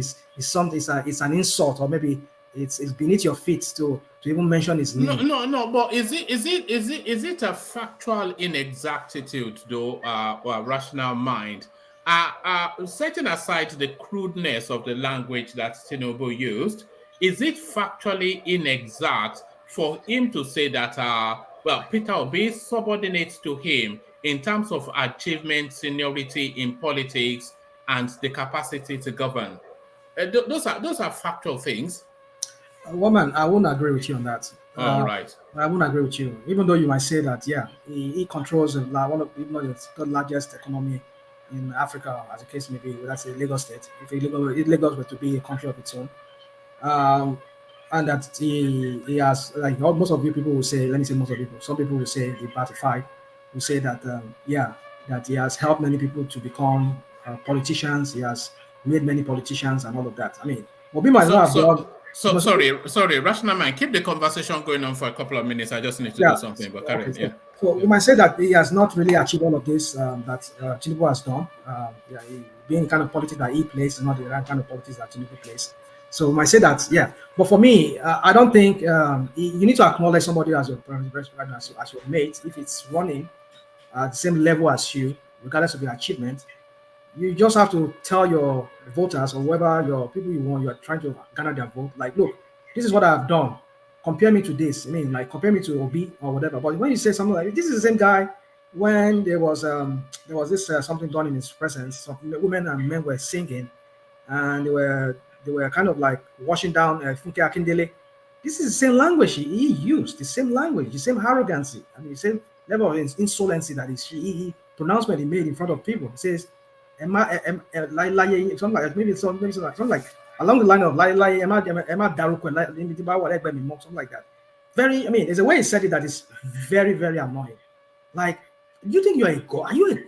Well, of course, that's how he sees himself. He sees himself like a godlike person now. Like, who are you, for goodness sake? You're just a mere mortal man, and yet you're talking like as if you're a god. Like, what do you mean? What have you done that some other person have not done? I mean, Awolowo did even more than you. His name ring bells more than you. Awolowo goes in the annals of people that are well respected in the history of Nigeria. But who are you? Your name is synonymous with corruption. There's so many things dangling on your neck. I mean, and then you're talking about somebody. I mean, even though he has not achieved much like you, but at least accord him that respect. Like they say, respect is reciprocal. So that he did a very good. I mean, he didn't abuse him, but he told him, he really washed him down there. That look, you don't talk to people the way you do. And if you call yourself a presidential candidate, is this kind of level of arrogancy you'll be displaying in Aso Rock, like the one the Bobo is already doing in Aso Rock? So it's all for Nigerians to start seeing all of these patterns. Read all these patterns, make your choice based on that, because we don't want a leader that will see himself as a godlike person that is above us. He won't even speak to us. But do we not want that though? Because I am of the thought that people like to imagine. People rest more comfortably if they feel that the person leading them is above them. Sorry, I was reading somebody. So I'm sorry, woman. Say that again. I'm sorry. I was just reading No, this no, no. comment. I was just saying because I've heard people say this all the time that that is an everyday man and all of this kind of language. But my thought is that people like to feel that the person leading them is somewhat superior to them, which makes them feel better within themselves that it could not have been them because this guy is superior to me. Because if they feel that people, but do you agree with that though, as a theory that As people a like to principle, imagine, as a yeah, matter of as a principle, principle, yeah, yeah, as a matter of principle, I don't believe that. I don't you believe that. don't. Because, yeah, I don't believe that. Leadership is not about. It's not. It's a service you are rendering to the people. You should not see yourself. It's not because of we Africans who bring in this our tradition into everything. That is one. That is one reason why we are backward. We are where we are. Like let me use the word of Oshibajo. We are where we are because when we we're talking about this woman now, Aisha Buhari. That is the reason why she could do what she's doing because they see themselves as as higher than the people that just I mean, these people pay the money, the food you are eating, everything about you in Nasrullah, it is taxpayers' money. It's not money that you people make on your own. You are serving the country. Your husband is serving, and by virtue of your husband, you are gaining. You're benefiting from it. So act like you're. I mean, the word minister. I mean, I keep saying it in a theological way. It means servants. You're serving the people who put you there, who elected you there. So I don't understand why we should always put our these leaders higher. Because when we do that, that is where we get what we get, like in the place of Bubu and his family. And like I've also said in another platform, maybe on the platform too here, that we are seeing another pattern coming into Asuro if Tinubu gets there with his wife. We know we've seen it. How she was disrespectful to a lady who was questioning, just politely asking question, and then look at how she took it. Is the kind of person who want to come into Asuro? You mean that woman she slapped? Did she slap her? I can't remember if she did. There was a she did slap her. Oh, she slapped her. Yeah. Okay, yeah, I think maybe she did. Yeah. So you can imagine. During that COVID pandemic, something they were having a seminar in Lagos. Yeah. That their constitutional review or whatever it was. Yeah, it was at the constitutional So, review. you see, Yes. when we see, Even other than that, there was another lady she got into it with too. She was bullying that woman, that lady. She was setting that lady to get out of a wall. Get out from inside a particular wall when that lady was asking her some tough question, and the lady stood her ground that no, and she was bullying her, and she was talking all sort of nonsense. There's another video when she was, just forget. I want. So one man. I know some of us are drawn to these strong men, these men that that are we consider as a godlike people, but it doesn't serve us. It serves no purpose. The purpose, the use of this is what we're seeing playing out over the years, and even communicating in this one that is there right now, Bubu, that doesn't speak to Nigerians. Whenever he wants to speak, he goes abroad and speak to Nigerians. What kind of servant leader is that? I mean, in the words of our former president who died, Umar, he says he's a servant leader. That's the word. That's the word we should. You're a servant leader. You're a leader, right? But you're a servant to the people. You should lead. You should be humble. You should come to the level of the people you are serving. Let them relate with them. Not that you'll be talking on top of their head like I see. But the people don't want that. Nigeria. Remember when Goodluck Jonathan tried to govern like a gentleman? Okay. What happened to him? I agree with you, woman. I agree with you. Nigerians prefer strong men. But a benevolent strong man, not Buhari style, but a benevolent strong man. No, we don't need strong man. We need a leader that can, be humble. But that was Jonathan now. What happened to him? Humble, humble, that follow the rule of law, that really serve the. You have to remember, Janle Koko, that our culture is being flogged on the streets. Remember during war against because Jonathan got himself surrounded with miscreants, with looters, and people got mad with him, and he allowed corruption, he perpetrated corruption, like Oja Basa, that they the same way that Buhari just got it worse. They were doing it, Jonathan too, and his team were doing it openly, corruption. Openly, we were seeing it. Yeah, no, the corruption is one thing, but the one thing about Jonathan is Achilles' heel was that it was too civilized for the Nigerian space. No, that is and Nigerians are not civilized people. We are savages. That was good. We are savages. That was good. I mean, we have freedom of speech. People can, criticize the government. People can say their mind. People are not afraid to come to Nigeria. People are not afraid of being molested. So why did they get rid of him? Okay, so why did they get rid of him then? Because corruption under his leadership was wild, like we never seen before, and he was sectional in appointment too. The Yoruba people, he sectionalized them by not carrying them along as well. So there are a lot of things that he did wrong too. And then number third that failed him, it was that he didn't concede power to the North within his party in 2015. He should have done that, and PDP will have won. If it were to be Atiku and Buhari in 2014, Atiku would have defeated Buhari. All those teams that left APC, Atiku, what do you call it, Kwankwaso, Saraki, and all of them that left will have remained in PDP, and they will have defeated Buhari hands down.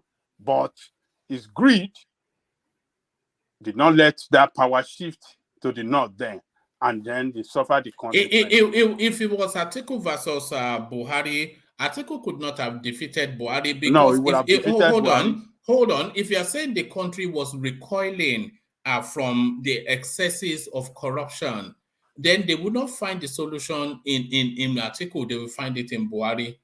No, they will not. Look, because PDP was still a very strong party then.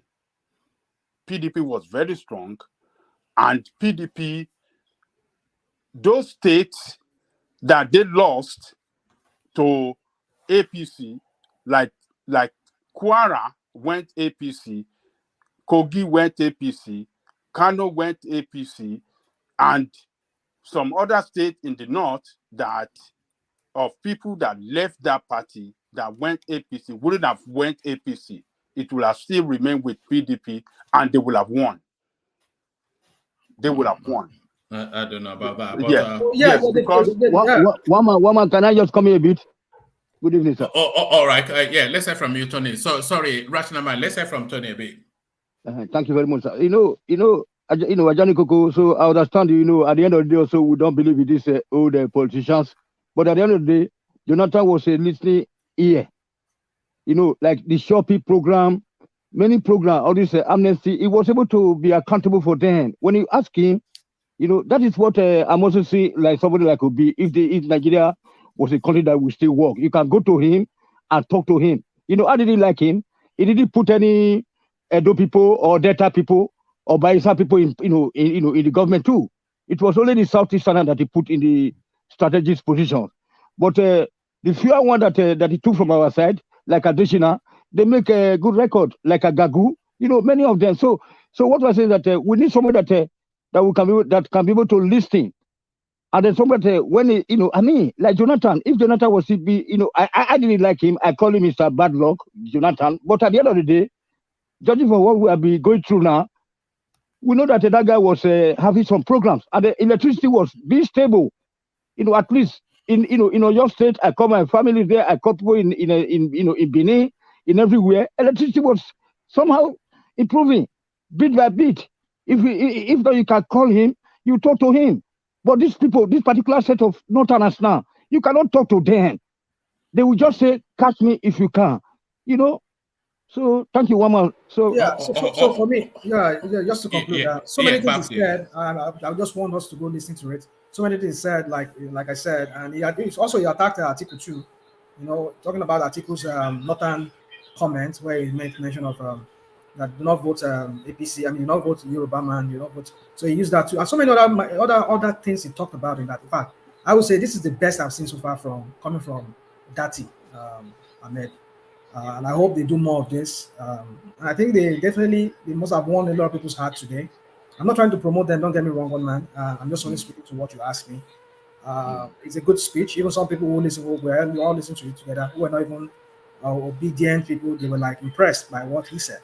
So, but I just wish they do this. If they maintain this tempo, they maintain this the rate at which they are going, they do this constant because I think he's the only one that I've seen who has done that. He has like a campaign office where people come, all the press will come, they will ask questions, and I think it must have been the innovation of Adele Momodu, being a media person and very exposed person who has seen how campaign is run in other countries. And I mean, he must have suggested that. So they have. So I think that's in and Obina, they are doing something similar to that. In fact, I like the environment they even created for their own. And so that way, if they can be speaking to Nigerians, I mean, the way he spoke today, he spoke like a vice president already. Like he already is a vice president. The way he address people. So if they can keep it up like that and continue consistently also talk about issues as they come every day, like that, maybe you also use surrogates too. I think that will help. So, but there's so many things I can't even touch all of them, but those are just some of the things that really interest me. All right. Rational Mind, take us to the Justice Ariwo Ola space, and he now making commentaries on partisan politics and taking political stands. People are calling for his resignation, especially the Northerners. What are you making of that, Rational Mind? Like I said in one of the other platforms, I said this guy is. I mean, the next person after this Ariwola is another man. So we know where this is coming from. They will look for anything. The other guy that was there before this Ariwola, you know how many times they asked him to step down? He never stepped down until even when they caught him with his hand in the cookie jars, in the cookie jar. They had to ask him. They had to ask him to. I mean, people were yelling and they say you need to step down because you are corrupt. He didn't even do that until maybe I don't know what happened. Somehow he had to step down. So, but then where were these people then? Why were they not asking him to step down? Why suddenly now because this man's made this comment? I mean, he's I don't know, a spokesperson has come, I think from the Justice Department, Ministry of Justice or whatever, the Supreme Court, has said, look, this is what he said, of course, but you people are twisting it. This is what it meant. But they're not accepting that explanation. They said, no, he needs to step down. But then if he steps down, now who is the next person? You people, you had your northern person there for how many years? After you illegally remove Onoge, and now you want to put your own northern man there. After this man has been there for about 4 months now. You want to put your northern man. The next person that was supposed to have been there, which should have been orderly wife. But they do their magomago, they push the woman out. The woman just got frustrated and left the place because I think she was second in line after this guy that was left there before. But she was not that far from the retirement age anyway. I know, but they could have. The man could have retired. I mean, could have just given. I mean, there are so many things that this in fact, I think she was about 6 months from retirement age. Well, yes, 6 months, but then he could have been there at least for 6 months. Let her be there at least for that 1 or 2 months, and then she retire if he wants to retire, and then move on. But you see, the thing is, we know the politics that these people are playing from the north. We know, and some people have speculated that it could be that this is the handiwork of PDP. Still, it could be the handiwork of PDP. Maybe PDP has paid some people, some groups in the north to start, this guy is anti-Atiku. Atiku champions himself as a northern champion now, like he said, he should not vote for South, Yoruba and so anyway, let me just so my point is just that you know where this is coming from. It looks like it's the handiwork of the PDP because they see that if this guy being biased as he is from that comment that he seems they try to twist or spin around like it's making it sound like okay. I think what he said was that Sheyi Makinde is a Christian, whatever, among the 5 people, right? So what is the big deal about what he said there? But look at how they are putting it. They say he's biased, he's this and that. So you cannot be superintending over the Supreme Court then you should step down, blah, blah, blah. Like, are you guys serious? But should he be fraternizing with the J5 with the present state of play? Because there's a good chance that the situation in the PDP could well end up in the law courts. So should he be fraternizing with the G5, given But the current yeah, but one policy? man, we should look at the context in which this guy, this little thing. I'm not saying what he said was it was a gaffe. Maybe like he said, it was a gaffe. He should have said what he said. But he was invited because he was commissioning, being the chief of the Supreme Court. He was invited to come and inaugurate something about that's linked to law or whatever. Is it law school, Nigerian law school somewhere in Port Harcourt. I mean, as a guest of honor by the governor, we went there. But some people have said that he shouldn't have even gone there by himself. He should have sent a representative to go. Well, that's another thing he should have considered when he had the opportunity. Could have just sent someone because he knows that this is becoming more party. Because Wike does use this is so-called infrastructural inauguration as a political campaign, and then whoever he brings in there, he start campaigning with it and start talking about and start putting down Atiku and the rest of the PDP, So if you know that this is the thing, you should have, as somebody who is a learned and scholar, and somebody who is more with wisdom, because if you're a judge, definitely you must have wisdom.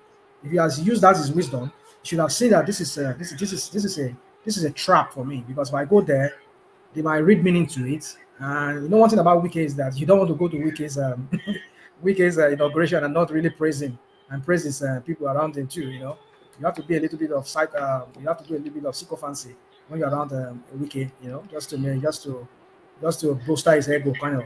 So but then you can't just go there and say you don't want to talk good about him and talk good about his G5, whatever.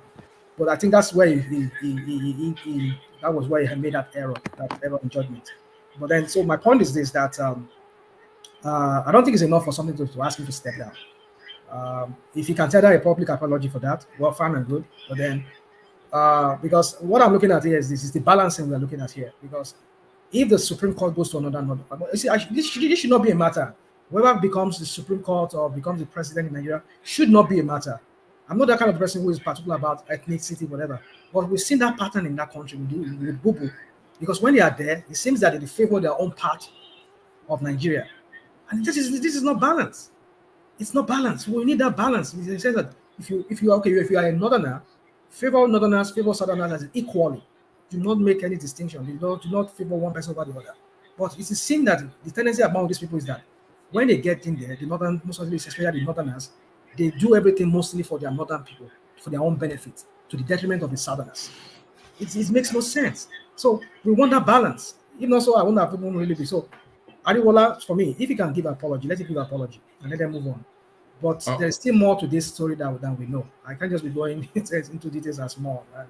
I would love to speak on, but it was error on his part to have. I don't think is it your anticipation that they will ask him to step down? They've already asking him. I don't know. No. Those are people canvassing, but the people that can make him step down, would they ask him to step down? They might, because if this northern coalition, whatever they call themselves, if they're able to ask the president, and the president, one thing about that, you see, these northern people are very, their groups are very powerful. If they lobby the presidency, they might ask him to step down. And if he doesn't want to step down, maybe they might want to remove him. Which is another thing that's another thing we need to review that Nigeria. The chief judge of the Supreme Court should not be somebody that we're not going to that right now. I get 1 minute. The president should be elected, should be appointed. All right, take Ajale Koko's interjection, rational mind, and we seem to have a bit of, maybe your TV is on in the background or something, but Ajale Koko.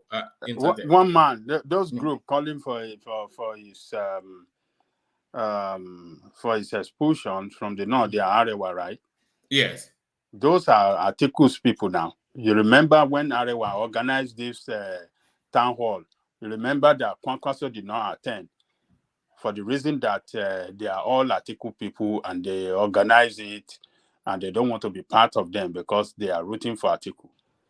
So this Wike people in PDP that started this, now they're taking it to the north to make it look as if a group in the north is asking for this man. They are the same Atiku's people that are playing this dangerous and senseless game. So it's Atiku people that are calling for this. Nobody cares. Yeah, it looks like it. It looks like it. And then another thing I just want to quickly, Roman, I know you need to move on. Another thing I'm looking at, another angle I'm looking at this thing is that because if this guy has been making this kind of comment that seems like is pro Wike, and we know Wike what Wike is to Atiku. So the point is this, that if this thing goes, because I know PDP has so many litigation in court over on Tinubu and all of that.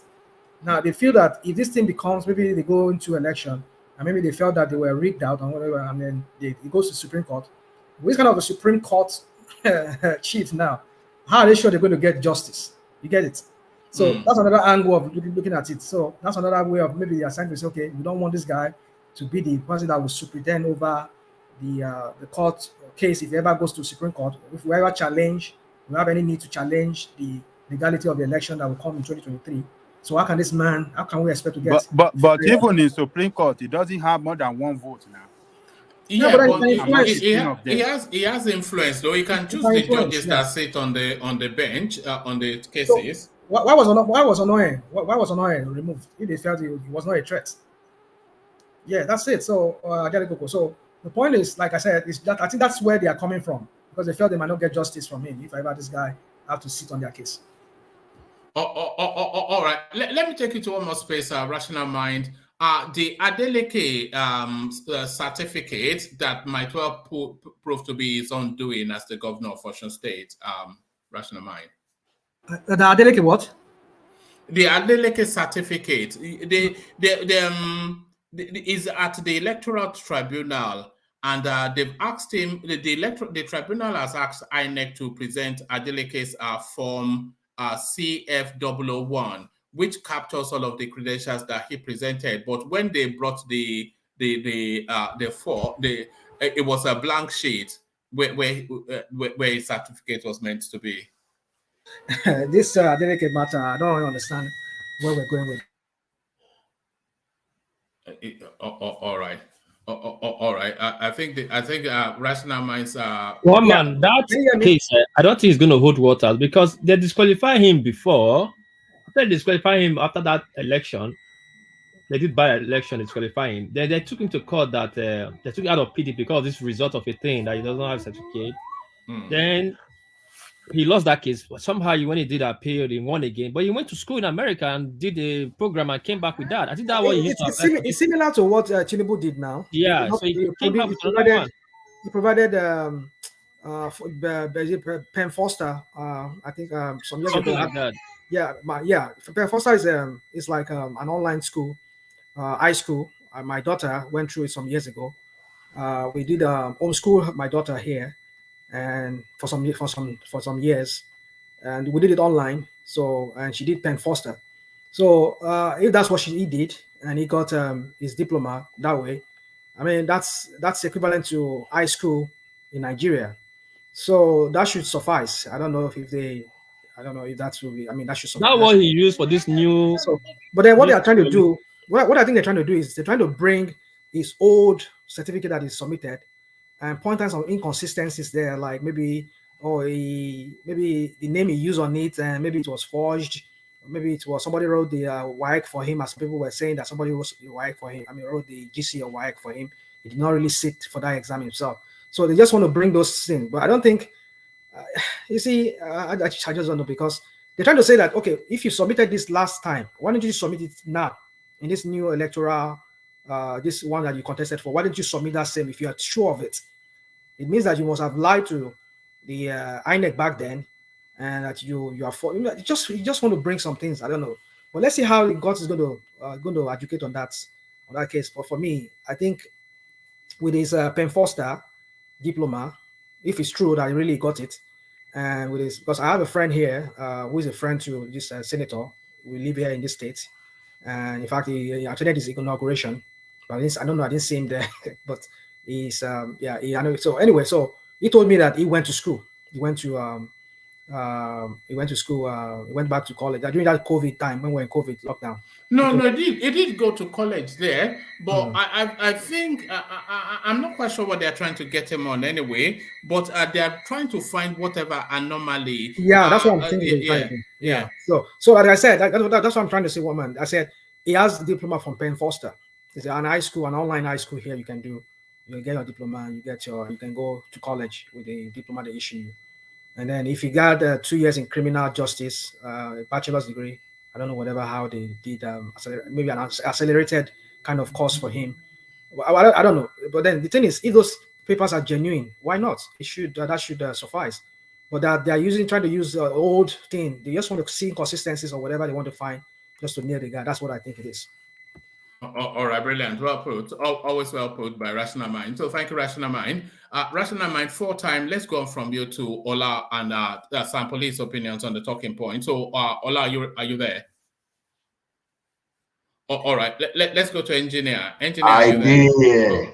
All right. So Ola, other than that, who else will be there? Other than that, yes. Other than that. Other than that. So to that space that Rational Mind just left, the Adeleke certificate, do you think it's going to stand to last his full tenure? Because I am of the suspicion that he may not last the 4 years. What happened to his certificate? All right. Let me just skip that space because it'll be long and involved. Go to Doyin Okupe and the Labour Party expelling him from the party. So he then ceases to be the DG now, surely. Well, I don't know the policy of the party, and I've heard Mr. Janle Koko and Mr. Patrick talk about the grassroots component to it.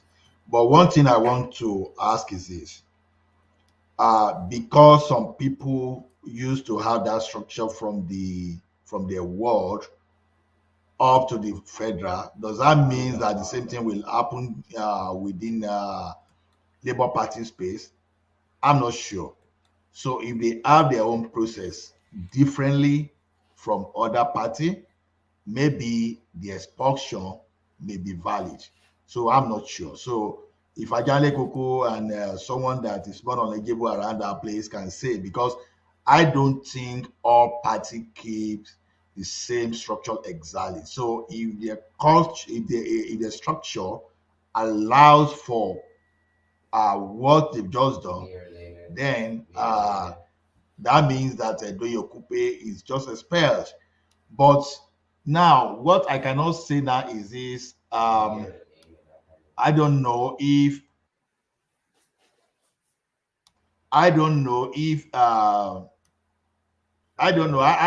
it's a party-driven appointment or Obi is engaging him as a persona, because I don't know if the party structure allow for persona or for or I don't know, to be honest, because I don't understand the structure. That's all I have to say about that. All right, brilliant. Let me take you to the space then. The back and forth between Festus Keyamo and the Obedient movement, and he's just listing what he considers to be facts that indicates that Obi might be deceiving Nigerians. So from all of the things that Festus Keyamo has listed, it then leads to the question, are the media actually treating Peter Obi with soft gloves? Is he getting an easy ride in the course of this campaigning in this electoral cycle? It depends. It depends on what we call media. Well, that means that the same media here now. Then I will exclude the social media, because if we talk of social media, for example, is that your son? Is that your son in the background?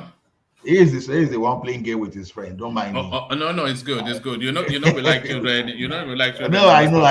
He's playing game with. I don't know that you can hear the voice. No. Is it Call of Duty or Fortnite or what are they playing? Fortnite. How did you know? It is. Do you not play yourself? Do you not play yourself? Fortnite is what? No, I play. I only play FIFA. All right. Is it Fortnite they are playing? Because Fortnite is what he's playing. You got it perfectly right. So, like I was saying. So to me, it depends on the type of social or the type of media we are talking about. To me, for example, the the mainstream one. I won't say Obi is the only person they are giving free ride, because number one, as a matter of fact, he is even the one that is even ready to even confront the media while others are running away. So I don't expect different behavior from the media, because you just look at this way. He's the one looking towards them. Just like maybe another person, maybe Showore, for example, they are the people trying to go to those mainstream media and express themselves, while the like of Atiku and Bola Tinubu are running away from the same. So if all of them are not looking for the same thing there, so it will be unfair to say that that Obi is being given free ride. So I don't see any big. I cannot blame Obi for that. I will blame other participants that are not making themselves available, because as it is now, we cannot really make sure. Because look at it this way: the media want them to come. Obi is the only person coming forward. Others are hiding. Then Obi is my friend. If I happen to be in the media, others are my enemy. What is it that others are hiding? They are running away from. So if I cannot expose others, why should I go too harsh on Obi?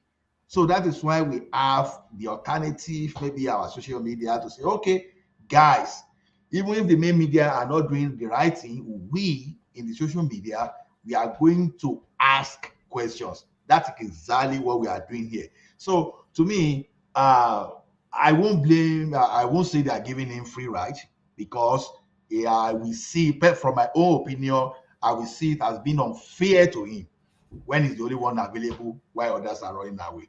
That's just my opinion around that. All right, thank you. And to the Justice Ariwola space, who has been showing his political spurs and running commentaries on partisan politics, should they step him down? Should he get the Onogen treatment, Justice Ariwola?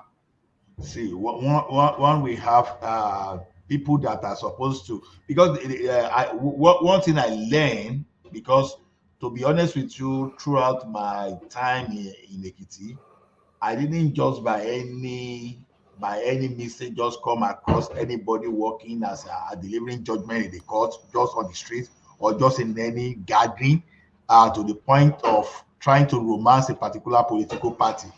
So I think it's a dangerous thing when we have people like that start whenever they start romancing a particular political party.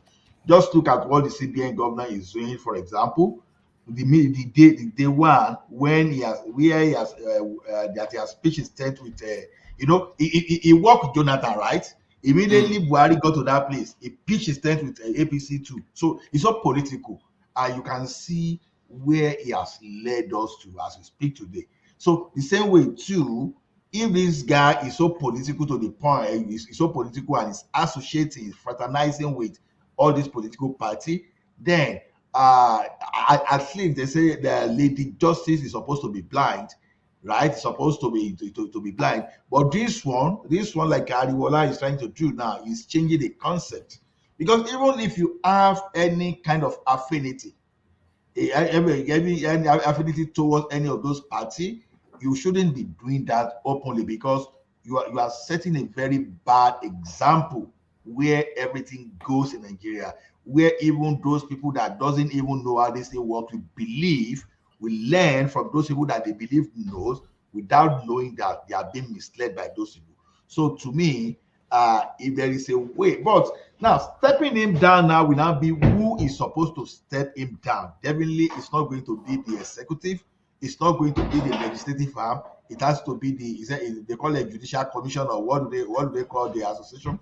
I think it's the Judicial Council, and because what this group are pushing for is that they should step him down before the elections. But if due process, I don't imagine that stepping down a chief justice of a country is a 3-month process, because they will have to ask him. And by the way, he has not committed a cardinal sin; he has just committed a faux pas.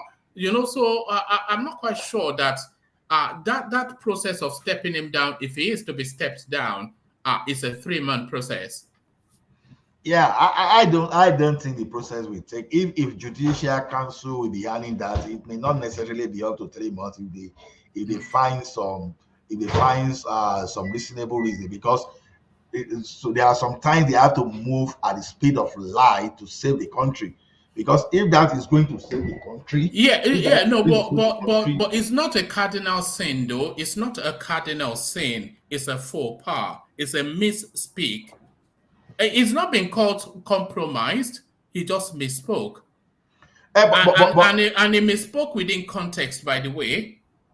But you know, sometimes the word that comes from someone's mouth can actually represent miscarriage of justice to some people, even if you've done the right thing, because that already is a lead, like you are biased, even though you may be trying to do every other thing. But once you speak, like Yoruba will say, "Ẹyin lọ̀rọ̀," right? So once you speak, whatever you speak, even if you don't mean it that way, even if you are not doing, but anything you speak certainly in some context represents your position, even though you may be applying the rules according to how it is defined, but you've already created a situation that can lead to that belief, that people will believe that justice hasn't been done, because like the lawyers, all those respected people will say, they say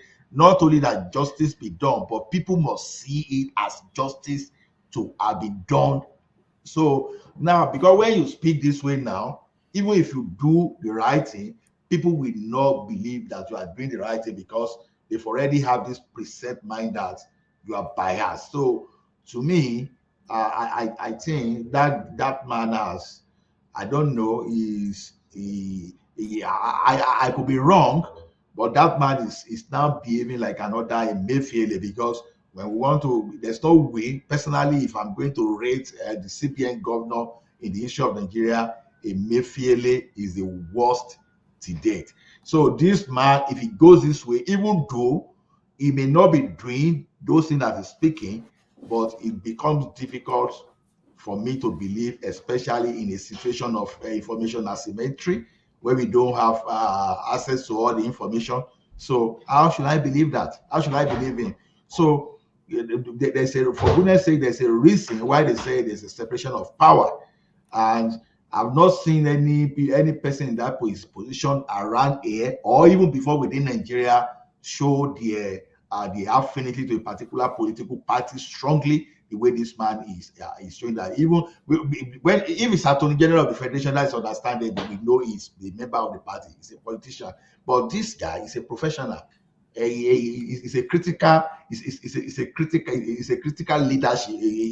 He's a critical leader in one of the arm of the government. So to me, if I don't know, that's just my opinion. I think it's a colleagues know the right thing to do. To me, from my own non-professional view, would it be too untidy? Because we saw this process just in 2019 when a sitting Chief Justice was removed under very, very vague and spurious circumstances, not at all substantive enough for that level of action. And then it was replaced by somebody who was patently brought in to do a hatchet job, to go on a mission. So we saw that with Onoge and then Tanko Mohammed, and then that rested until now. We are in another electoral cycle, and the same drum beats are echoing again. Would it look too untidy? Will it look too obvious that they are politically tooling up for the post-election litigations? The way I see it is this: they are two different situations, right? Even there are two different situations. Okay, you're not get that they remove, for example, you can't pin him to that. Okay, this guy is trying to fraternize or associate with a certain political party, for example. So, but they believe the guy could be some kind of obstacle, because when you see the type of judgment delivered under his leadership, or so to tomorrow, I don't see any level of acquisition of miscarriage of justice. So in that situation, they were afraid of what this guy can do. The party the party in power was looking at that guy as a kind of dangerous guy that will not be so they could not say, okay, this guy they could not say this guy will be for us, and they just find a way to move him out. But this guy now openly now is demonstrating that I'm for you. That's the difference this time around. Now, even retaining this guy, if all this thing we are talking about was true, then retaining him simply means that it's even more dangerous to retain him than to remove him. So two different situations entirely. Because I don't have the full detail, but what I know is once you have the Chief Justice of the Federation that starts fraternizing with the political party, I think it has violated the principle, the principle of democracy, or whatever we want to call it. So, to me, no matter how we say it, at a particular point in time, decision must be taken. Because the only situation that can make people believe that everything is fair tomorrow, for example, is when you have a transparent process. If Obi now should win tomorrow, now, for example, people say, okay, this guy is neutral. But if Obi should not win tomorrow, and this guy happens to be the one in charge with everything that he's saying, even if the guy is doing the right thing, people will say, oh, this guy has miscarried justice administration. So, anytime you can take a decision that will be controversial and people will still complain, whether towards the election, whether when there's no election at all, people must always react. So to me, if the guy is considered dangerous to 2023, please, I will be in support of his removal. That's just where he's a Yoruba man. I'm happy that when they brought a Yoruba man in, but once a Yoruba man wants to set a very dangerous precedent, then I think the right thing is to remove the guy, irrespective of the ethnic coloration. Because tomorrow, one man, please. That's what brought me to this platform tonight, sir. Please, sir. Oh, okay. Let's hear from you, Tony. Sorry, Ola. Yes, Ola, thank you, sir. So you know that one man just asked a question. He said, "Why should it be at each tip of an election that when we are leaping to an election, then this thing will happen?" So you know that brought me back now to this enigmatic conversation this evening before Akim interjected wrongly, but Ajani was trying to help out there, was trying to help out. Then the just coin the All whole. Right, take us to where you want us to be, Tony. Yeah, where I want to take us to is that why is it that we Southerners we're always fighting each other over this thing? We know that in the actual sense, there's no fair play politics in Nigeria. Okay, so it is based on self-preservation. You know what I'm saying? So there's no fair play politics in Nigeria. So, like Enigmatic was stressing out that this evening that the Northerners are so somehow sophisticated. When it comes to election period, they might be working against Tinubu right now behind the scene. We might not know, but we never see any Northerners coming out to castigate their own people, even though they are stealing 88 billion. We hear them steal $2 billion, $10 billion. Nobody, but why is it that when it comes to our own, we don't always look at that because judiciary is another branch of government. We have 3 branches of government that which each will be watching over the other. So, but this guy is a Chief Justice of the Federation, for God's sake. So he can go to any occasion, be organized by APC or PDP or Labour Party or whatever. He's a citizen of this country. So when he goes there, to grace an occasion or to participate in a opening ceremony of a particular project, it's okay. But meanwhile, let us be working together. We can be talking privately between ourselves that okay, well, let us be easy, let us be taking it easy. We already know that the country is not properly shaped, it's not properly structured. So that's what brought me on. But I'm very happy that yesterday, when I was hearing that there is a rumors that Tinubu is going to bring the capital back to Lagos or to Benin or to or to Onitsha. That's okay. If it's a rumors, in every rumors there must be element of truth. I want I want that one to happen. Let us embrace our own. Let us not that question that one man just asked. Why is it have to be happening at when we are at the point of an election? Why? So you know that the next man on stage. Tony, do you know my Yes. response to that? Sometimes when we say our own, sometimes that Yes. our own, if he's delivering the good for the benefit of his people, is understandable. But if Yes. it is selfish thing like the like of a Mayfiole, there's no way you can say it's our own when it's actually causing problem for us and those our descendants in the future. So No, but this one is more one of our own. This is more one of our own than Emefiele. your own, one of your own can be a serious betrayer. The fact that someone bears Yoruba name doesn't make him part of you, even though he's a Yoruba person. But his ideology hold on. The fact that somebody is a Yoruba does not make him part of you. I know. Hold on, Tony. Yeah. Is that what you said, Ola? Yeah, the fact that someone is a Yoruba man doesn't make him to be part of me in this contest. Because when someone betrays me, then it's not part of me. Because that means because when you say part, it's not nobody has betrayed. Who has betrayed you? No, I'm just giving an example. I'm just setting an example that I will not support. Who do you feel the most affinity towards in Nigeria in terms of ethnic grouping? Me, of Yoruba first. Well, there you are. So what do you mean it's not part of you? No, I'm saying if someone is pursuing personal agenda just to sustain himself, I don't see that one as my own interest. That's what I'm saying. Okay, now let me give an example. Tinubu, for example, now is pursuing personal agenda. Why do I associate with Tinubu? It's just because I've seen what he has done in Lagos. Now, as a result of his, as a consequence of his selfish interest, if he's going to develop Yoruba, for example, give people in Yoruba job, give them more, equip them better, develop human capital, resources, all those things, I'm okay with that. But if it is personal that will never escalate to others, I will never support. That exact example I'm making. It's just like Yaya Bello, where people were talking there the other time, was using a gunship to deal with his people.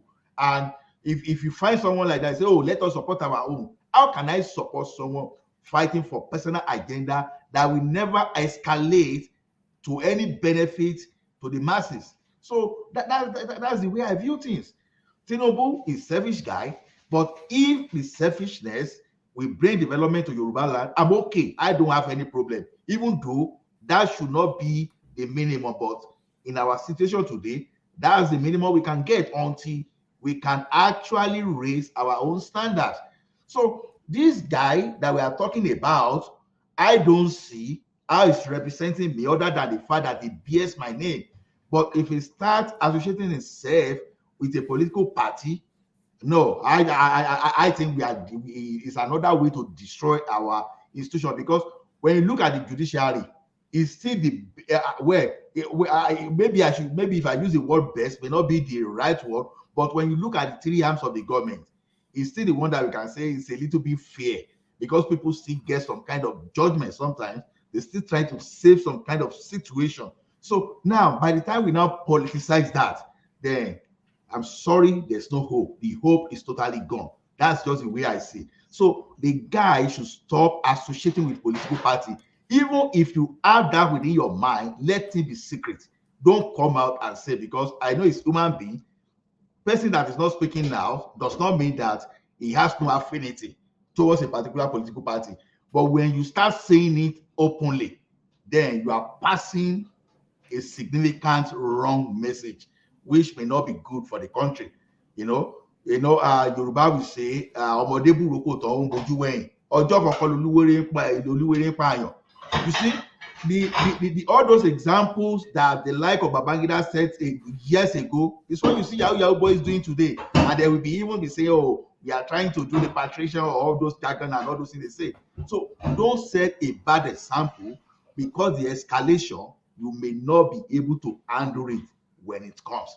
Just give state police to Yaya Bello now, for example. A person like Yaya Bello will be the reason that they say we don't want to use the state police. You understand? A person that will romance politician will be the reason that you don't want to use a politician, a judge that will be so biased towards a political party. They will finish the country. That's just my opinion about that. All right, brilliant. Well put. I wonder if we still have Adewale. He has been unusually quiet. Adewale, are you there? Adewale, look at that. I'm here. Nobody called me, so that's why all right. All right. Go on. And I didn't want to, interject to the point that, somebody else, I will call somebody else from their, from their thoughts. So that's why I kept quiet. All right, brilliant. So now let's hear your thoughts. So, Okay. big news. The Labour Party does not have a director general for their campaign anymore for reasons that Doyin Okupe has been expelled from the party. So now, how do you expect this to play out? Do you expect them to be, because they've presented themselves as this set of Puritans that have come to cleanse the system. They have presented themselves as a due process, law and order sort of a candidature. So now this guy, according to the constitution, has flouted rules, summarily expelled by his space. So now is Peter Obi going to step him down, or is he going to do Abubakar Malami style and say, I am alone to myself? So Doyin Okupe expelled. What says you, Adewale? Can you hear me? Perfectly. Carry on. Oh, okay, great. So, Doyin Okupe's role in the emergence of Peter Obi is where I want to bring my own discussion from. Doyin Okupe was one of those architects of Peter Obi's social media awareness or acceptance as it is right now. So what he did was he was, every time in the media to launder his image and all that. So for now to expel him from that party based on the role he had played in the past, I don't think the party will benefit from it. But now every politics is local. He registered in Ogun State as a party member of LP. So the party at the local level can expel him. But I think what will happen is that the party will intervene, and but if you look at the allegation that was levied against him, financial misappropriation and all that, these things are not strange to Labour Party. You remember the youth leader was suspended. So and then it begins to look at it. This is a political party that has no what should I call it now? In the past, but then here they are at the national level competing. So financial misappropriation is not going to be, a strange issue in that party. However, Doyin Okupe, even though he's suspended from the party, they're still going to find a way, to settle it and, and bring him back into the fold. Should they abide by that judgment? Let's put it that way. Should they abide by that judgment first, just to indicate that they follow the rule of law? Because as it stands now, the locality where he's registered have expelled him from the party, so he's no longer a member of the party. So if he carries on any action after that expulsion, then is acting then ultra virus, as they would say, the legal people. So is it? Do they? Because they are coming at us as this clean cut image, so they must abide by that surely, even though then they seek to reverse it quickly.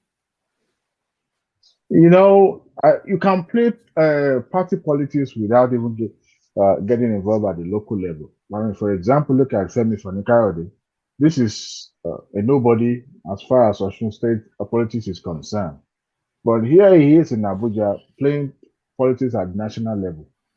They know his mouth is his own word. They know his own mouth is his followership. His mouth is what the party needs. So Doyin Okupe can still be in LP, and all you can do is just go to another local government and register. At the same time, it's an household name when it comes to Labour Party, as far as the party is concerned in Nigeria.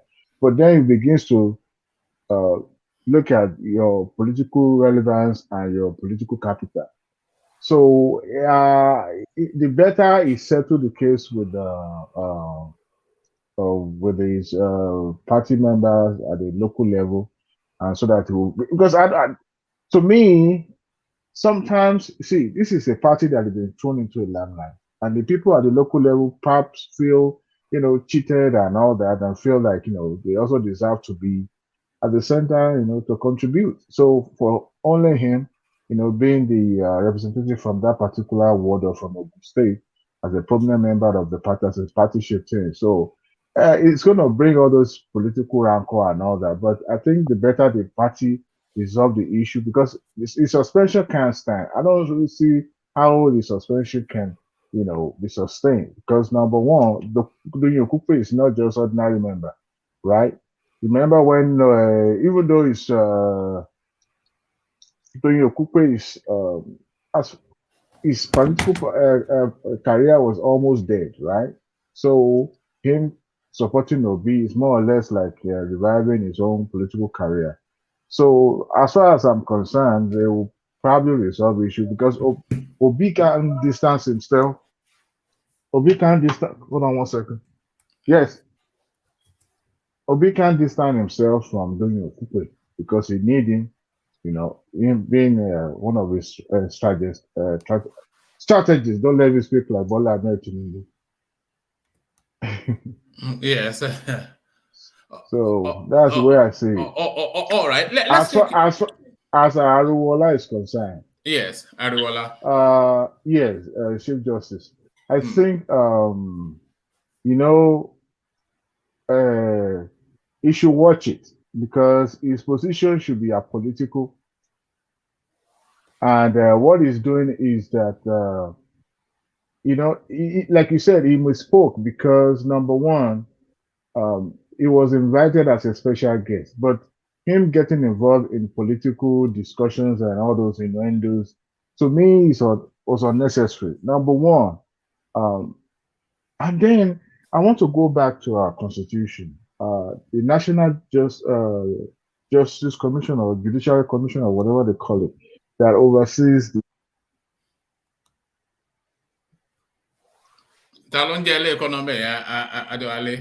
Look at that. Can you hear me? Yeah, we can now. You dipped out a bit, but carry on. Yeah. It's my Bluetooth. I'm gonna switch on to my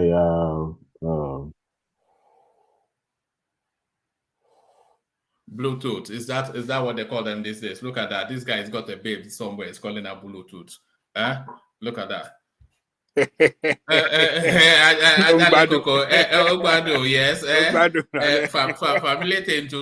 Look at that. I think you have problem with the system. So no, yeah. I think it's the and I was quite keen because he always goes he always gives good commentary. Are you back with us? Yeah. I think it's gone. I think it's finally gone. Rational mind has infected everyone with his kerosene laptop. Yes.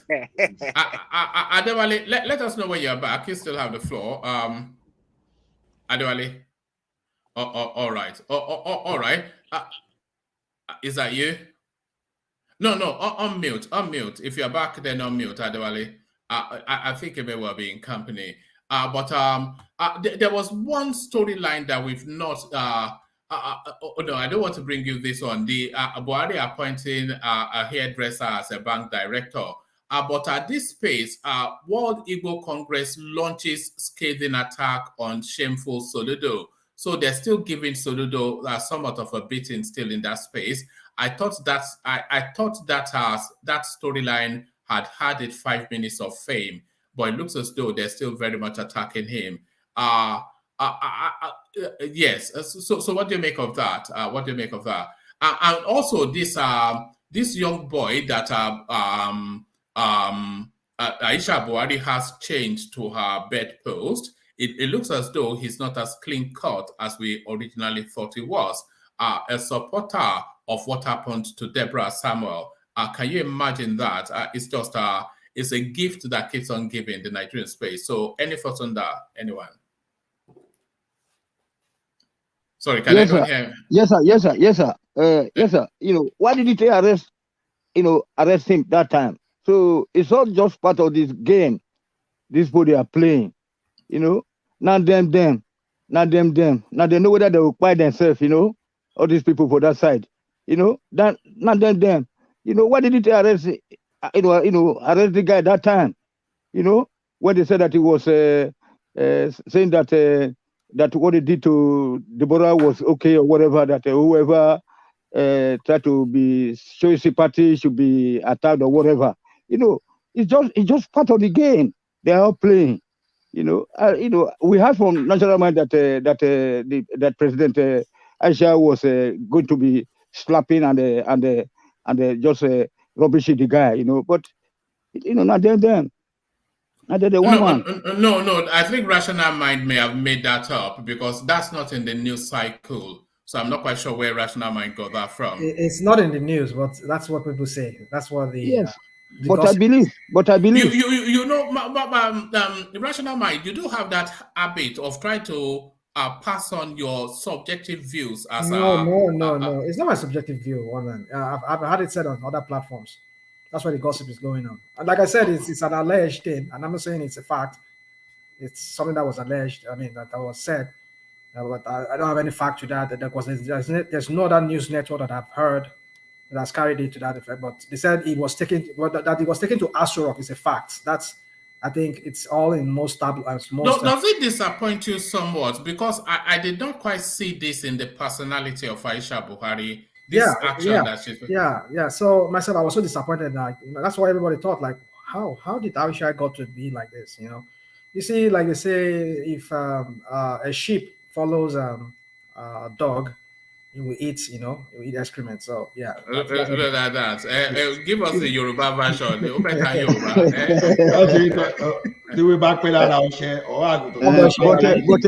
But one man, can I finish now? Okay. All right, carry on. Thank you, sir. So, it's just part of the game. Like they will say, Aisha Buhari.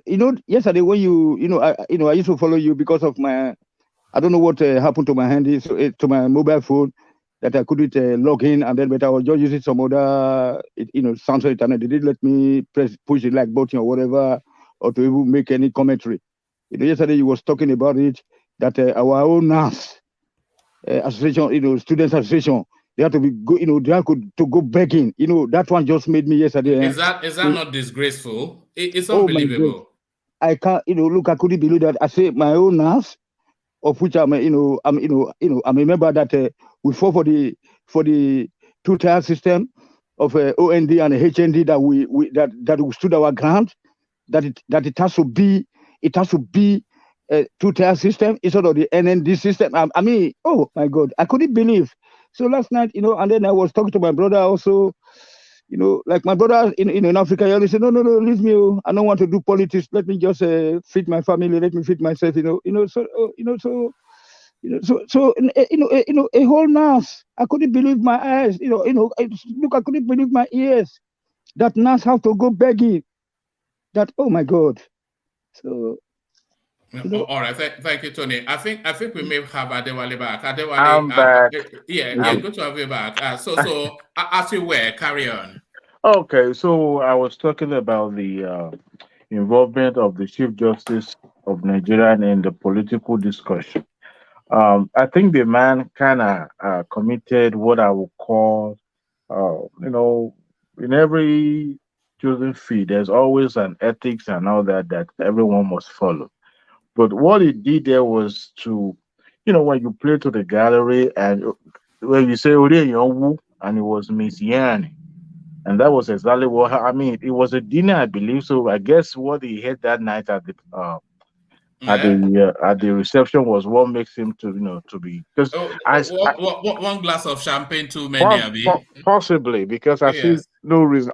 I don't see the reason why you should be seen praising Governor Wiki. There's a way you can praise somebody, but you toe the line of the profession and you try to sound as modest as you could. But then when he start talking about his governor joining G5 and for crying loud, for crying out loud, what is the importance of G5? I mean, these are two different uh, sectors, and that beg the question: how is the how can we measure the independence of judiciary as a body in a democratic setting? See, judges are still appointed by the executive, and the body overseeing that sector is also reporting to the executive, right? So they can fire, they can remove, they can recommend, they can do anything. So at the end of it all, you now realize that look, every one of them are playing politics. But I don't expect, as a chief justice of the federation, to make such comment as saying that he's happy that his governor also part of the G5. Yes, you are there too. You are, and we came organizing that reception in his honor is more or less like a politics as well. Because I mean, you don't. To me, I would have preferred the last reception that was organized for him in Ibadan, your state should have been enough than for the another state governor inviting him, to his own state and organizing. To me, it's more or less like you are playing to the gallery. You want to show that look, we have this money in our pocket. So to me, he jumped the gun, or should I say he misyan. But I don't think that is enough to remove him from the position. Yes, it's from time to time. I think he's learning on the job. Sometimes our political space is very, very volatile, and anything you say could and can be used against you, and he knows better. But at the same time, he's learning the rope, because if you look at it, every Chief Justice for back to back now, they've always been removed, by one circumstance or the other. So to me, he should learn quickly, because uh, he's carrying the burden of that body. Other justices in the Supreme Court are also following him, so he should know that the position is occupied is not just ordinary person. I should measure what he says in the public. That's what I say. But I don't think it merits the The call the for the, his removal. Adiola, the optics would not look good, would it? Especially off the back of what happened with Justice Onoge. If they Yeah. did the same thing again, just the same circumstances are too similar, and then it would look contrived, and it would look like there's an intention behind it. And Onoge's case is when you fall out with the power that be with the incumbent, and you don't they don't have confidence in you anymore, or perhaps that optic sometimes goes a long way, and you don't want to be passive. It's but in his own case, I think he's got the backing of other justices in that department, and at the same time, the executive is not even blinking or considering that. I mean, the people clamoring for his removals are northern elite. So to me, I believe if tomorrow Atiku wins presidency, that will be the end of his term as the Chief Justice of this country. Yeah, So immediately. same with the Kwankuso and all that. So as far as I'm concerned, you should watch it. Sometimes you have to play it cool. I don't see you've just been newly appointed and what you call it, is it approver or now that, and then here you are showing up and being on the pages of televisions and pages of newspaper. You needed to be, just to be silent, be invincible. That to me, that's what judges should be, not just being on the pages and grinding from here to here and smiling and organizing. To me, it shouldn't be. Can I ask you a question? Did you Yeah, listen? Did you watch that video? I did. I watched the video and I cringed Was it when they that made was that it was statement. it was it that bad the way you are describing Not it? that bad, but it like It is the one man said, media. Is the media you see, that the media would lie. See, that's why I say when you are in a public square, you watch your step. So, or like ordinary person, is not an ordinary person. Media is blowing it out of proportion. Of course, that is what media is for. That's yeah, and we that watch it, I mean, should not follow their trail or their propaganda. When I watched him make that statement, I kind of cringe. Like, when you feel uncomfortable with that, because we're not in the political. You knew what was coming, Abi. Of course. You See, sensed what was coming. you were talking about political correctness. You want to sound as if you are apolitical. You want to sound as if, you don't even know who the president of Nigeria is. That is the way you carry yourself publicly. So people won't because it's all about perception. That little statement that they made that day, I bet you even opposition party will say, look, we don't trust that man. We should find every means necessary to remove him from that office. You can't do that.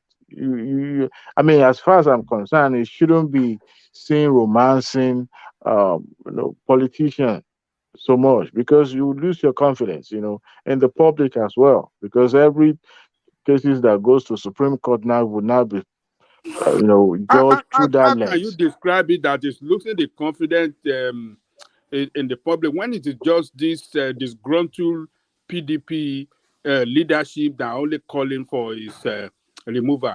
APC is not calling for removal.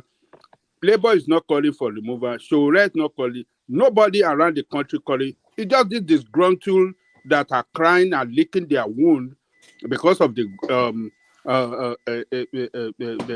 grudges they have with Wike, and we want to continue. We want to follow them to start blowing this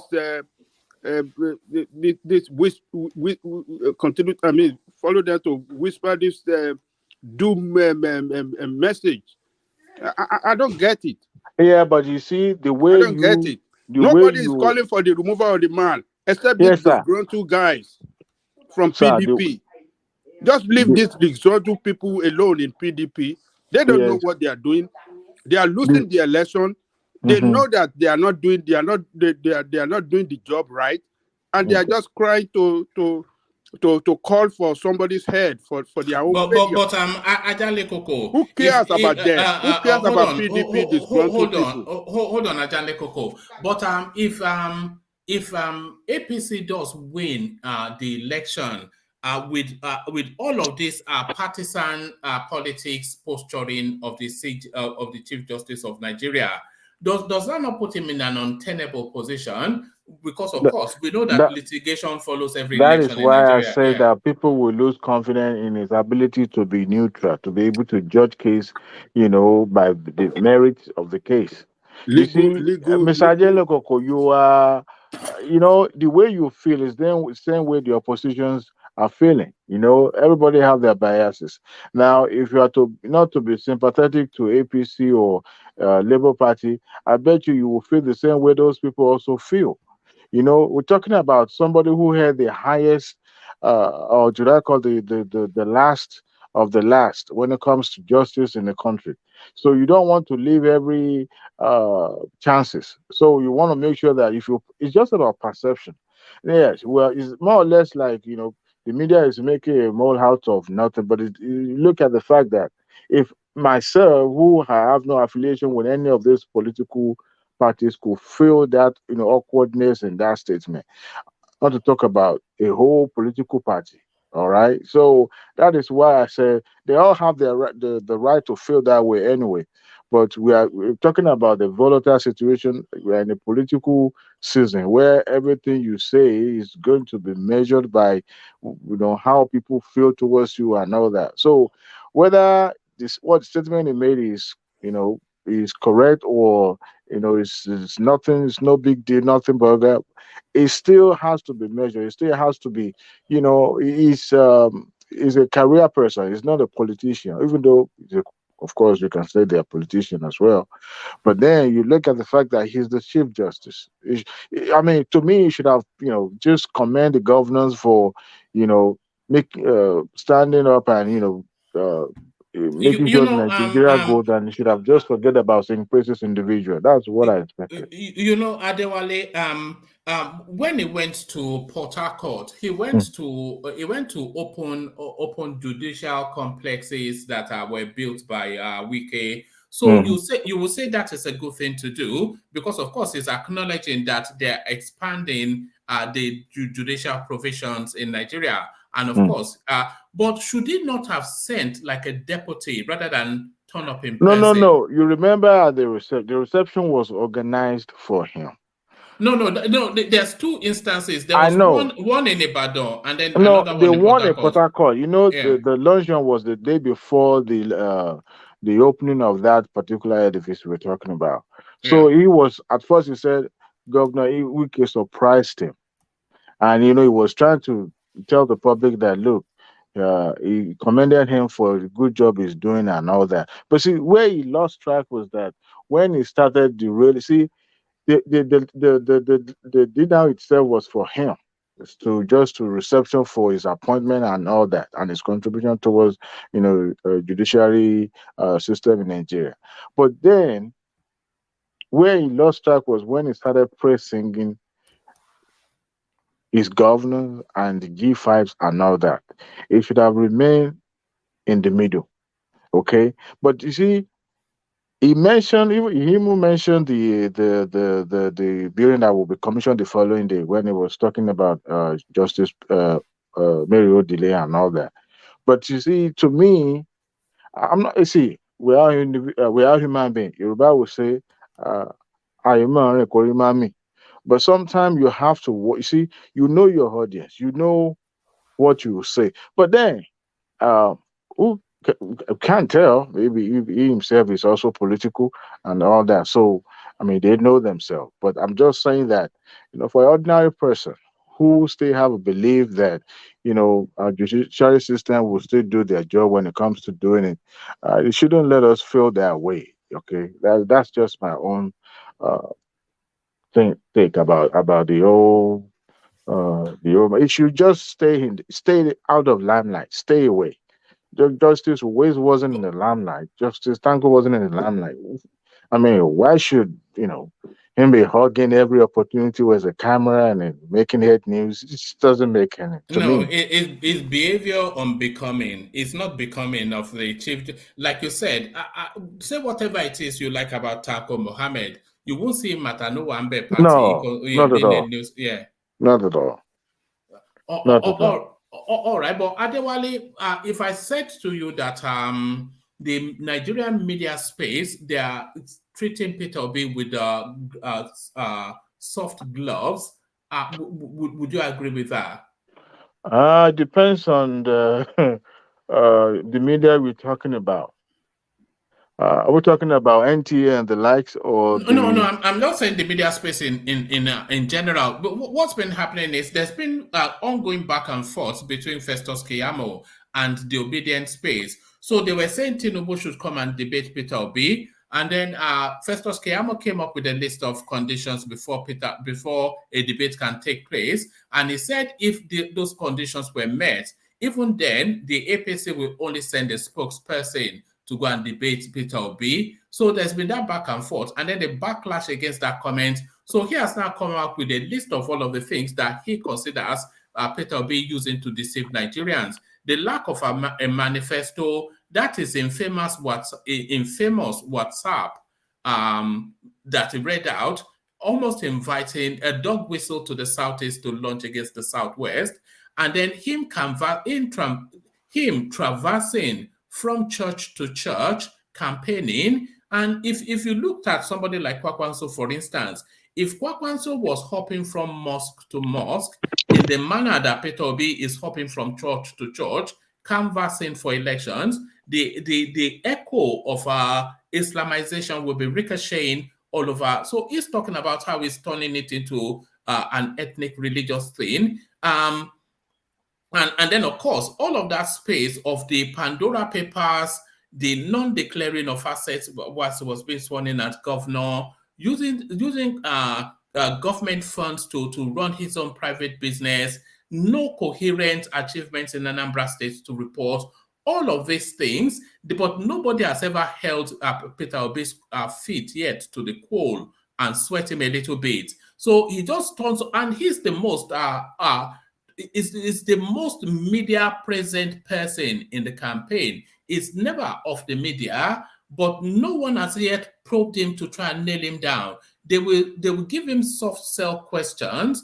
he will give them some standard part line, and then they will it's just the media, they're letting him get away with murder if you really want to look at it, Adewale. In every sport activity or sport game, there's always going to be an underdog. And most likely people usually root for the underdog. But not necessarily mean the underdog will win. Um, Peter Obi, Governor Peter Obi, with all due respect, what he did at the inception of his campaign was to utilize or to use. He knew the power of social media and the other, media generally, and he decided the best option, the best way to launch himself uh, to the public is to hug the media completely. And then you remember then that he was moving from one media house, especially those in Lagos, from one media house to another. And to me, that was a good strategy because when you look at it, in my remote village, who knew who Governor Peter Obi is, right? But now here we are in December of 2022. Virtually everybody now know who Governor Peter Obi is. So to me, he has done great utilizing what is readily available to him. Now, talking about the role of media, unfortunately, in Nigeria, social media is not regulated. I call it unfortunately because a lot of things coming out from Nigeria, part of Nigeria is not really. Sometimes you don't even want to read comments.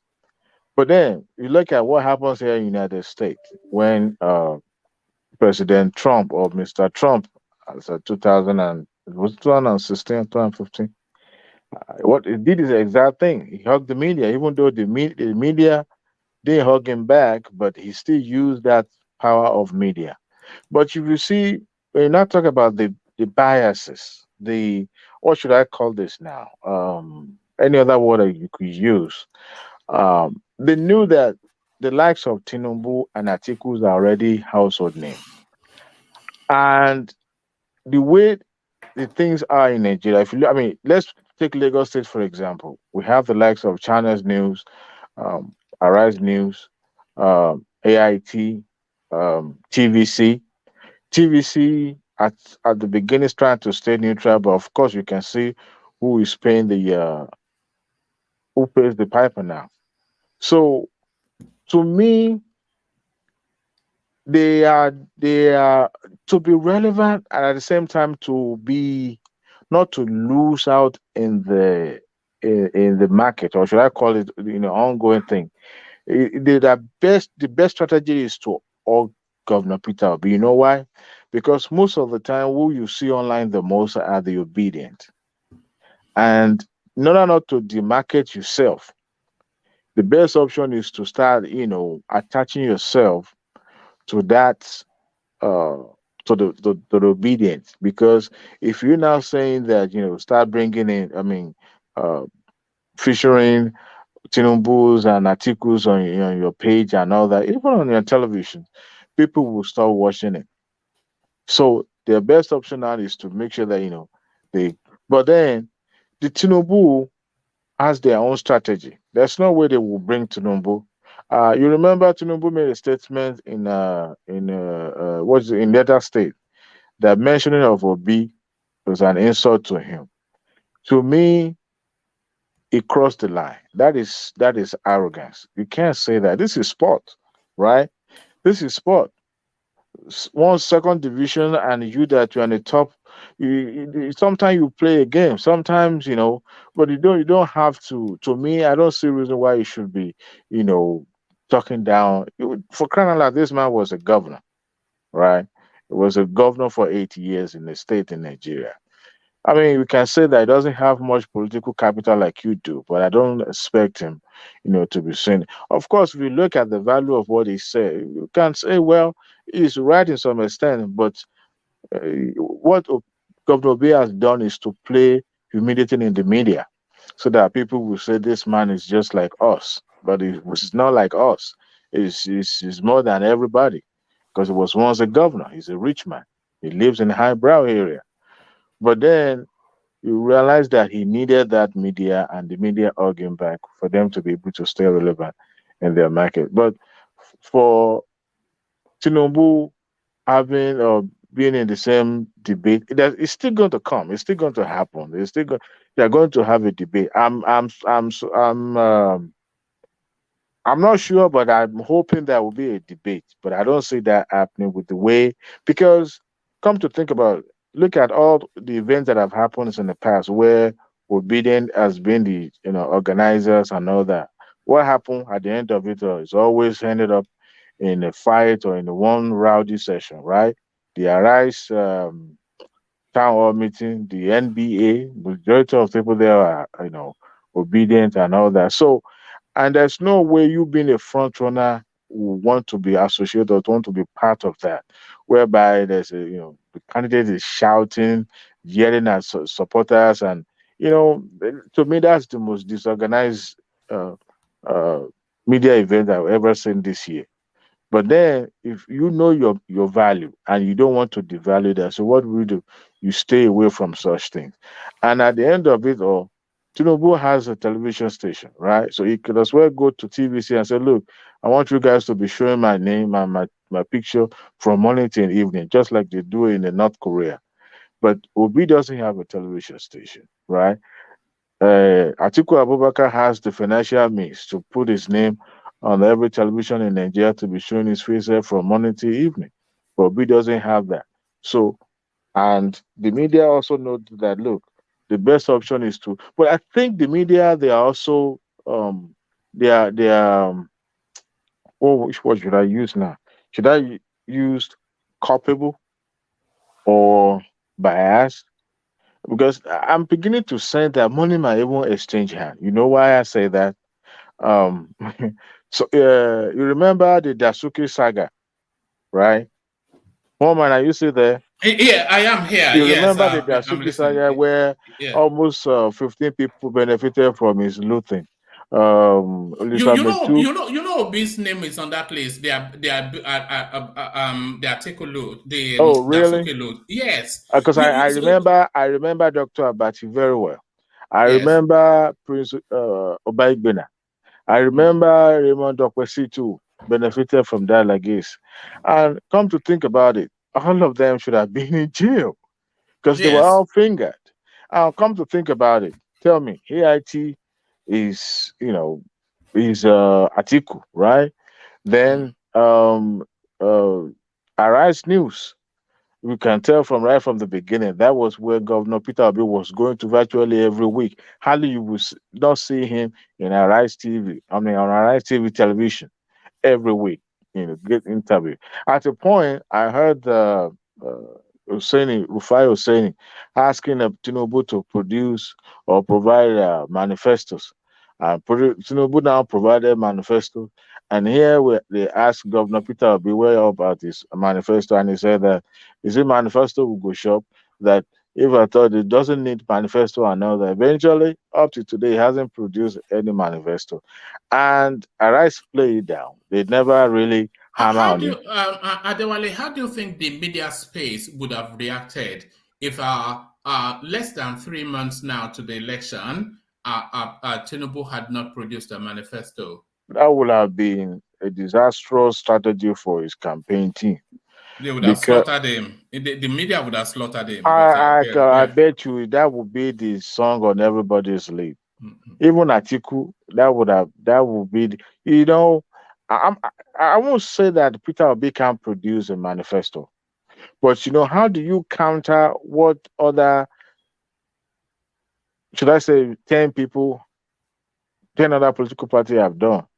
Tell me that superb manifesto that you want to bring out that those 7 or 8 people have not yet, given to the public. So, to me, it's more or less perhaps it's a strategy to strategy to the Labour Party also, not to be, because no matter what they bring out now, they're still going to be criticized. Remember, 80 pages of Tinubu's manifesto still being criticized and say there was no the working party to achieve all these. But you know, to me, Manifesto is important because that is how you can hold people accountable, right? We are holding APC accountable today because the manifesto they produce in their last four elections, I mean two elections, not everything that was come to be. So today now, even though some things were said during the campaign, and yet people still hold them accountable to it. So if you don't produce your own manifesto, how can people, to me, I mean, I'm not supporting anybody, just to be clear. But Okay, my brother, Adewale, yes, sir. moving solo okay, please, Ejo. So, Yeah. what do you think that? Do you think that we actually need any manifesto other than say light, power, light, power, light? Manifesto will show people the direction you want to go. What is the priority? What do you want to focus on? All right. Just like you work in a place now. Me myself, I like to write what I would do in a day. Even though sometimes my activities will take a different turn, I still have my plan. This is to do list for the day. That will be my guide for the day. Yes. In the case I have opportunity, that I will go back to it and say, okay, this is what I've achieved today. This is what I needed to do. That is placing your Yeah. priority in the right Yeah. place. The timetable. That's in a civilized society. But No, the I Nigeria mean, right now, the Nigeria no. right now. We need it more than even any nation, more than even a developed nation, because I know, but we don't need them to focus on power. Let's forget about road. Let's forget about everything. Power and no. education. What are you talking We need about? infrastructure. We need this current administration has done a superb job when it comes to infrastructure in Nigeria. Me, I But know the the same. insecurity rubbish everything they've done, and that is What? why people lashed into it. To me, there's no sector in Nigeria that's not important. Power is important. Health sector is important. Education is important. Yeah. Agriculture is important. Yeah, Trade is important. from power, you get every other things. Construction of road, every gadget, Okay, head, but you see, everything. We need power. Let them come out because look, this power something is a big disgrace to us, but sir. during the tenure of Tinubu in Lagos, I remember very well when he brought Enron. And no matter how you try to generate power in Nigeria, if you don't have the means to distribute the energy, it just remain the same. You can't sell it, right? NEPA owns the license to distribute the power there. But this is the only one governor in Nigeria as at 1999 concerned that said, look, the state wants to generate its own, because it was looking for every means for the state to generate income, and it came up with that idea. But the federal government of General Basso just said, Obasanjo. no, we're not going to do that, because see, um, I'm not saying Tinubu is the best candidate, but see, we're all going to judge everybody based on the merit of what they've done when they were governor. To me, Governor Peter Obi, he himself lives in Lagos, not living in Oka or Nature. Uh, Virtually, I think. Is that not in itself an indictment? Well, you can live anywhere in Nigeria. Yeah, as far as I'm concerned. Yes, you can. But if you did such a fantastic job in, you know, You, you can live anywhere in Lagos. I mean, he was a businessman before, and his base was in Lagos. It will be, to me, most of the governor does. Even the governor of Ondo State, governor of Ekiti State, they all moved out after their tenure. Came to Abuja or Lagos and start. But to me, I mean, we all know how Lagos State was before 1999, right? The place called Oshodi today. I went to Nigeria. Uh, First time I saw that the train station in Oshodi, I was marveled, because when I saw the depth of the development that Oshodi had witnessed within a short 4 years, it was just phenomenal. And I was listening on another channel where somebody was saying Lagos State is a no man's land, and I laughed, like hysterically, laughing my head that off. irritates people. You know, That irritates people. They should stop um, saying that. there are almost 20 local governments in Lagos State and another LCD too, right? In the last election that was conducted, APC won almost 70% of Lagos. Even the turnout wasn't that much. But if you look at the area, the concentration where other people from other states concentrate most in Lagos is Amuwo Odofin. Is it the Etiosa you want to compare? Is it the Limosho? Is it the what do you call it? Koshofe local government. The only area I'm scared about, APC now is the one in the Korodu because it looks like, the PDP is probably going to be flexing their power in Korodu. But I digress a little bit. Governor Peter Obi himself also, he did great. I mean, considering Anambra politics at the time he became governor, Anambra state has always been a volatile state. And for him to, even though he didn't have majority in the House, but yet he saved money for them. He put the state on the path of prosperity by trying to, how the state can save money, and also tackle education. You can't take that away from him. Was known for that under his tenure, he was, the state was known to have performed excellently at the national exam. But then you also look at Atiku. Well, I can't really say much about Atiku because he has never governed a state. When he was elected the governor of Adamawa, that was when he was tapped to become the vice president of Olusegun Obasanjo. So never really taken any executive decision ever in his life. So Isn't that a curious thing? And the first executive position that he might well get will be the president of the country. I mean, Bala, Bala and Governor Obi has been governor before. They to me it doesn't really have to have that experience. But then you look at his antecedent in the past. Even the little what do you call it? Oh, privatization method. I mean, you shouldn't take the blame alone. Uh, the due diligence, mama, is it Quisile or who was that one? Yes.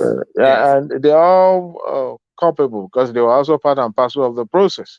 So decisions were taken, and the Federal Executive Council, rationalized and finalized every sales of those government assets and all that. So, to me, I mean, 1999 was even the darkest part of Nigeria because, you know, think that we weren't practicing democracy at that time. We've refined. Democracy has been refined in Nigeria. We are getting better. I believe so. We may not realize until maybe in the next decade, we now begin to look at what happens now compared to what happens in 1999, where the executive pronouncement is the order of the day.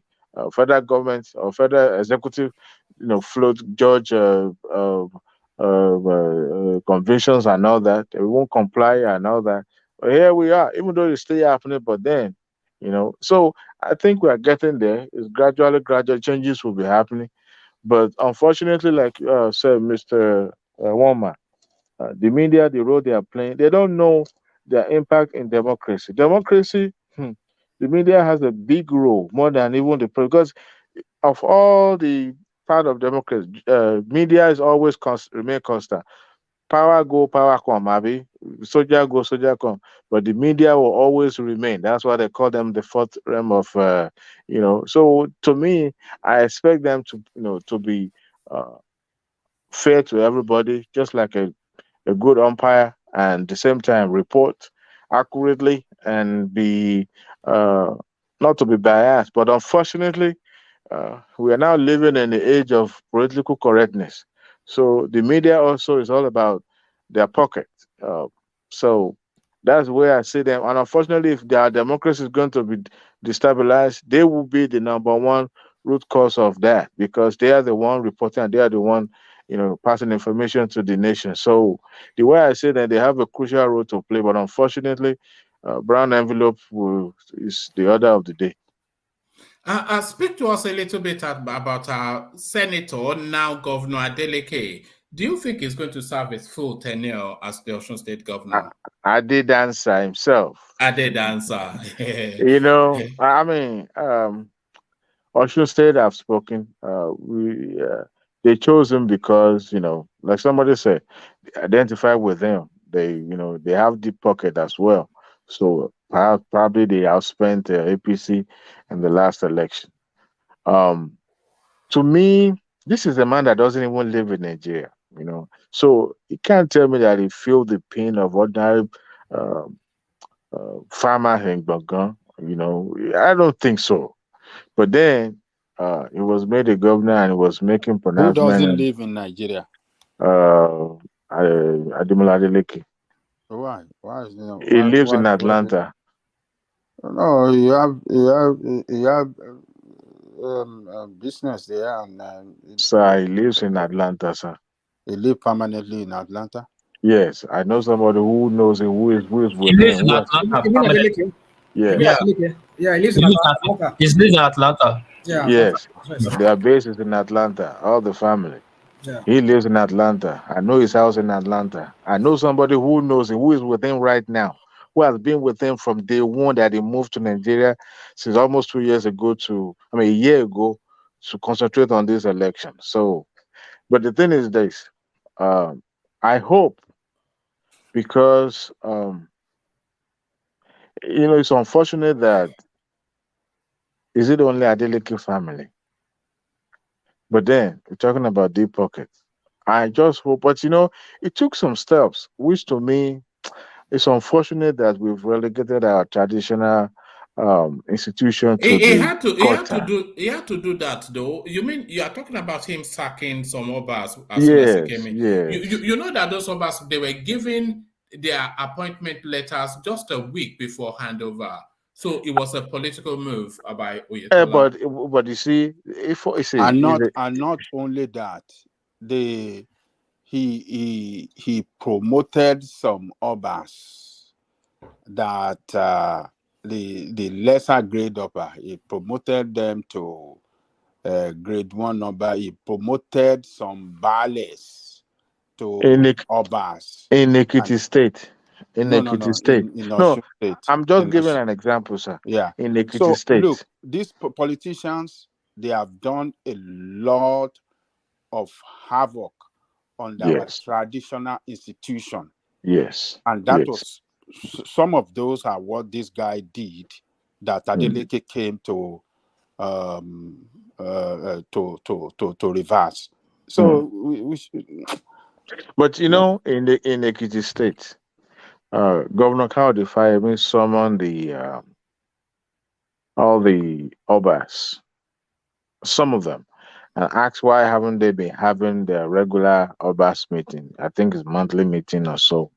And it's asked them to come and if formally why the reason why they have not been attending meeting. He send letters to some of them, and then they send their. I think they have a liaison officer that and send that person the video back to the government to tell them that you in his life you never question them, like that.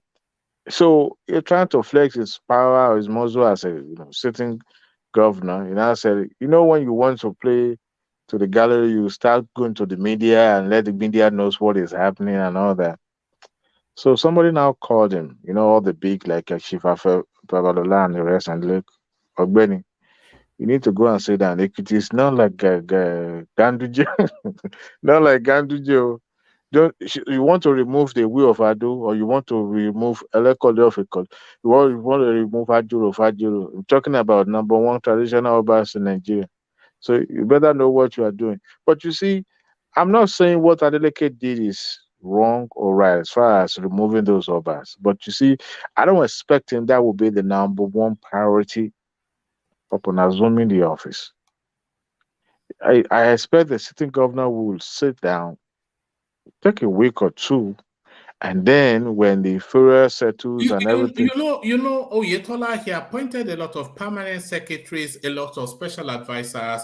Like Ajale Koko just said, he gave out all of these letters of either upgrading Bales to Obas, and then, So he was assaulting the budget of Adeleke. That's really the reading of it. and, He was and he hire new staff into the state service, 12,000 new staff into the a state week service. before leaving. I mean, a week before Not leaving. just a week before leaving. At the month end, these people that is hired, they will be paid at the end of the month. Yesterday was their salary day. And there is no budgetary For them. allocation, no budgetary provision for all these People. new hired and new promotion and everything that today the promotion of Bales to KBC and some of some that are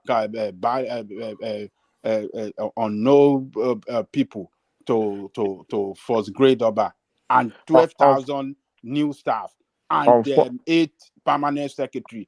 All these new people, you just balloon the budget. You say you left some useless 14 billion in this thing, and you hire new people with no budgetary allocation for them for their salary.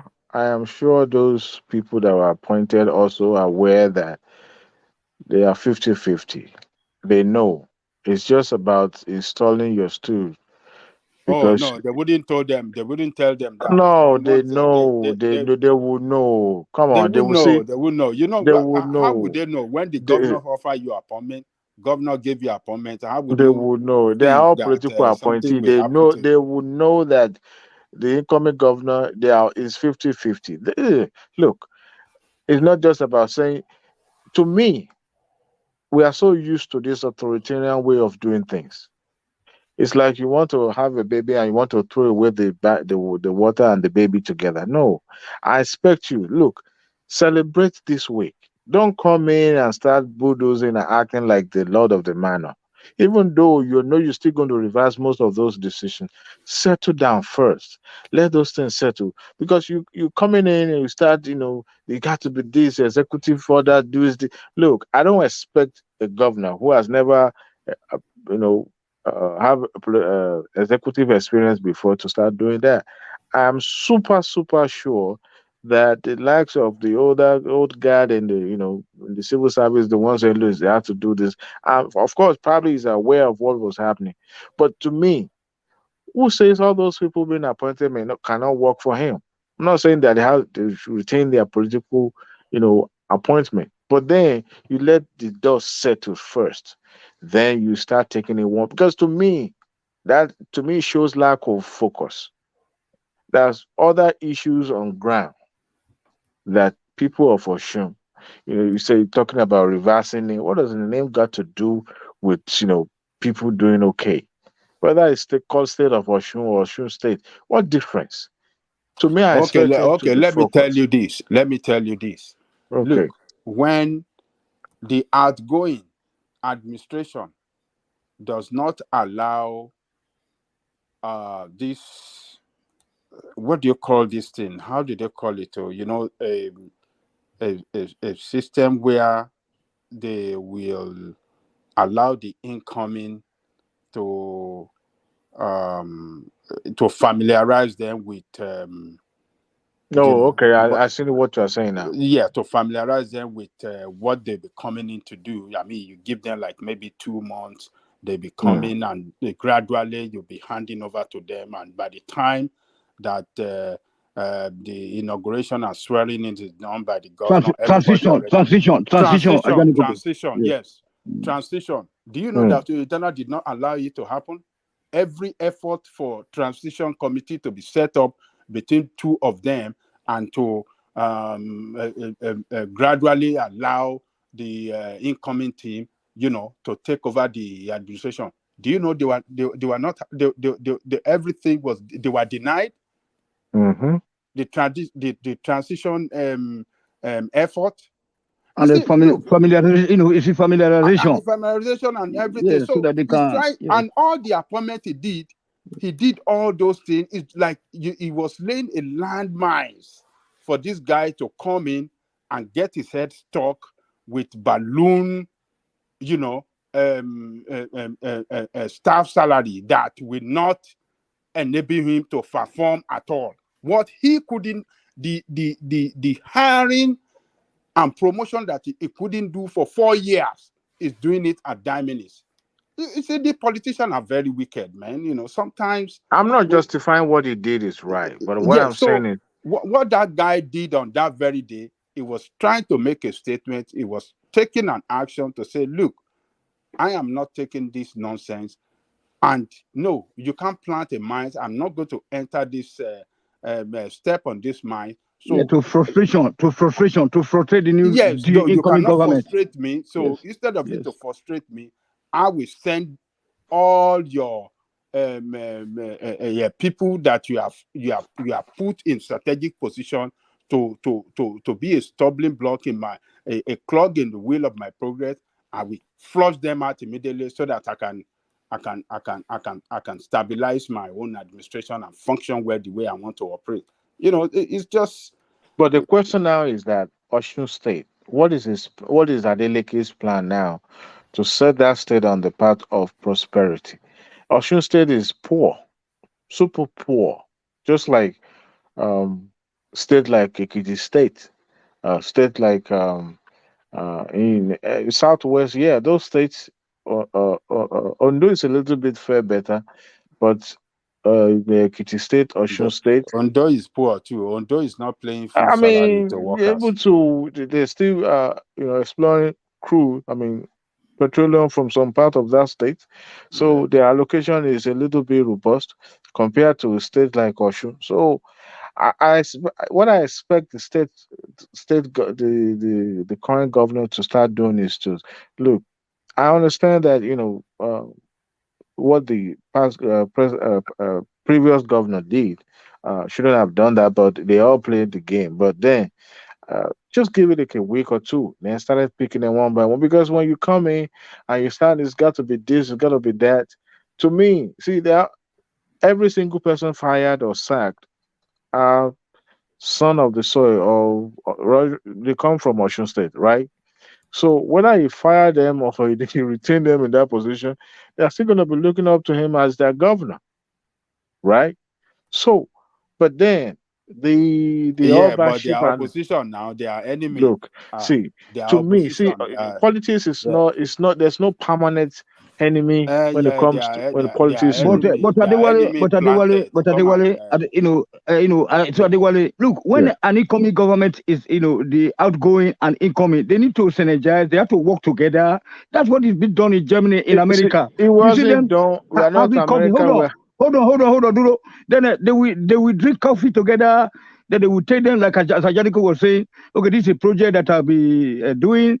I hope that you can complete it or whatever. This have I'll be funding them, not to come and set up somebody to fail by employing people sporadically. You know what I'm Okay, saying? And it is I I annoying. I have another permutation. What if you choose that? Okay, these people, not just, I'm not talking about the permanent secretary. Now I'm talking about just ordinary teachers and all those civil servants that he employ.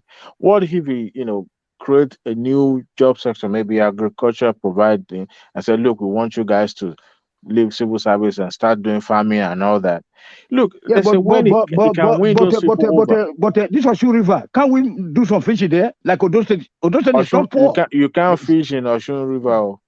Yeah, what of Odo State now? Like you said that it's poor. It's There's not no fish poor. in Ocean River. Oh. Okay, Tipupa. No, hold on. By Odo State now, for example, we have oil palm just like Edo Mm-hmm. State. They have the same landscape like Edo State. They have oil. They have a little bit oil. Then they have this fishing. You know what I'm saying now. Mm-hmm.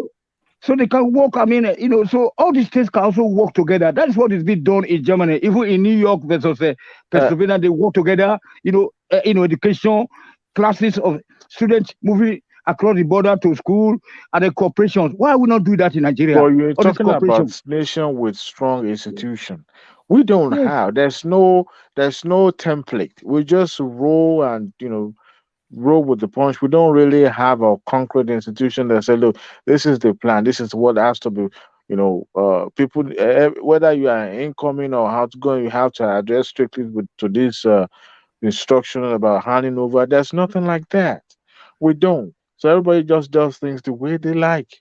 That's why any incoming administration not trying to, probe the previous administrations and all that because they do a lot of things are not, you know, open. There's no transparency. We're talking about, situation like that would not Yes, bring sorry, those. woman. Can you just imagine the outgoing governor was leaving, and then he said that I'm going to come back. You know what I'm saying? And then you Yeah, expect. because there's a Hold on. litigation. There's a litigation now. This in court. So he Yeah. has the Okay. right to say that is going. Of course, it's Yeah. just we have still can't tell. We're still going to be installed. Can't tell. But you see, to me, I expect Adeleke. What I expect him to do is look, celebrate, come back, take some important issues, tackle it, then go back to those mundane things and start, say, okay, we need to let you guys go and all that. But not just the first day. To me, as far as I'm concerned, is you shouldn't do that. Even though you're still gonna do that, give time. how would it make the news, Adewale, if you didn't do that? I mean, it's already making the How news, would sir. his how would his how Last would week his was his voice be week. heard around the world? No, Ah, see, he's already making. You Mr. don't have to. Showman, You don't dancing have governor. to. You don't have to associate with negativities to make the news. He's already a showman. It's already It's already in the news. Is the incumbent. All he can do is to Do you organize. know that if he didn't make those statements, Hmm. this topic we are discussing now, nobody will be talking about what he said that, oh, I'm going to provide free education. All those things he mentioned now, we are not talking about it. But the controversial one that he said that he sacked them, he did this, he fired them. Those are the ones that make the headlines, and that's really what make his inauguration a recognizable one. You know what I So think, sir? You don't the have to strategy be. now. You don't have to be in the news all the time to make impact on the life of the people that you serve. Yoruba people will say, or African proverb will say, empty barrel make the loudest noise. Why do you see them come anytime they want to commission just borehole, they will carry the news and they announce it. They want They to say commission gutter, they will carry the news and why do you think they do that? It's just because to so that has been the tradition, that has been the norms. it's to make Not the news. It's to make no the no news no and no show, oh, no look at what we are doing. not Even though what necessarily, they are sir. doing is it No, doesn't worth I anything. disagree with that. That's the way they make news. You say any country to make news is easy. Or you just to tip off one journalist and your name will be on the newspaper the following day. But you see, to me, as far as I'm concerned, you can do your job, do it without even being mentioned in the media. But yes, they need the media to promote their image so that maybe tomorrow opportunity comes, they can be in the national corridor and they will play their own role, I mean, part and all that. But then you are serving. You don't have to be just like Look, Wiki, be in the news every if day. Wiki have not been making noise about his project, the Mhm. award he got from president, he wouldn't have got that award. I But disagree, sir. because no, hold on. But because he was commissioning this project, he carried the media with him, and he can talk as well every day in and out. This guy is permission, and he was able to register in that country as Mr. Project. Even before that, before he was given that award, he was already been called Mr. Project by his fellow governor. Sir, So Mr. you Janlevoko, have to make Mr. Janlevoko, you have to make yourself in the news, Mr. and Janlevoko. but positively is better for positive, achievement. Okay. You understand what I'm saying? I will give you I will give So you one info that is already in the public domain. You know a man called Dele Momodu, right? You know he's a PR person, right? Dele Mamadu. Uh-huh. Yeah.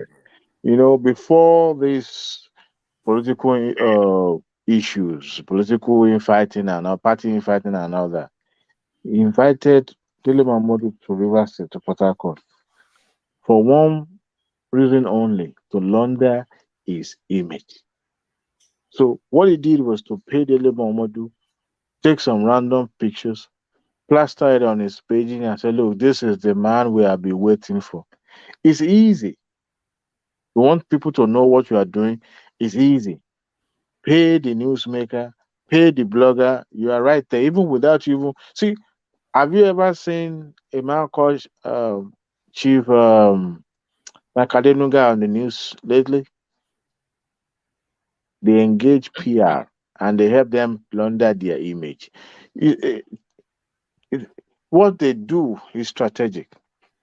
If you're good at the money was given to them before you started building bridges and flyovers. Adenuga is not a politician now. He No, I'm doesn't just even saying. have to make. No, he's saying he's an image maker. I'm just saying that's how they launder their image. They don't need to be on the TV every day. All the just is like Edo State is working. This is what Obaseki has done. Somebody is yelling your name on the back of newspaper tomorrow. Another person is saying you've done this. Your stooge, your surrogate are the one even making us. We are not even there. Then your name is on everybody's lip. That's how they do it. You don't have to make news and be on the front of TV every day. As a matter of fact, you start making nuisance of yourself. So you have to be strategic about it. So what the governor of Osun State was doing is, look, I'm the governor. I'm here. Well, my own argument is that he should have played cool, play safe, because now expectation is so high. This is the first time you're going to be in executive position. Play cool, play safe. For crying out loud, we're talking about politics. No permanent friend, no permanent enemy. The same person that you are fighting today could be your real ally tomorrow. So you play cool, but then you say you wanted to make a statement. That means you're still a novice when, as far as public office is concerned. You don't have to having a No, you megaphone don't. in your You hand. don't get me. I'm not saying that I really Well, support him, you but what I'm saying is that what he did has some advantage as well. Considering the fact that he defeated the giant of the giant politician in Nigeria. He defeated Tinubu. It is Tinubu that he defeated in that Osun state, and not Oyetola. Oyetola is a person that have no political standing anywhere, but he was able to defeat Tinubu and his surrogate. So Tinubu surrogate that was planted there, that make life miserable for him. You don't know what that guy did to this guy. Even during the campaign, he did not allow him to use the stadium. He was denied to use the public stadium. you blame the After the election, electoral law on that one. huh? You blame the electoral law on that one. No, there's no electoral law It has gives nothing the to do. It's power a to the public states. space. No, hold on. It's Okay. a public space. We don't have to have electoral law that with But there is mandate. electoral law now that you have to seek for permission to use a No. public Look, place. no, public space, we know what it's meant for. It's meant Okay. for every citizen to use at any time, as long as you apply for it, and it must be given to you if it's not going to be used for something else at the time that you want to use it. So, But the states have the right to deny. so, so these guys, Waiting, they waiting, we know denied waiting him. concern the stadium with governor. We have commissioner, we have a secretary, Yeah, we have they denied the him. accountant. I mean, what They, the hell? Somebody's coming to they use the stadium. You yes, bill him they or her. denied him. I mean, what the hell? They said They have threatened him. They sent talks to him. They did everything to silence him, but he stood up against them. And then after winning the election, they did not allow the transition team to work with them for him to gradually take over the government. So there are a lot of things that they did. So they are enemies. So in politics, when oppositions are not playing that opposition lightly with each other, particularly when that one in power is playing dictatorial and manipulative politics. You don't expect the other one to cow to him. You have to stand up against him. So Yes. what he did, even though I do not totally approve it, I don't want to dismiss it in totality. I still see some advantage, some advantages in what he did. So that is just what I'm just trying to do. But you are trying to dismiss it completely. Oh, he shouldn't have done that. Yeah, he shouldn't have done that. But there are some advantages that I see in what he did that that is as well good, and not not everything that is totally condemnable. No, we should still give him that. It is politics. Both sides they are playing politics with each other, but time, I mean, he will settle down and then he will come and govern. So all that period and on the After day of when everything inauguration, had it been was turned still upside politics down. they were playing. Yeah, sir. You know that what Oyetola did, it stands a good chance of derailing Adeleke if he doesn't handle it properly. Oh yes, he wanted to derail completely. That was what Completely, he it was trying can to ruin do. his whole 4-year administration, because by the time he's by the time he's able to untangle everything that Oyetola did, it would be so discombobulated. It would not even know where he's heading. Woman, Yes. I want us to also look at the state assembly. You know, you have the majority as APC, right? Hmm. That's why I said sometimes you have to watch where you put your foot. You don't just start matching. See, I understand we are measuring what both of them are doing based on, we are benchmarking it with what is happening in the Western world. We're talking about Bole Kaja politics in Nigeria. It's not refined. It's raw. It's me or nobody. So you're taking all these decisions, and you have at the state assembly, you have your opposition full their place. To me, I wish him the best of luck, because I hope his administration won't turn out to be like Peter Obi's in Anambra. Because the way I look at it, Do you see him being impeached if the courts don't overturn him first? they will try everything possible to impeach him. The way he's going, except he's able to bring him to himself. And you have to, what I heard is that it's not a money pincher. He's a very good, generous person. And money still rule when it comes to Nigeria politics.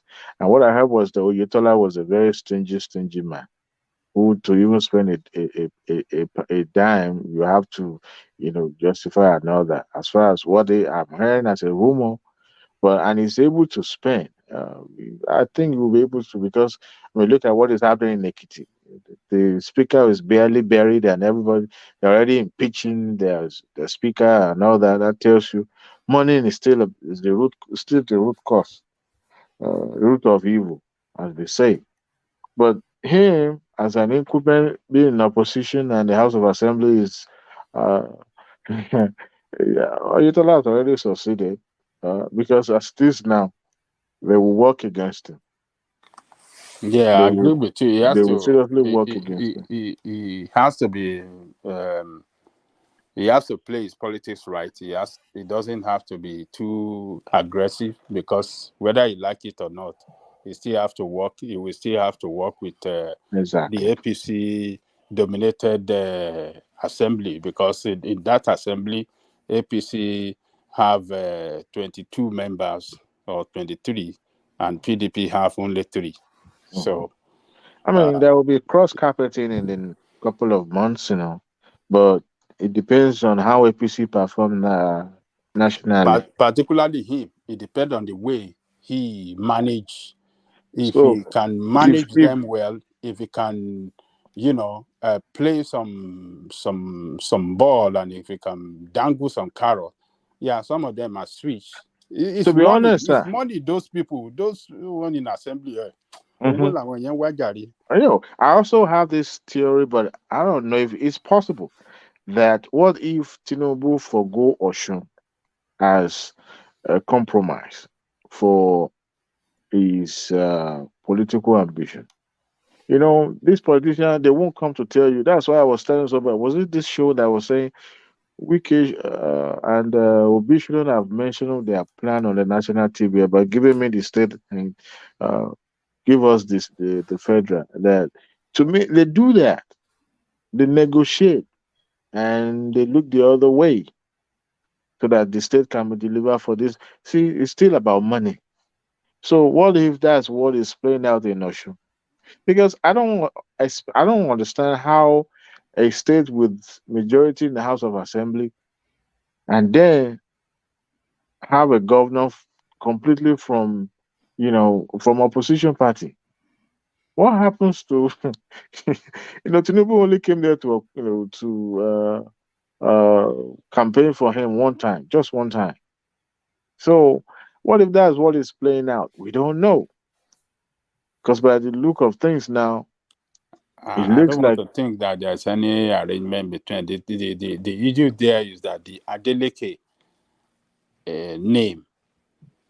I mean, it's a winning name in Osun politics. It's a household name in Osun politics. So he personally, people love him, and and that is why he won the election. And so many things contributed to the failure of the governor, the outgone governor. Stinginess. Then number two, the civil servant, he couldn't reach a good time with them because their what do you call it? Their that is the problem. If you no, can't, what is if this payment, retirement something? yeah, if you can, if you can't, He couldn't clear the arrears on if that. you are not in the good book of the civil servant, forget it. You are So it's the done. two civil servants that turned against him. Yeah, Although he's paying them full salary on monthly basis, but the arrears in their retirement and pension, he couldn't clear those one off. In contrary to what he promised them before the election, before they elected him there. That is So exactly. people held those against him that no. But a good politician will know where to hit the ground running. It's unfortunate. See, that's why I said maybe to know what your wallet, like saying, you know what, you are fighting your own now. I mean, let me go and fight my own. I like say one thing or the other. What was that? You go and fight your own fight. Let me go, because I mean, come to think about it, they can't be fighting for him. They have their own fight to fight, in the national level. So, but then I wish, to be honest with you, I will tell you my bad. It was because of that guy too that you mean Tinubu? It was because of this what is the name of that governor that just left? Well, because of this matter that caused the problem between Rauf and Tinubu. It was his matter over protection of him by Tinubu that caused the problem between Rauf and Tinubu.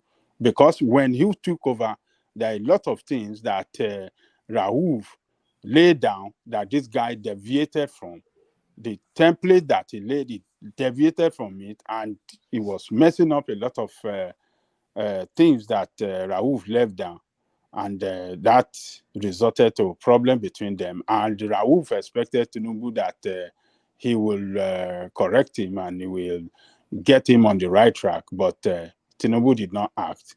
According to Rauf, that maybe because he's his brother, he is trying to protect his brother. And instead of, using the kind of sledgehammer he used on against somebody, he refused to do that. And, look, that guy has problem. He's a problem to himself. It's not. Oyetola. Oyetola, yeah. To be honest with you, the current governor doesn't come across as somebody who has the intellectual to govern a state like Osun. Oh, you never know. I might be wrong, but it doesn't come across as somebody. Do you know that Rauf Aregbesola was the brain behind the removal of this guy from Lagos State? I mean, the former governor of Lagos State. Ambode. Yeah, I thought that was Fashola, not because his fight Fashola was with Fashola. Fashola to play the role because One of the things is that they accused him of neglecting that blue line and the red line, because when he got there, he said they mismanaged the funds and everything, and he said he doesn't want to mess with it because the scandal around around that light rail that they've been doing for many years. He said he can't even just phantom the whole scandal behind it, so he doesn't want to touch it. So he was now doing his own project, thereby wanting to create a name for himself. And the project, he was managing the money. He was making sure that every money that was spent on each project that he embarked on was accounted for. But the party people wanted some money, like give us contract and inflate it. He said no, he's not going to do that. So they were not telling Tinubu about it, that this is your person, this is your governor. He doesn't want to play ball with us. The one that Fashola did, he neglected it. He wouldn't even want to touch it. He wouldn't even want to vote more money for it. So many things they just accuse the guy of. You know, Amode is not from Lagos State. I know it's not from he's an Ilaje guy from. Yeah, his mother is from Ekpedo. Well, I mean, they stay. Well, like I know, I mean, a lot of Ilaje people are around that area. They all No, like. his mother is actually from Ekpe. I know his brother. His brother is But the dad is what? my cousin's friend. They both went to Yabate. But the dad is what? Sorry, his dad is from Ondo State. Okay. So anyway, but I Yeah. know that they said it's from. But then he had you see, his Amode is like a duck that thought it could fly, but his wing grew and they clipped the wing. Yeah, he was making name for himself. Look at when he invited he was Only, partly. only though, no. He's a What big what thief. what what the foundation he laid is what Amode is building on right now. You mean Sanwo-Olu? I mean, sorry, Sonwolu rather. Yeah. Yeah. But then you see, the thing is this: the sins of Ambode was that he neglected so many things that the party wanted him to Are continue. you sure he laid Exactly. foundation or the Tinubu Uh, has been no, it described was the that master everything plan was of Tinubu? Tinubu. The They plan say has been Tinubu there. no lay everything don't share The plan has been there from day one, but it's just that it would take 8 years cannot change a nation. You need years because things happen, and that is the reason why Tinubu continued to make sure that APC is the one in charge of Lagos State, so that those plans can come to fruition. If we were to be PDP by now, what Babish will have been washed away completely. All those Ahmadu Bello way would have been a thing of history. But then he continued to make sure that Lagos State is, in his palm. But at the same time, he's succeeding because he's able to. Most of the people that he's bringing are not actually politicians per se. Just people with a technical know-how and surround him with the politicians and all that. Give him credit on that one. But unfortunately for Ambody, when he unfortunately, he was a political novice. You are fighting your principal and you are organizing a press conference and you are saying, using some strong words. That was when I knew it was done. It's finished. Is it the way He knew it was done. He knew he just I had to let it mean, out. He but knew it was done. why would he do that though? No, that's what I'm saying to you. He knew it was done. He knew he was not going to get that area, but he wanted to let the cat out of the bag. Like they say, what have to say? I'm a jolly. I forgot how they say it in Yoruba. What I'm trying to say is that we burn the house down. You can tell us in Fulani now. We don't mind. I hear you. We burn But down the house. unfortunately, he burned his own house down. But he burned his own self down. Yeah. Do you think he should have cross-carpeted Ambody? I thought because that is what he should have done. he had the state, the people were behind him, and they didn't like what happened to him. He should have. And he will have won the election. No He way. will have won the election. No way. That would have become his in the hand of his political relevance in Lagos State. No, As a matter hold of on. fact, If he that had would been courageous, like Obaseki, cross to PDP, Lagosians, people of Lagos will have stood by him. He will have defeated which people Sanwo-Olu of Lagos? because he was Ogunlewe very couldn't do popular. it. Ogunlewe couldn't do it. Obanikoro couldn't do it. No. Hold on. Forget about Obanikoro. Pedro couldn't do it. We were talking about this guy that was very It doesn't popular. have political structure. No, hold on. Forget about Ajale this. Koko, We are saying- remember nǹkan tó ṣẹlẹ̀ ní Ondo State in 1983. Ola, Honestly, for the benefit of our audience, in English. sorry. Ajale Yeah. Goku, you remember what happened in Odo State in 1983? The See, Omabodi had Owo. Ambode cross-carpeted to PDP and won that election, I can tell you maybe that would have been a shy play. Because we are talking of APC that controls Agbiru and area boys of Lagos.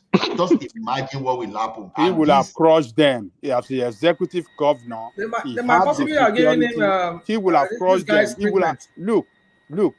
look. He will have gone after them, used the security forces to crush them. He doesn't have the financial means. No, hold on. He's not a politician. If we are to be, look, let me tell you, Tinubu is a very smart guy. He never at one time used politician like him to succeed him, to be in that position of governor in Lagos State, because he knows what politicians can do. He knows what politicians think in their head, and he knows how desperate and cruel they are, politicians like him. And that is why, after him, Fashola is never a politician. Ambode is never a politician. Even this one is never a politician. He uses those that are yes, governor, yes, sir. Yes, As man. those, yes, sir. So if this guy have been very courageous and acted like a politician, the governor of the state, he have all the resources, everything. He will have crushed Tinubu, crushed all of them. And even the assemblymen, he will have denied them entry into assembly for them to even have a meeting to say they want to impeach him. He will have gone all the way out against them brutally. Look, It's not as easy as you are betting it, Majale Goku. It's not as easy. It's not that easy. It's not as easy as you are betting it. You see, what are you people? hold on. Rational mind. Let me second Ajale Goku. Do you know what power means? I know. When you are in I know. power, do you know what it means? It's not as easy. Let me say something to you. Hold Rational on. mind, What do you mean by it's not easy? Let me quickly back Ajale Goku up. First of all, let me greet the panelists. Now, well done, one man. Since morning 7:30 I day with you. Now it's 2 p.m. I'm taking my children to. Oh God! I lost the time, but carry on. Yeah, we'll round up soon. But I'm leaving now. Anyway, and by the way, sorry, can Adewale and Rational Mind, can you have a look in the private chat? I left a message for you, but make that insertion. Go on okay. Oh, okay. Yeah, like what Ajoko was saying, Ajoko is 100% right in the sense that Nigeria. Oh, I can't find the message though. Oh, hold on, I'll put it again. Yeah, carry on. Yeah, so Ajoko is 100% right due to our kind of constitution. Everybody have the power to deal with all the political leaders in Lagos then, but he chickened out. He feared that fear factor because they threatened him that if he doesn't comply, they will use ESC for him. Because at that time, when he saw that the chief was down for him, all he would have done was use executive power. First of all, arrest that the speaker of the house, close down the House of Assembly, then go after those APC MC Oluomo. Get that one arrested. All of them. Get all those thugs arrested. All of them in jail. All of them. And when he do that, he will look for like 3 or 5 members of the house that is loyal to him. We open the house that day, he will just decamp. The other people will decamp that very day. He will decamp to PDP. That will turn Lagos State to PDP State that very day. Don't forget, they just changed the they will impeach him. Who will impeach him when you have already closed what are you saying? Listen now. Listen, that's what Obaseki did. What you have done, arrest those against him, push them on the run, close the house down, said everybody come and have meeting. What piece? You know that when Obaseki was campaigning and Oshiomhole was against him, and the people of Edo State were saying Edo no be Lagos. Yeah. Well, Lagos also no be Edo. Yes, true. But true. Yeah, but this. You have one thing in common. Even Oshiomhole did, the other governors did. Obaseki took off the rooftop of the parliament. But hold on. Every governor do the same thing. They will have closed the House of Assembly down. They said, come to the State House to hold the meeting. Now, when you get to the State House, only the one that is loyal to the governor, they will allow in. Am I wrong? If I'm Now, wrong, so now, they will allow only the loyalists in. So if only 5 loyalists that is not to Ambode, they will allow those one in. Then they will decamp. They will close the house for the section. There will not be no house of assembly. Then Ambode will start functioning as only executive head. Now he's not PDP. The state is under his palm. Then he start going after the rest of them with the FCC. That's what they're supposed to do. And he will have achieved to They divide achieve Lagos. It will have divided Lagos. People that will be on his side will be ready to confront Tinubu and his political empire. Yes. And they will, and he will use the power of the state to crush them. Let me quickly add this. Do you know everybody you see that today that was for Tinubu? If they have done this, they would have flipped immediately because everybody like power. Everybody want to stay in power. They would I have a flipped question. immediately. And John Abondi. I have a question. Do we think Ambode and Fashola have the same level of acceptance to Bola Ahmed Tinubu? I would say Fashola is closer to him. I think, Ambode is just a errand boy, you know. And Fashola was the chief of staff when Tinubu was the governor. Yes. Right? Ambode was what you call them? Special assistant or aide or something. Or No, after some time it was an accountant in the Ministry of no, after some time it was an accountant of the state or something like that. And at the end of the day, the power that Fashola had, Ambode doesn't have it. You mean your Auditor General, right? Something like that. But you know, if Fashola could not even do it, Obani Koro couldn't do it, Femi Pedro couldn't do it. A low-level Ambode is nowhere compared to those people that I've mentioned. As a matter of fact, what they did to him, they went to his house in Epe, they destroyed the property. There's no way he doesn't have a political they wanted to charge him for corruption at some point. He has to go and beg. You see what he was doing, boy, during the. Adewale, you are just supporting what we are saying. He's not courageous. He's not a politician. It's not about courage. He doesn't know how to do. If it were to be me, with the level of experience I have in politics, I will take over Lagos State from Tinubu that day, that time. Yes. Look, let me tell you. Must have thought the same when he you don't know. Look, when you are in power, when you have the power of the state in your hand, you have the ability to crush anything that messes with you. If you don't have the power, it's a different ballgame.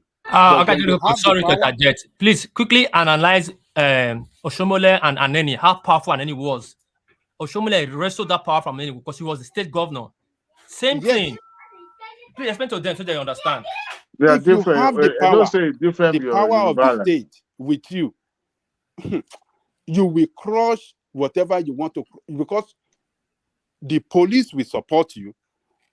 Those people that want to make trouble, all they will just declare is against them is that they are constituting security threat to the peace of the state, and they should go after them and crush them. And once they are crushed, that is it. Look, Ambode was very, very popular among Lagosians, among the people of Lagos. He was not like Fashola. People, he was very popular because he was he was constructing a lot of projects. People were seeing it. See the way I see it. Look at it this way. How many governors since they left the state, for example, how many of them are still relevant today? There must be a reason that Tinubu is still relevant. That means along his way, while he was governor, he has positioned so many people that all of them cannot go. It doesn't mean that look, let me tell you, forget about people that he has positioned. What I'm telling you that is not in power. You that you are in power, you can crush him. That is exactly what we are saying. That's But exactly he what I was said. not Because some of those people, courageous. That's what we are saying. some of those people in power that were supporting Ambode were actually brought into politics by Tinubu. That's exactly what we're saying. If not because of Tinubu, those people that the same Ambode want to use will not be there. That's just the logic. It's just like Ambode is 1 out of 100. Tinubu brought, let's say, about 98%, and including Ambode. Now, Ambode now want to go against the same person that brought them on into that limelight. How many of them can he confidently? What are you talking ride over? about? We are look, we are talking of a situation. We are talking of political structure, not the. You are talking Forget of the about common masses in Lagos. about structure. But You the want to political dismantle structure that itself. structure. You have to use the power of the state to dismantle that political structure. You will hijack the party by force. You will dismantle the state secretariat of the party. You can close it down. Everything about the party, you will dismantle it and put them on the run. Anybody that all the power, you will look at. I mean, as an insider, he knows those that have power in that block, in that political group, and he can go after them. Use the position of the state, the security service, to go after them, molest them, dismantle them, and then put a new order in place. It will divide the party. It will divide the government. I mean, the people in the government doesn't even have no choice. But that party, you will break that party into pieces because that party will be factionalized. The moment it is factionalized, that is the end of Tinubu's political power. Do you think look, that APC you are seeing there are so many groups. We have some group they call it. For somebody that is experienced in politics, I'm not going to say I'm not going to use the word naivety, but you're not taking the fullness of the accounts of all of it. No, I want to say that Tinubu will destroy him now. No, it's even you if people, the federal mic, AFC, it will be in AFCC perpetually. You forget about Tinubu. Is no more in power. He's the governor of the state. He's no more in power. He installed Buhari in Aso Rock. Buhari did not want that guy out. Tinubu said he's gone, and they had to go. Look. Do you think that Buhari doesn't even like Ambode? He likes Ambode. Oh, That's yes. what I'm saying. That's what I'm saying. What did Buhari do to what do you call this guy? Governor of Ogun State that destroyed the party in Ogun State. That former governor. What did Buhari do to him? Don't you see what he did when Buhari went there to campaign? The way they almost killed that the new governor there now. When they did not let him, they didn't allow the party to even give him the flag. Look, that state belonged to him. He will use that position of power to put Tinubu on the run. And I'm telling you, a lot of people. I'm not equating Tinubu with Awolowo. I'm not equating to Awolowo. But just imagine a situation, for example, where Jack Onde or Adekunle Ajasin will say they would like to upstage. You can't compare them. You can't look. We are no, that's what I'm just saying. See, the question is how you cannot compare. How did Tinubu build his political machinery? This political machinery, he built them through a fraudulent means. Wait now. This political machinery, they are benefiting financially. And you are talking of somebody that doesn't want to spend money to now hijack that thing. They will make that state ungovernable for him. There's no way. That is what we are. There are a lot of things that work against him, and what I'm saying is that if he had been a real politician that know how power works, he doesn't know how power works. Then he will be doing the same thing that is accusing Tinubu of. So that means he will be doing the same thing he's accusing Tinubu of. And the same Tinubu we are talking about, it took him years. You know, it took him years. Even, no, see, it started from when he got the binding from Afenifere before he betrayed them. You know, in Nigeria, to betray a group like Afenifere alone, there will be consequence. And this guy, damn the consequence, like Sanade will damn the consequence of say Abiru or Abiru, this and that, you understand? And nothing happened. And today, you can't mention how Buhari got into that power without mentioning Tinubu. Look, And we this know guy how, again, we know and this what guy he again, did. wait, this guy again, even Tinubu, Mm. even Buhari and who they wanted to gang against him, but somehow they could not. So that means there's something about Tinubu that is difficult for the like of Ambody, because if Buhari cannot betray, if all those what do you call it, Erufai, that they never initially wanted Tinubu there, if they could not stand against him, something is happening. There's something they know that we don't Look, know. let me tell you, he didn't know how to play. He didn't know how to play the politics. That was his problem. He was popular because of a lot of job that he was seeing, that people were seeing. People were in love with Ambody. And if we have used the ordinary folk, again, look, those people you are talking that they are here, they are few. There are few people. They are not as many as the people on the street and people in Lagos. They are not as many. So what he would have succeeded in doing is to turn the people that love him against them. And they will have overwhelmed the Tinubu and his camp. But the difference between those that were supporting Tinubu and those people you are mentioning is that, you know, the difference now. You know the energy of Agbiru and area boys and a forget, banker. you are talking of, look, Agbiru have nothing where the security forces stand. And that is where you have the some of the advantage. security forces we are talking about, some of them, Tinubu, one way or the other, has already helped them somehow. That is where all he just need to do, the moment this guy have the commissioner of police with him as the governor, and he have the commissioner of police with him, forget about the rest. Okay. Commissioner of police, just get the commissioner of police. Commissioner of police is the one that will do the rest.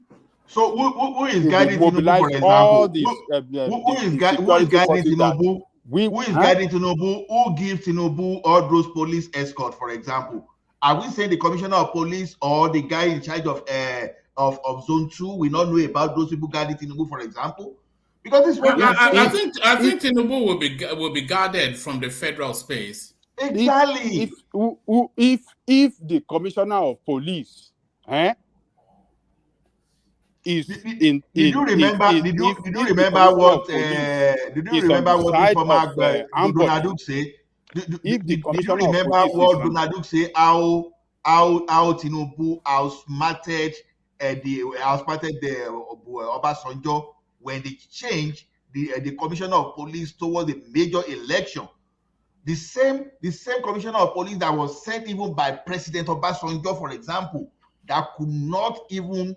No. You don't know what is behind it. You don't know what is behind it. But I don't know what is behind it. Hold on. You don't know that. You don't know what was in the government said it. You don't know what was behind that one.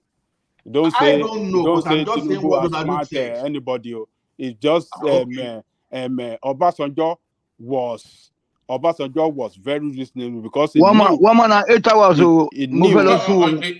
We round off now. He knew that. Yes. He knew that Yoruba people were not supporting him, and if he used force because of the sentiment for AD and Tinubu in Yoruba land, then if he had used force against Tinubu, that would have turned the sentiment that Obasanjo fẹ́ràn wa o, ó fẹ́ pa wá ní o, that will have compounded the problem, and he didn't want to do it. If he had wanted to use force against him, he knew the something. He didn't want Yoruba people and the leaders, and because already then it was facing problem in Yoruba land. All the Yoruba leaders were not on the side. So, and he was fighting another battle against the Northerners that were trying to come up with wayo politics against him. So all right. he has to balance it and make sure that okay, let them fear àwọn kan lè jẹ́ ntẹ̀ back to àwọn tó wà federal. Let me leave Yoruba people with their politics. So it wasn't that Tinubu outsmart anything anybody, but Ambode right. didn't know how to play the politics well. That was what killed him, and that's it. All right, Adewale, you see what you have caused now. You've come here. You've come here and you've made the conversation interesting. And we are now 7 hours into what is meant to be. Thank you very much, everybody. So don't do that again. But come earlier because there are certain. Yeah, I was listening, but I was like, oh, you know what? I'll keep listening to the conversation, and it was interesting as well.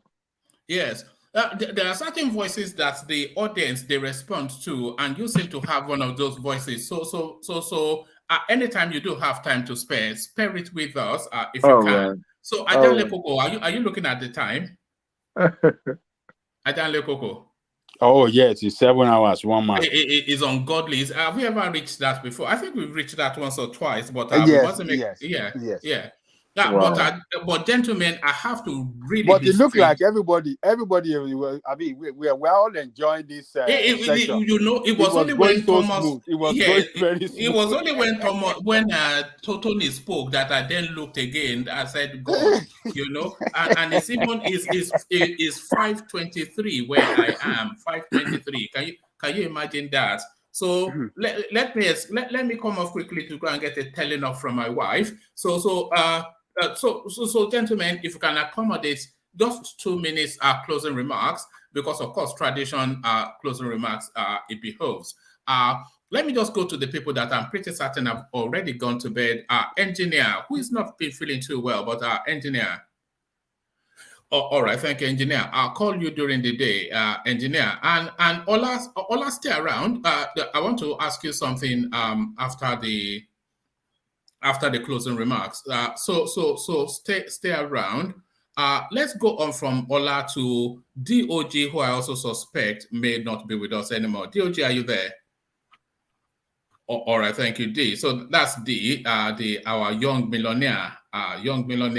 So let's go on from DOG to Tony, who I'm certain is with us. Okay. Thank you very much. Thank you, everybody. What piece I'm happy for you. Say you're picking the comment. Okay. So today, I just want to beg everybody on this platform. Make I use our native language. Make una not they compare Awolowo to anybody. Before you can mention Awolowo name here, please mention him to with the church hill. You saw me? All those Stalins, all those big people. Not because now they call it compared to Tinubu, to Shomole, to Fashola, to Ubemudia, to anybody. So please let that name be very private. Ola, my brother, say now you they support me here, now you they talk my mind for this platform, whether or not they.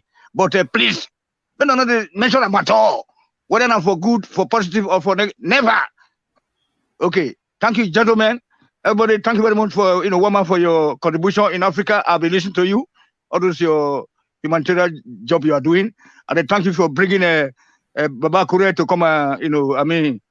Give us some lectures. That was an inspired moment, wasn't it? Baba Kure. It was beautiful. It was too much. It was too much, and you see that he stood his ground. He said that Nigeria is Nigeria for him as a home. And you guys were some of the guys were he said at the end of the day, no, he said Nigeria. So, and then I must go to his village. You know what I'm saying? I must go to his village in future to go and visit him. If you are ever wanting to define a real man, then Baba Kure you describe as a real man. Exactly, man. Sir. Yeah. It's number one on this platform that love Nigeria because, like my Oga Johnny Koko say, I know where advising me will go. He say he will go. Now Nigeria not be home. All right. All right. Thank you, Tony. It's only really the pressure of time. So thank you, Tony. So let's go from Tony to let's go on to World Peace. World Peace to you. Baba Bomboy. World Peace. Okay, nappy duties, Abi. Nappy duties are snatched World Peace away. So thank you, World Peace. People usually want to hear your booyaka, and other than that, Are you not going to harass Ola today? He's here with you. But there he is, War Peace. So thank you, War Peace. So let's go on from War Peace and let's go to Ola. But Ola, after the closing remarks, if you have the time to spare, hang around. I want to have a quick chat with you, Ola. Okay. Yeah. We hang around. Yeah. Thank you, everyone, for your time. At least, like I usually say, I've learned from you today, and let the learning continue. Thank you, Mr. Adewale, and we enjoy your company. Thank You you, are sir. like a BKOA, and I really learn a lot from you. So please come around so that we can learn more. Thank you. Guys, please let us appreciate this forum. Like I said, this is an unusual place to learn a lot of things. I learn a lot. That is why I stick around. And let us just thumb up, click like, and share the forum. Don't let us be selfish, and let people benefit from what we are benefiting from too. Thank you, everyone. See you later. All right, brilliant. Thank you, Ola. So thank you, Ola. So from Ola, we go to a citizen of no mean city, goes by the name Beware of Spinners. So Beware of Spinners is how he has come today, but we know him by his original name, Rational Mind. Oh, well, man, thank you so much. Well, did you see my text? I just sent you a text. No, I was just going to ask if that is you, but yeah, that's me, yeah. all right. Yeah, so, all right, carry on. Pleasure. Thanks, woman. Thank everybody. Those who were on the platform today, everybody. What Peace, Ajale Koko, Woman himself, Ade, Ola, Adewale, yeah, and the others, and Enigmatic, everybody. Sorry if I don't mention your name. Doesn't mean I think less of you. People in the chat, thank you all, Oga, and the rest, Ayo, and everybody. Yeah, I think it's so many things has been said. I don't think I have anything much to say except that Nigerians should think of how they want their life or their future to be post 2023 election. Well, we will always come here and we will table things or matters before you the way we see them, and it's up to Nigerians to decide who they want to lead them. I won't force them. I will say my own mind, my own piece, how I see it. We need to get it right post 2023. 2023 election will determine who will get it right for us. And whoever gets in there might determine if that country is going to remain one or not. Well, man, I think I'll have to stop there. Thank you so much. Hopefully, I will join you guys in the next session. All right, brilliant. So that's Rational Mind. So, Beware of Spinners this time around. So, from Beware of Spinners to Adewale, who joins us, not for the first time, but hopefully not the last time as well. Adewale, just a couple more words to round it off. Thank you much, sir. I want to thank everybody. I enjoyed coming to here, but at the same time, I like to listen to everybody, and it was been interesting today. Nigeria is still our country, and in brotherhood we stand. Even we may differ in tongues, Look at in that. creed, but at the same time, here we are. If we don't love that country, we won't be here. I've never met anybody one-on-one on this platform, but at the same time, because of the love of Nigeria, that's why we are engaging in this discussion. Great job, woman. Thank you for allowing me. A real delight.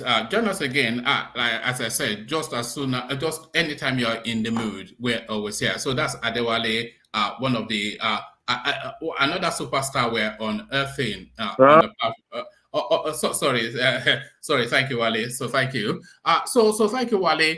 Also, the final word, of course, the father of the bride, the king of boys, the daddy of them all, the silverback gorilla. That is Ajale Koko. Ajale Koko, the final word. Gorilla with the golden gun. Yes, the man with the golden gun. Ìgbà tí gorilla bá dẹ̀ ní ló bá tún Look gbé at gun that. lọ́wọ́. Ìgboro dàrú kọ́ nìyẹn. Ìgboro dàrú nìyẹn. Èèmọ̀ wọ̀lú nìyẹn o. Kí ló dé? Ó gbò ló yá mi. Gbò ló yá mi. Oníkálukú afẹsẹ̀ fẹ́. You know. Thank you, one man. Slippers. Final word. Yeah. Thank you, one man. Very engaging session, very interactive. I mean, everybody, contribution was quite meaningful. Adewale, thank you for coming to, make it very interactive tonight, and Rational Mind. Rational Mind changing his name to the Spinners. I don't know why he's changing his name. Is it Ayo that making you change your name? Ayo. Ayo is chasing you everywhere. Ayo and Oga. Whether you change it to Spinner or you change it to, they will never leave you alone.